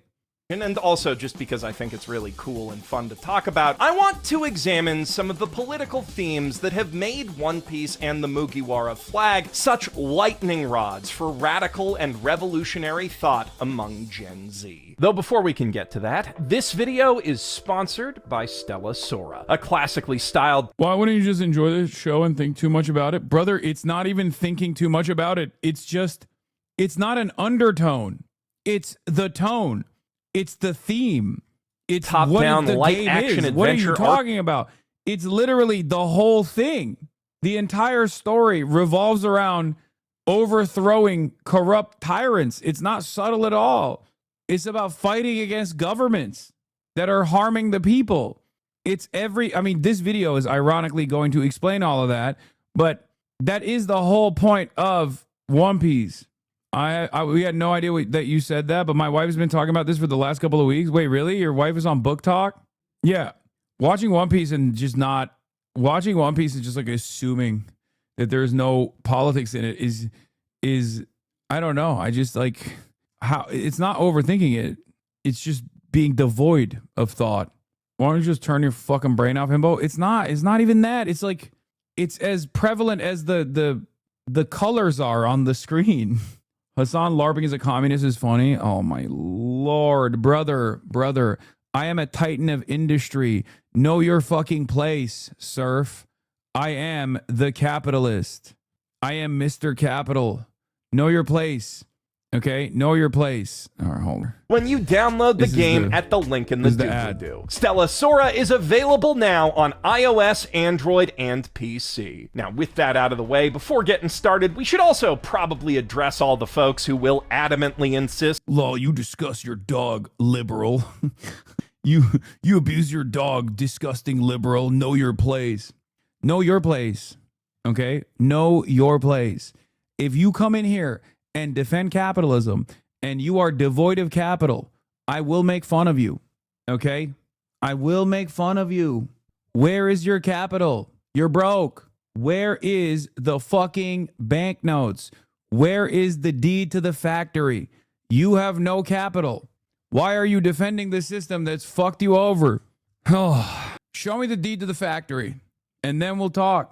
One Piece isn't political at all, so yeah, they're just completely wrong. Both in the broad, everything is political sense that no work of art can fully expunge its own creator's biases and worldview, and the meme sense that it has many queer and racialized characters in it, but also in the more specific sense that Eiichiro Oda has a lot of very strong opinions regarding governments and social issues that he builds most of his story arcs around. Yeah. Drum Island is yeah. I wonder what this anime is about that has like visibly queer characters and trans characters that aren't even like villains, okay? Or even if they are villains initially, they become like friends.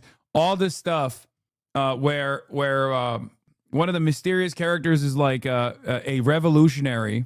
One of the mysterious good characters is directly a revolutionary. Explicitly about the evils of privatized and monopolized medicine. The entire East Blue saga is bookended with stories about different scales of police corruption. Skypiea is about colonialism and its ties to the romanticized age. This is so funny. I verbatim, one by one, went through all of this when describing why One Piece was political on the Trash Taste podcast. Exploration. Fishman Island deals with civil rights and the evils of racial supremacy. Alabasta and Dressrosa both straight up, greatest opportunity and yet the weakest.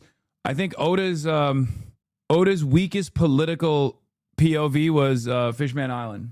Examine from different angles how covert foreign actors can destabilize and subvert sovereign states. Water 7 is about basically the CIA doing that and leads directly into a vicious spoof of Japan's guilty until proven innocent court system. Wano explores the pros and cons of open borders with a little side of trans rights. Sabo's backstory is all about how elites divide and conquer through social stratification. Robin's backstory shows how history can be twisted and erased to control political narratives in the Smithsonian. The entire Summit War saga is about the corruption and politicization of justice itself. Long Ring Longland is about cheating scandals in the Laugh Olympics. It's a very political manga. And when you dig deeper to look at the underlying narrative connecting those arcs, you find revolutionary politics baked into One Piece and Luffy's very DNA. Literally. Oda keeps a picture of Che Guevara hanging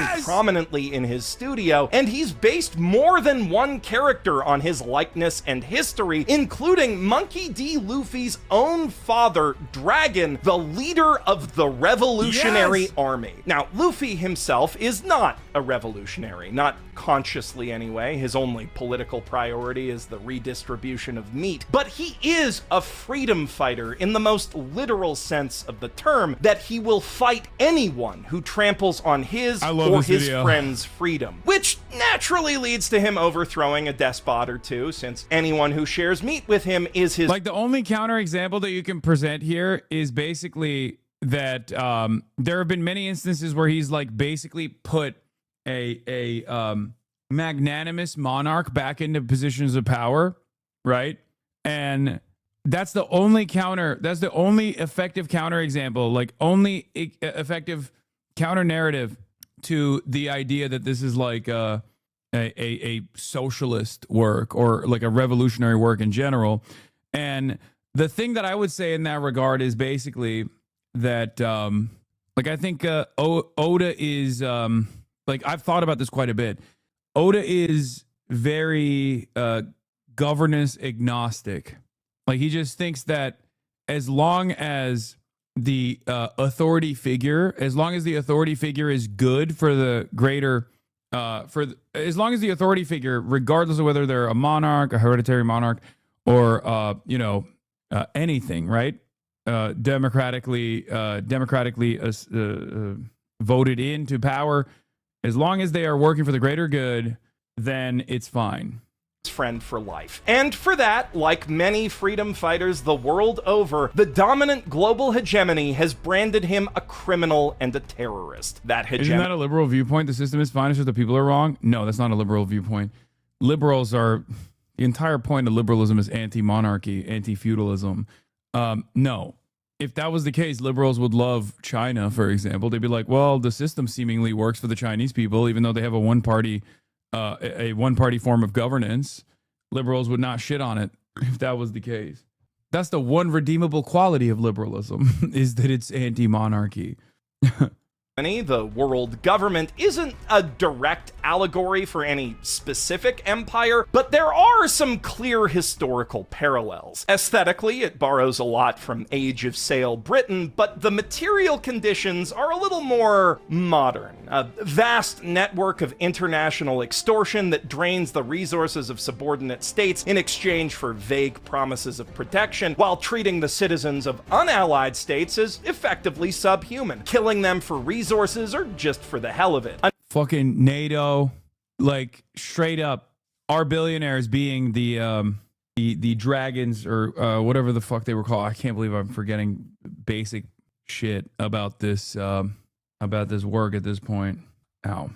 Celestial dragons, yeah. Nation literally built on top of a racialized underclass whose slavery was made illegal several years ago on paper, but is still carried out in practice through loopholes in the prison system, ruled by an elite class of lazy, malignant Nepo babies who are treated like gods basically just for existing, and if you so much as think about hurting one of them, they will bring the full weight of the state down on your head faster than you can blink. Though, of course, that last point applies to pretty much every empire, and that is the real point of the world government. The shape of and justifications for authoritarian regimes change from country to country and era to era, but the villainy masquerading as justice is an eternal constant. Justice, alongside freedom, is one of the two thematic pillars of One Piece, and much of the story concerns itself with figuring out what precisely those two words really mean. Every pirate is living a life of freedom, or at least thinks they are, while every marine at least claims to embody justice. But just as each pirate has a very different view of freedom and who should get to enjoy it, every marine uses their own definition of justice to justify their actions, villainous or otherwise. Fujitora, the samurai admiral, practices humane justice, with an emphasis on protecting innocents over attacking criminals. A noble ideal, to be sure, but one that's immediately compromised by the company that he...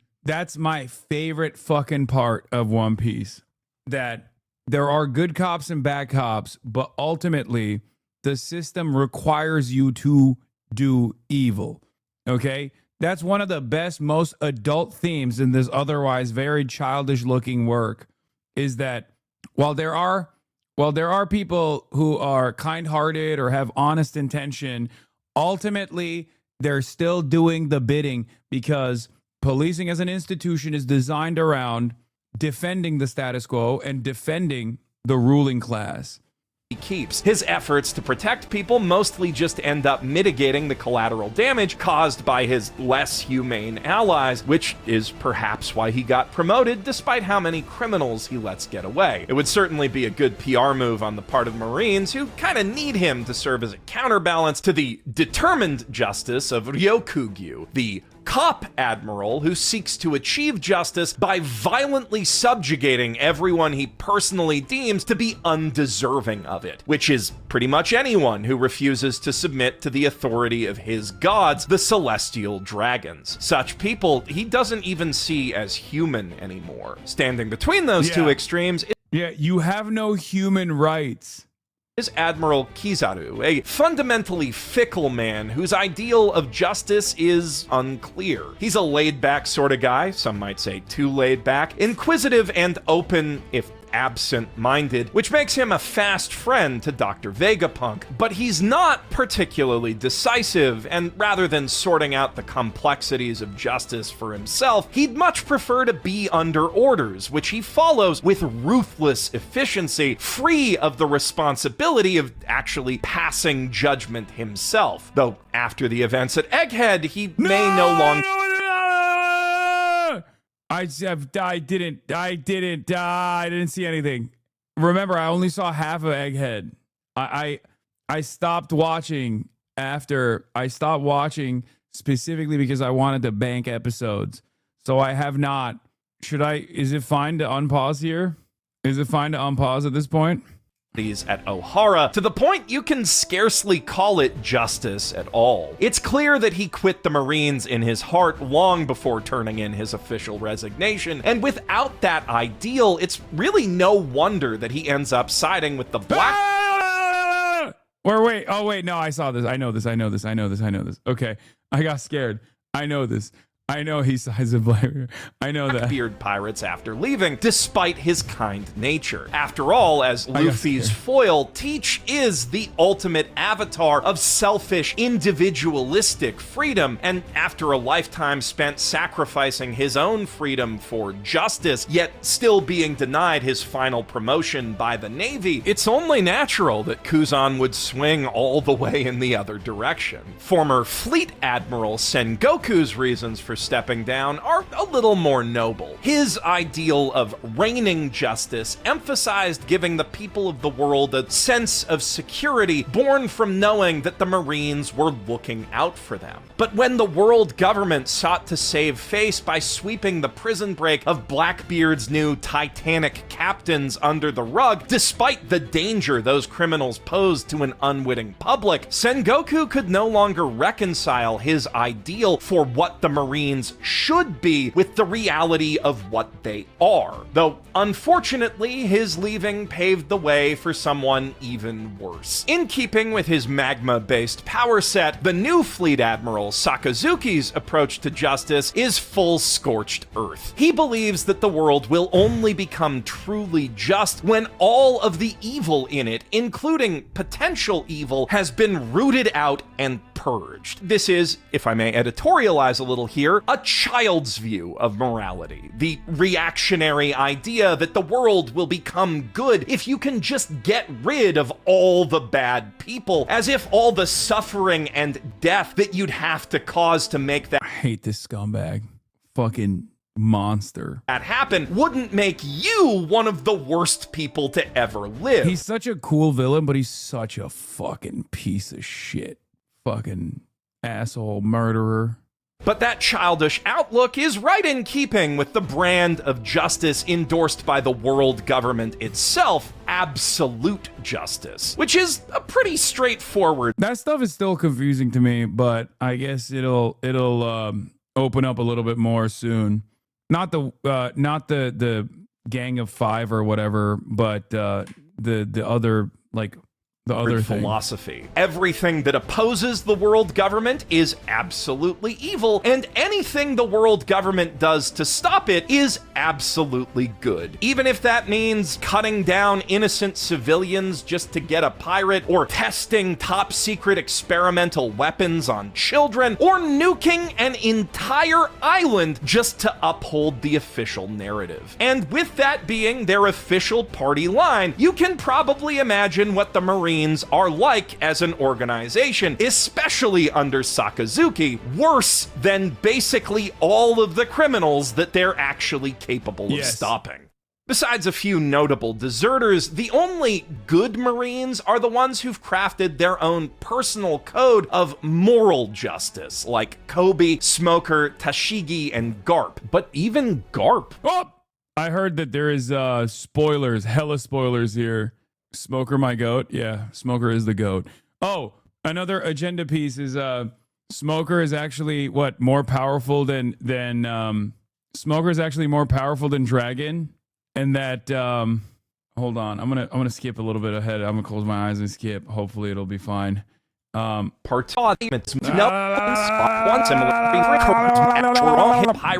you think I skipped enough? Do you think I skipped far enough? Garp fan in 2025. I don't. You have to eat the spoilers. We do it all the time. This is such a good video. Hasanabi is big brain. Hassan says Mugiwara instead of Straw Hat. Hassan says Gorosei instead of Five Elders. Hassan says Akagami no Shanks instead of Red Hair Shanks. Boa Hungcock. Yeah, I'm garping my shit. Maybe skip this, man. Okay, calm down, dude. We're not skipping it. It's a really good video. Eat the spoilers or don't want. Our absolutist, potential ally alienating all that passion can be twisted to unjust ends. One Piece frequently pits the forces of freedom and justice against each other. It's the most persistent conflict in the entire series, present from the moment that Luffy met Kobe. And that conflict is a dialectic one, intended to produce a synthesis between the extremes of the Marines and pirates, between those who claim to uphold justice while protecting the world's greatest and richest criminals from— Amazing. Fucking nailing it. Jesus Christ, I gotta pee. —it, and those who seize freedom for themselves at the expense of the weakest and poorest. A truly universal brand of justice that none are allowed to stand above, whose purpose is to protect instead of restrict freedom. Because you cannot have true freedom unless all who would trample on it are brought to justice. And until all men are free, justice can never be truly absolute. Earlier, I called Luffy a freedom fighter, but I'm far from the first influencer to do so. Hassan Piker used those very same words to describe him, and he's thrown even more contentious labels at the series, arguing that One Piece is communist and Luffy is Antifa, which are pretty strong claims to make, especially about a kid's cartoon that started in the 90s. But that doesn't mean they're not worth considering. So, is there anything in the text that backs them up? Well, One Piece does portray many of its villains, from Eneru with his surveillance. Well, it's about a Luffy I miss the part where he talks about me? to justice, and truth is to protect instead of restrict freedom. Because you cannot have true freedom unless all who would trample on it are brought to justice. And until all men are free, justice can never be truly absolute. Earlier, I called Luffy a freedom fighter, but I'm far from the first influencer to do so. Hassan Piker used those very same words to describe him, and he's thrown even more contentious labels at the series, arguing that One Piece is communist and Luffy is Antifa, which are pretty strong claims to make, especially about a kid's cartoon that started in the 90s. But that doesn't mean they're not worth considering. So, is there anything in the text that backs them up? Well, One Piece does portray many of its villains, from Eneru with his surveillance state to the world government with its everything, through explicit, direct parallels to real fascist regimes. And Luffy does punch a whole lot of ethno-fascists and theo-fascists and crypto-fascists and croco-fascists right in their stupid fascist faces. But, as I've already said, that's not necessarily out of a committed ideological opposition to fascism itself, so much as the fact that fascists keep getting in the way of him and his friends' dreams and or meat. Luffy only ends up punching so many of these pieces of shit because he's a naturally good person. He doesn't need to be told that they're enemies of freedom. He can simply see it for himself from their heinously evil words. I also think Luffy is the way that he is because he's almost like gum-like, if that makes sense, where everything bounces off of him, where he is just, he's not trying. Like, he's just good. He's not trying. He doesn't have like any sort of ideological commitment. And I think that's by design. He's basically Rubber Man. He is just gum. That's what it is. Like, there is a reason why all of the other characters, even down to Zoro and all the other characters, both on the villain side, both on the good guy side, they all have like very clear agendas. They have very clear goals. They have like some kind of like logical through line, as opposed to, I would say he's a cartoon, but yes, good one. As opposed to Luffy, who's just kind of there. Okay. And violently oppressive actions and act accordingly. So I really don't think that he'd claim that label, even though he frequently does anti-fascism. His dad definitely would, though. Yeah. And speaking of Shay, as for the communism thing, on a surface reading, that does immediately seem a little silly. I mean, Nami, one of the core... So you're disagreeing with your earlier statements? No, I think Luffy is in its purest form anti-fascist output. I said Oda is a communist, or as a joke, I said One Piece is a communist work. But as far as like what Luffy does, yes, he's not like he's not, at least so far, he hasn't been like, I have a commitment to engage in anti-fascist actions. Like, that's not what I'm saying at all. He just does it. OG Straw Hat Trio with us from the very first arc, just loves money and treasure. It's kind of her whole thing. It's just so shiny, and having it makes her so happy, and it's so useless to her when it really counts. Nami's practicing socialism with Chinese characteristics. Saves up her entire life to buy her freedom from Arlong, but when she finally has enough, he just takes it from her and forces her back under his fishy thumb. Because that's how oppressors operate. You can't stop them from oppressing you by playing their game by their rules with their pieces. You have to flip the board. While she never loses the obsession with money that many people who grow up in crippling debt develop, the thing that actually saves Nami Nami is the friends she made along the way. This is the funniest fucking read.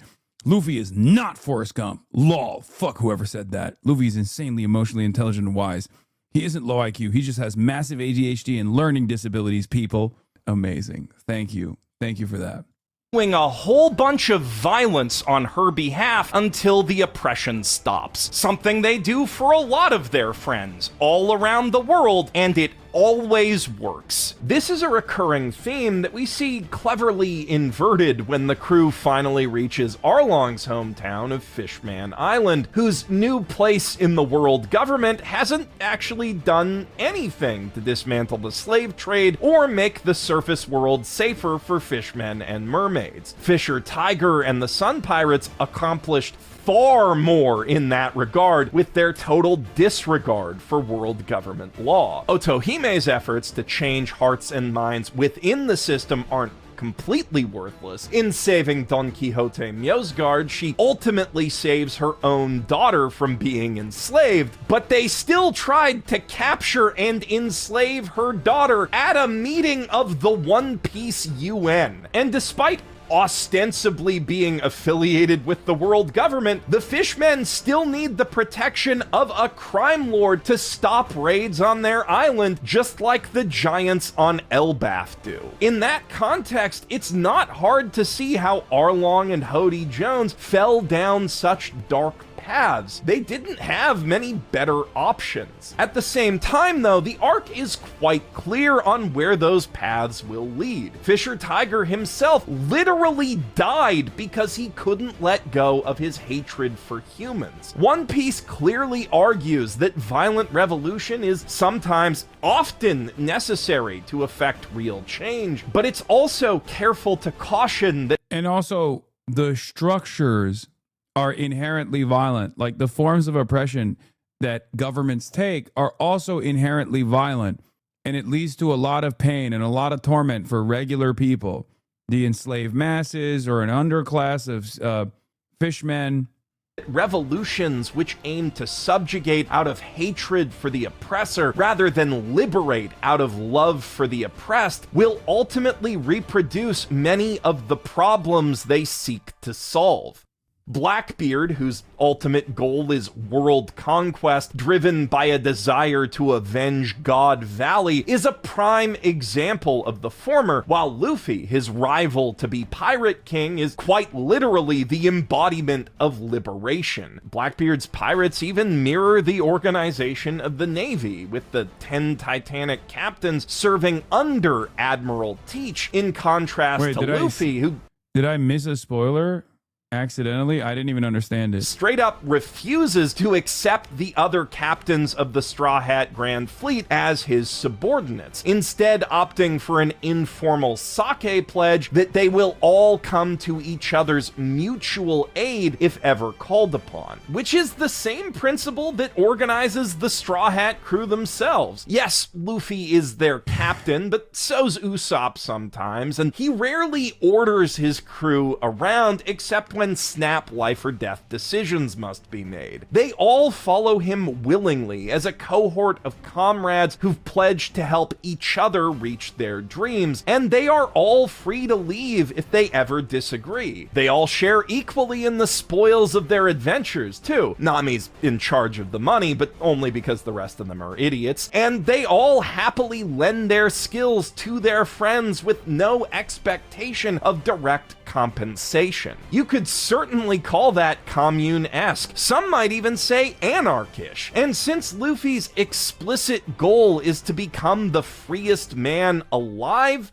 being king of the pirates is about being more free than anyone. You could take that as One Piece arguing that those specific principles of social organization and resource distribution are designed to maximize the freedom of the people living by them. But you could also make the case that that's a selective reading of the text, since Luffy has fought on the side of straight-up monarchists about nearly as often as he's joined up with revolutions, and more than once, he's stopped a full-on populist uprising in its tracks on behalf of an embattled king. Both of those times were to stop fascists who'd either manufactured or co-opted the movement, but Luffy still made friends with both of those kings. Yeah, Luffy says no to color revolutions, dude. Oh my god. Luffy is anti-color revolution. Luffy is a tanky. Luffy is a tanky. He said the Hungarian counter-revolution must stop. Roll the tanks. See, not agenda piece, not agenda piece. I'm not reading through the lines. I'm reading the lines, okay? So One Piece isn't really advocating for any one specific form of society, so much as the idea that groups of people should be able to determine what their society looks like for themselves without being coerced or manipulated into undermining their own culture, traditions, and basic human needs. What really matters is whether a society has good leaders. Can you counter his argument because he's saying that it's silly to call One Piece being a communist? What do you mean? He literally, first of all, the end point of communism is not at odds with, like, the end point of communism is not at odds with what he's describing. Every part of this video is explaining in great detail that if Luffy's final goal is to achieve full freedom, then ultimately it is technically communist. Luffy is a tank. He's pretty funny because we got evidence. Yeah, I mean, literally, he is. Okay, he's also looking at the material conditions of each state. Okay, he's not a trot. We know that because he looks at each individual state and analyzes the material conditions of each individual state and decides that for each individual state there's a different way.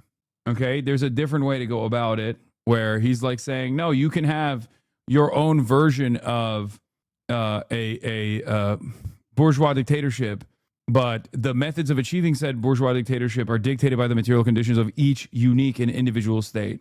That's it. Because like for some, he's saying, you know, we gotta stop a color revolution led by the CIA.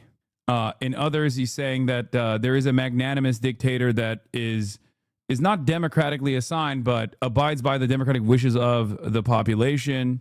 And while it doesn't commit to any one model of governance, One Piece does very consistently define what a good leader Light Yagami is a neoliberal. I agree. Is. Well, I think he's the most straightforward fascist, right?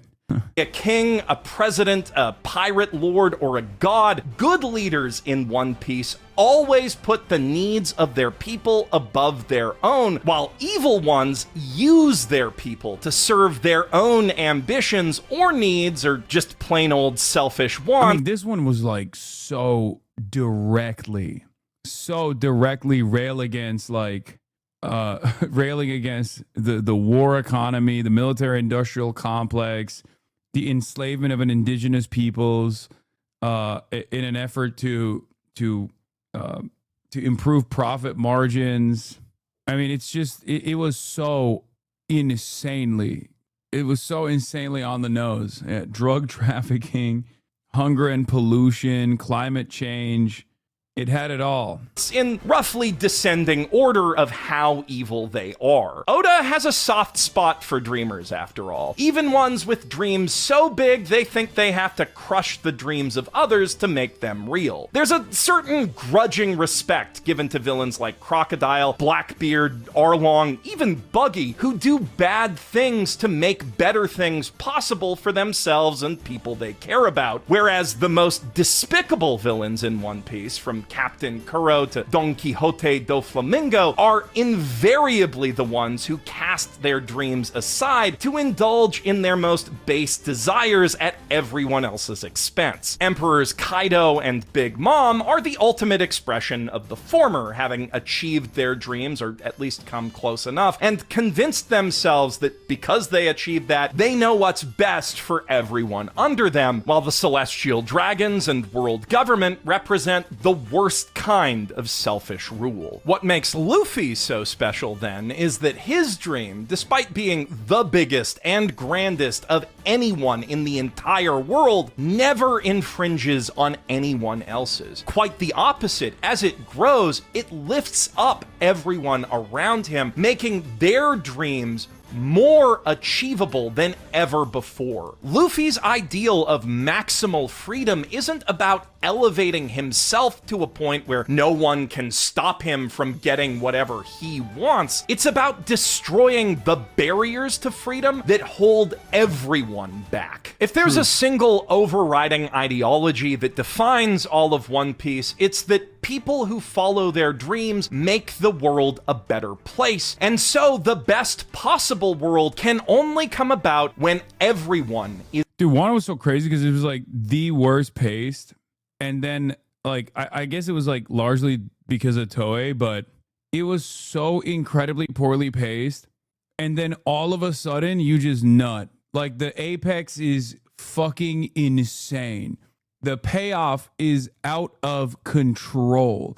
All of a sudden, the art style changes dramatically, and they lean into it. At first, there's like they changed like art direction for some episodes, or at least like some parts of the episodes have the new art direction, and some have the old art direction, and it's fucking insane. Out of nowhere, you're like, oh my god, what this entire work could be. It's part of the reason why I'm actually very excited about the Netflix new One Piece, and not the live action necessarily, but the new one, because I feel like they'll fix the pacing issues there and also redraw everything. I feel like that's going to be amazing. The remake is free to dream. And that, I think, is what makes the Mugiwara flag such a potent universal symbol. Regardless of ideological specifics, every revolutionary is a dreamer at heart, carrying... Did you watch the One Piece fan letter? Yes, it was awesome. I loved it. I especially love that shit when it's like showing... That's part of the reason why I love Andor. It just like... Well, there's a bunch of different reasons why I love Andor, but one of the reasons why I like Andor is because, like, I think the world building in Star Wars is the strongest thing, and I love exploring what the average person's experiences look like in this universe that isn't, you know, a godlike super pirate that's beating the fuck out of everybody. On the will of all the dreamers before them who were crushed beneath the boot of oppression. Though within the world of One Piece, there is another, even more potent symbol of generational struggle that the world government fears above all others. So much that they've spent the past 8 centuries trying to wipe it and everyone who remembers it from the face of the earth. A symbol that's been present in the manga since nearly the beginning, though its true meaning was only recently revealed with Luffy's new Gear 5 form. Joy Boy, the first pirate, legend of a lost era, a forbidden foe. Wait, is there spoilers here? No. I mean, I know Joy Boy. Big spoiler? No, I've already seen it. Hero sung of in whispers by those whose mere existence has been deemed a crime against the state. There's been quite a bit of debate since Gear 5's reveal over whether it's truly iconic or just a sillier, squigglier version of Super Saiyan. In my opinion, it is absolutely the latter, and that's exactly what makes it so iconic. When a Saiyan becomes super, it's almost always in moments of intense rage or sorrow, those potent emotions fueling the newfound power that they need to kick the ass of the guy who made them feel that way. And this theme has been echoed across countless other shonen battle series when their heroes power up. The villain pushes them to their limits, threatens what they love most, and at their lowest moment, something snaps and they awaken. That's been the genre template for decades now. But Gear 5 doesn't feed on such caustic emotions. It washes them away, drowning out the violent negativity of One Piece's villains with a cheerful cheerful drumbeat and uproarious laughter. Rather than just letting Luffy hurt people more efficiently, it transforms both him and the world around him in a way that turns each fight into a goofy little game and literally makes his dreams, however silly they might be, real. In a world ruled by anger and fear, One Piece posits that the key to true liberation is to embrace and embody unrestrained joy. To laugh in our oppressors' faces, even as they are crushed by conveniently timed pianos. That doesn't mean that anger has no place in the fight for liberation, obviously, but One Piece cautions time and again that anger must be directed and purposeful to do more good than harm. In the very first chapter, Shanks laughs off personal insults and even a mild physical assault from the mountain bandits, who end up mistaking that restraint for weakness, but they see just how wrong they are as soon as they lay hands on one of his friends, and Luffy emulates that attitude on Jaya when Bellamy tries to pick a fight with him, refusing to let the petty tyrant control his emotions and only putting a dent in his cocky skull when he starts pissing on someone else's dreams. It's that kind of righteous rage, the kind we feel on behalf of our friends and fellow man, that the world needs more of, while petty anger born from personal affronts is largely useless, wasted energy of no real concern to anyone with real power. That's why it's the man who can laugh from the bottom of his heart, even in the darkest of times, that despots fear most. For that man has fully harnessed his anger and can never be ruled by fear. Of course, knowing when and where to direct our fury is easier said than done, especially in this modern algorithmic age where enragement is engagement. We are conditioned to feel as if under attack from all sides at all times, pushed into a state of perpetual panic that paralyzes our ability to make rational decisions and respond to situations that deserve our anger. And often, the greatest, most dangerous injustices are wholly invisible to us, hidden in plain sight within systems we're taught to take for granted from the day we're born, slowly simmering beneath the cozy little pot of frogs we call society. So how can we ever know when we really need to act? Another great fictional freedom fighter has a pretty good answer to that question, I think, which I'll paraphrase for you now. Don't compare your circumstances to how they were yesterday. Look at how they were years ago. If it used to be okay, but it's not okay anymore, maybe you should do something about it. We're supposed to be leaving a better world for our children, after all, so if it's not better, if you're dealing with cruelty, with neglect, with a ruling class that wastes the people's money on frivolous, selfish bullshit, maybe it's time to get out there and raise your flag. I'm Jeff Thu, professional freedom keyboard. That was fire, bro. God damn, that was good. Fuck, dude. That was good as fuck. Great video. Holy shit. One thing I find important about the principle of anybody who feeds Luffy is his friend is... Alright, that earned my subscription for sure. One thing I find important about the principle of anybody who feeds Luffy's friend is that he doesn't act this way out of a desire to have the food. The rice that Tama gives him isn't enough to satisfy him, but Tama's choice to give Luffy all the rice she had is what caused Luffy to consider her someone worth fighting for. Yeah, that was fire. I feel like I've watched other Mother's Basement videos before on this broadcast. After all these years, I've realized Luffy was the original kindness punk rock character all along.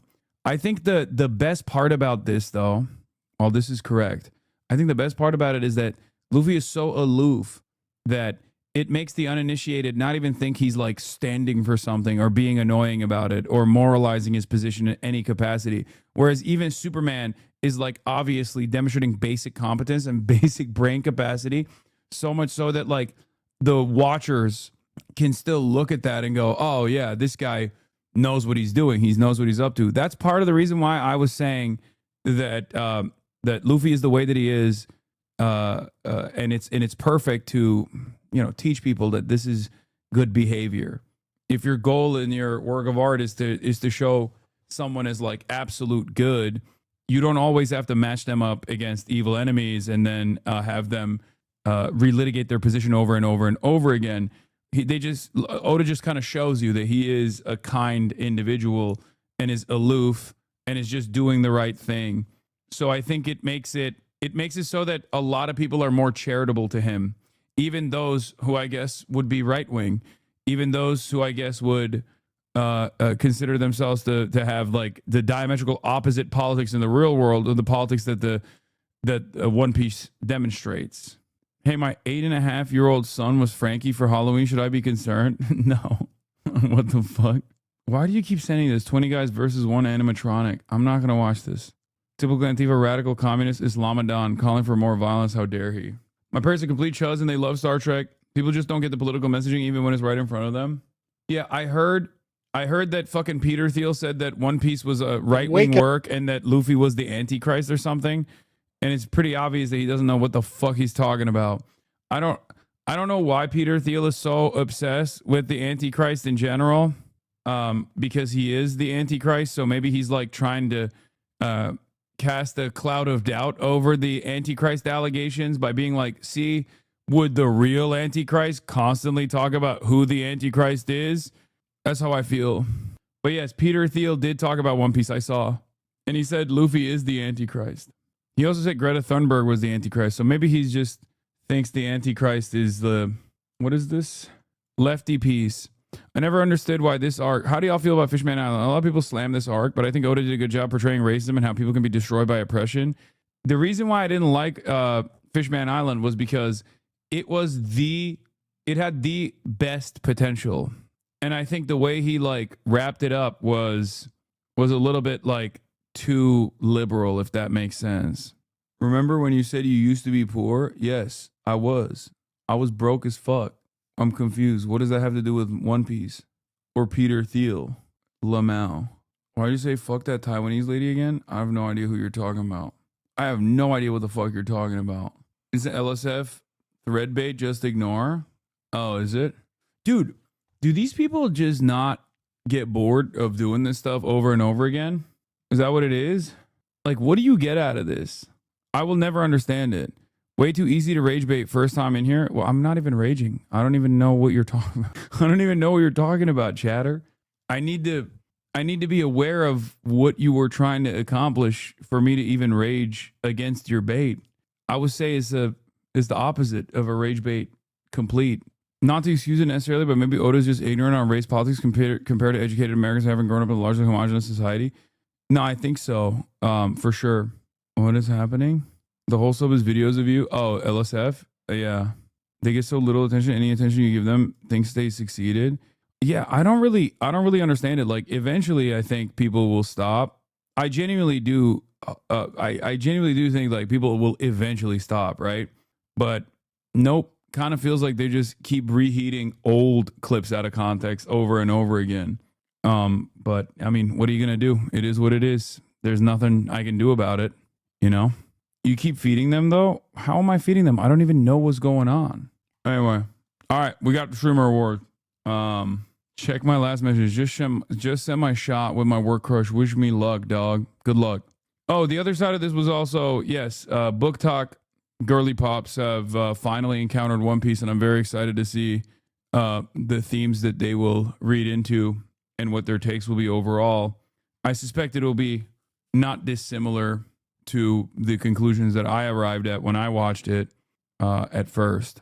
But let's do the streamer awards. Nominate your favorites. Let me log in real quick. Okay.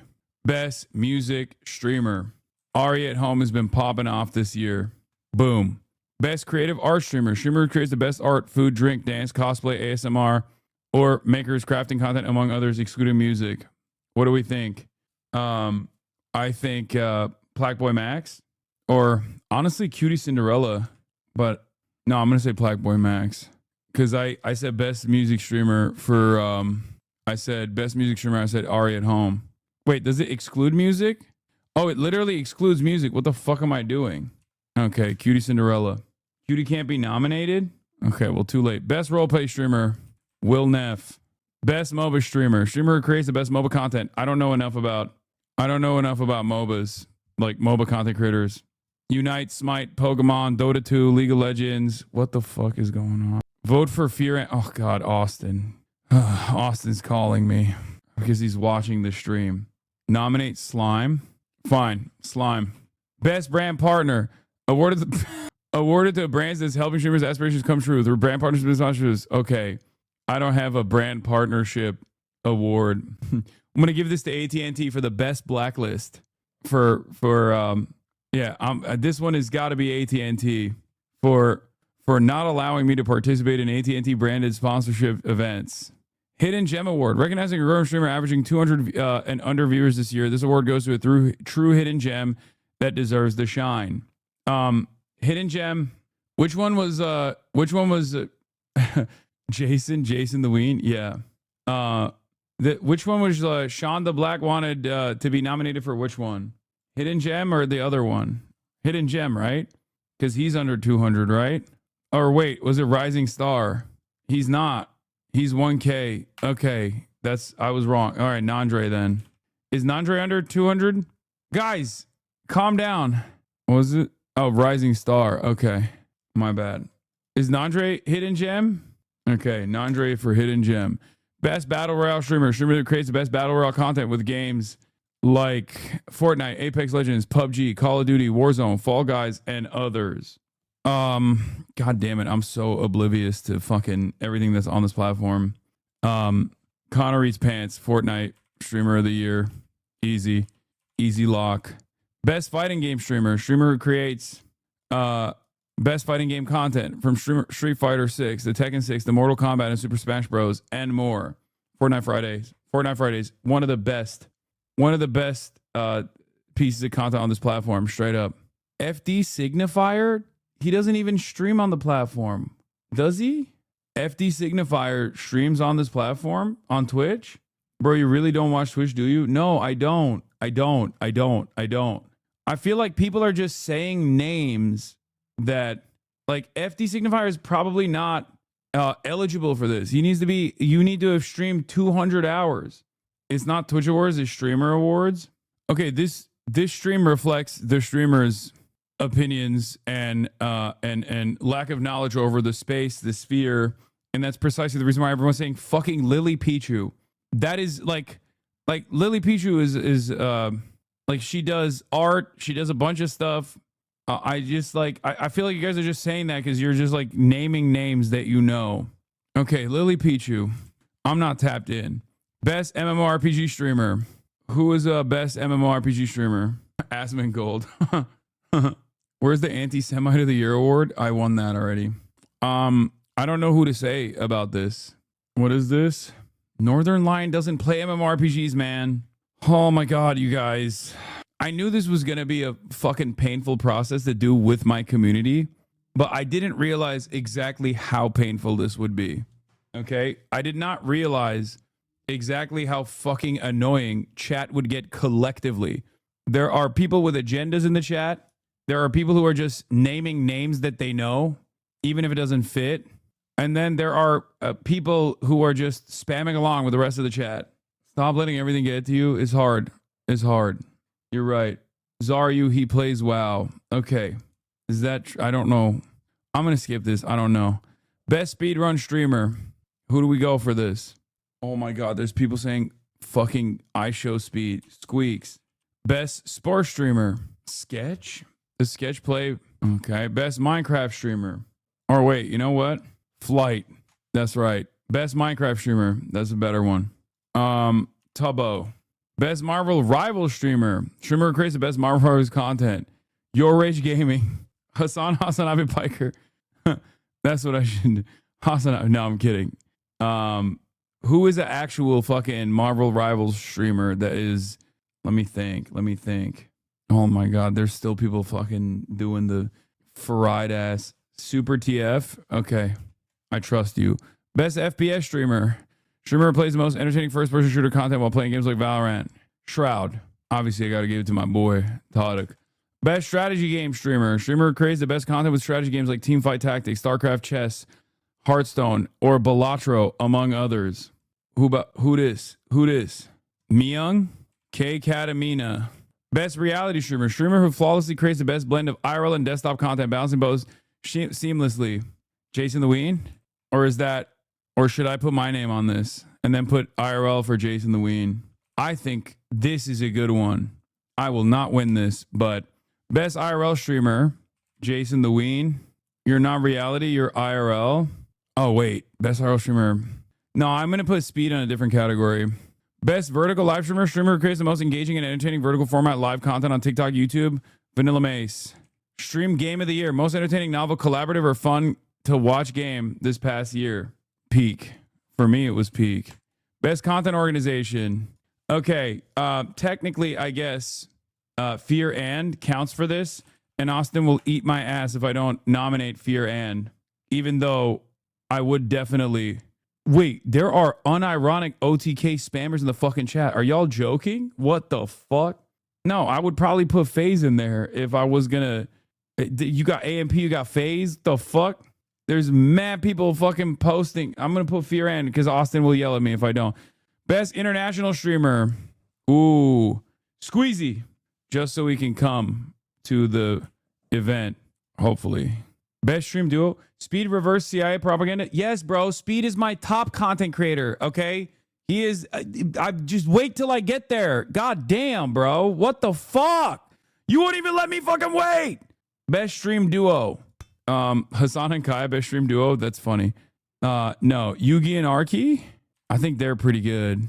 Best streamed collab. This award creates the most exciting one-time or limited collaboration live streaming during 2025, recognizing how streamers joining force and bringing creators from the outside space help grow the community and streaming ecosystem. Probably Adapt and Maya, right? Hasanabi and Zoran, that's funny. Yeah. No, Hasanabi and Zoran Mamdani, a real game changer. Guys, don't you know, things that actually are pertinent to the real world are utterly irrelevant in the grand scheme of things, unless they actually reach a tremendous number of real-time audiences. So that collaboration was a 30K collab, okay? That wasn't a fucking Kai Cenat, LeBron James type collab, okay? Although it may have played a role in some way in identifying who the next mayor of New York is, albeit a small one, of course. It's utterly irrelevant in the streaming space. Best streamed collab. Jason and Sakura. Wait, is that a collab? Oh, I gotta put that one, yes. Yes, for sure. Jakara was a big one. Best marathon stream. A lot of people are saying Mafiathon, but I think FaZe got it. I liked it. I liked FaZe. FaZe Subathon. How do you spell Subathon? Okay. Best streamed event. Most entertaining, unique, or memorable live event streamed in 2025. Hasanabi kick from the DNC. Hasanabi I think GP3 was pretty solid, but best stream series, the best recurring show, series, segment, or repeat events of 2025, whether collaborative or solo. This award honors the excellence in episodic live streaming. Fortnite Friday was a pretty solid series. I already put down Connor though, and I do feel like Plagueboy Max's like music series was pretty huge. Cutie TV. Dude, that's on literally the Fear and podcast. This is so not a part of... Come on, chat. In the booth, Plagueboy Max. Best VTuber. Our mouse.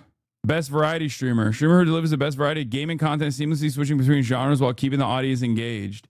Who would we say for best variety? Northern Lion? Northern Lion. I think Northern Lion. Best just chatting. You already know what I'm going to fucking put there. Come on, chat. You already know. Nominate me so I can lose again. Rising Star Award.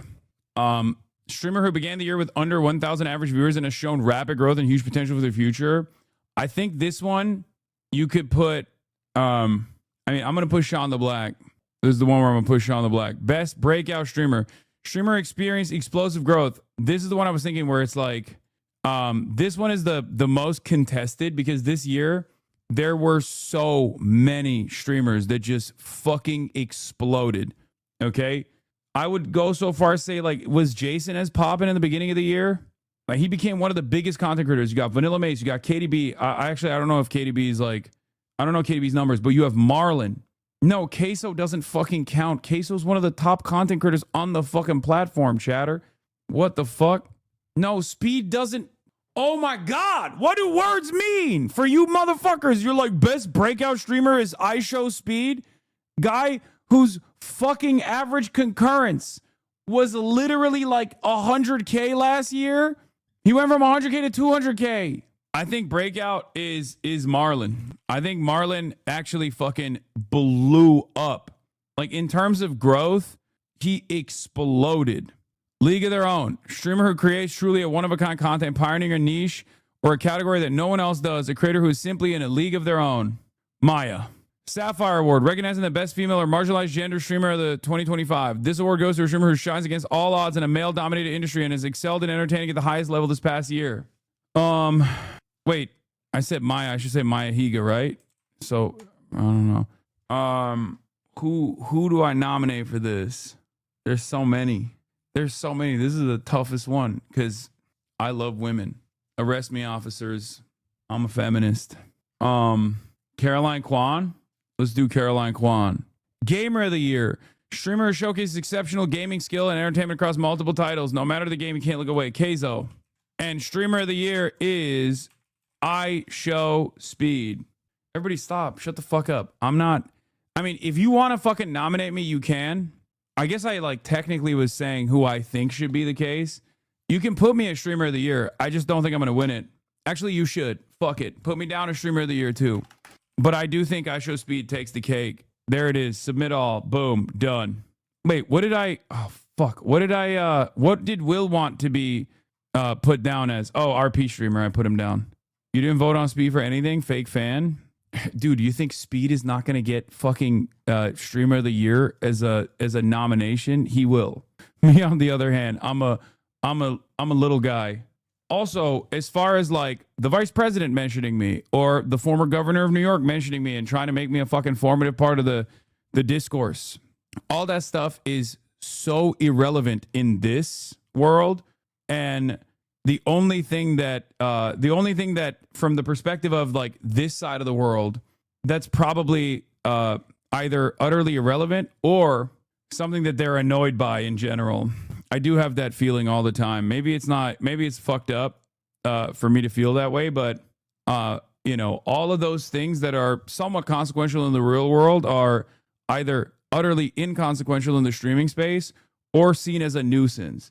For a lot of people in our industry, they unironically, from their perspective, I'm like, me and Asmongold are two sides of the same coin. Like they literally only see me as like a fucking constant nuisance that always finds himself in drama.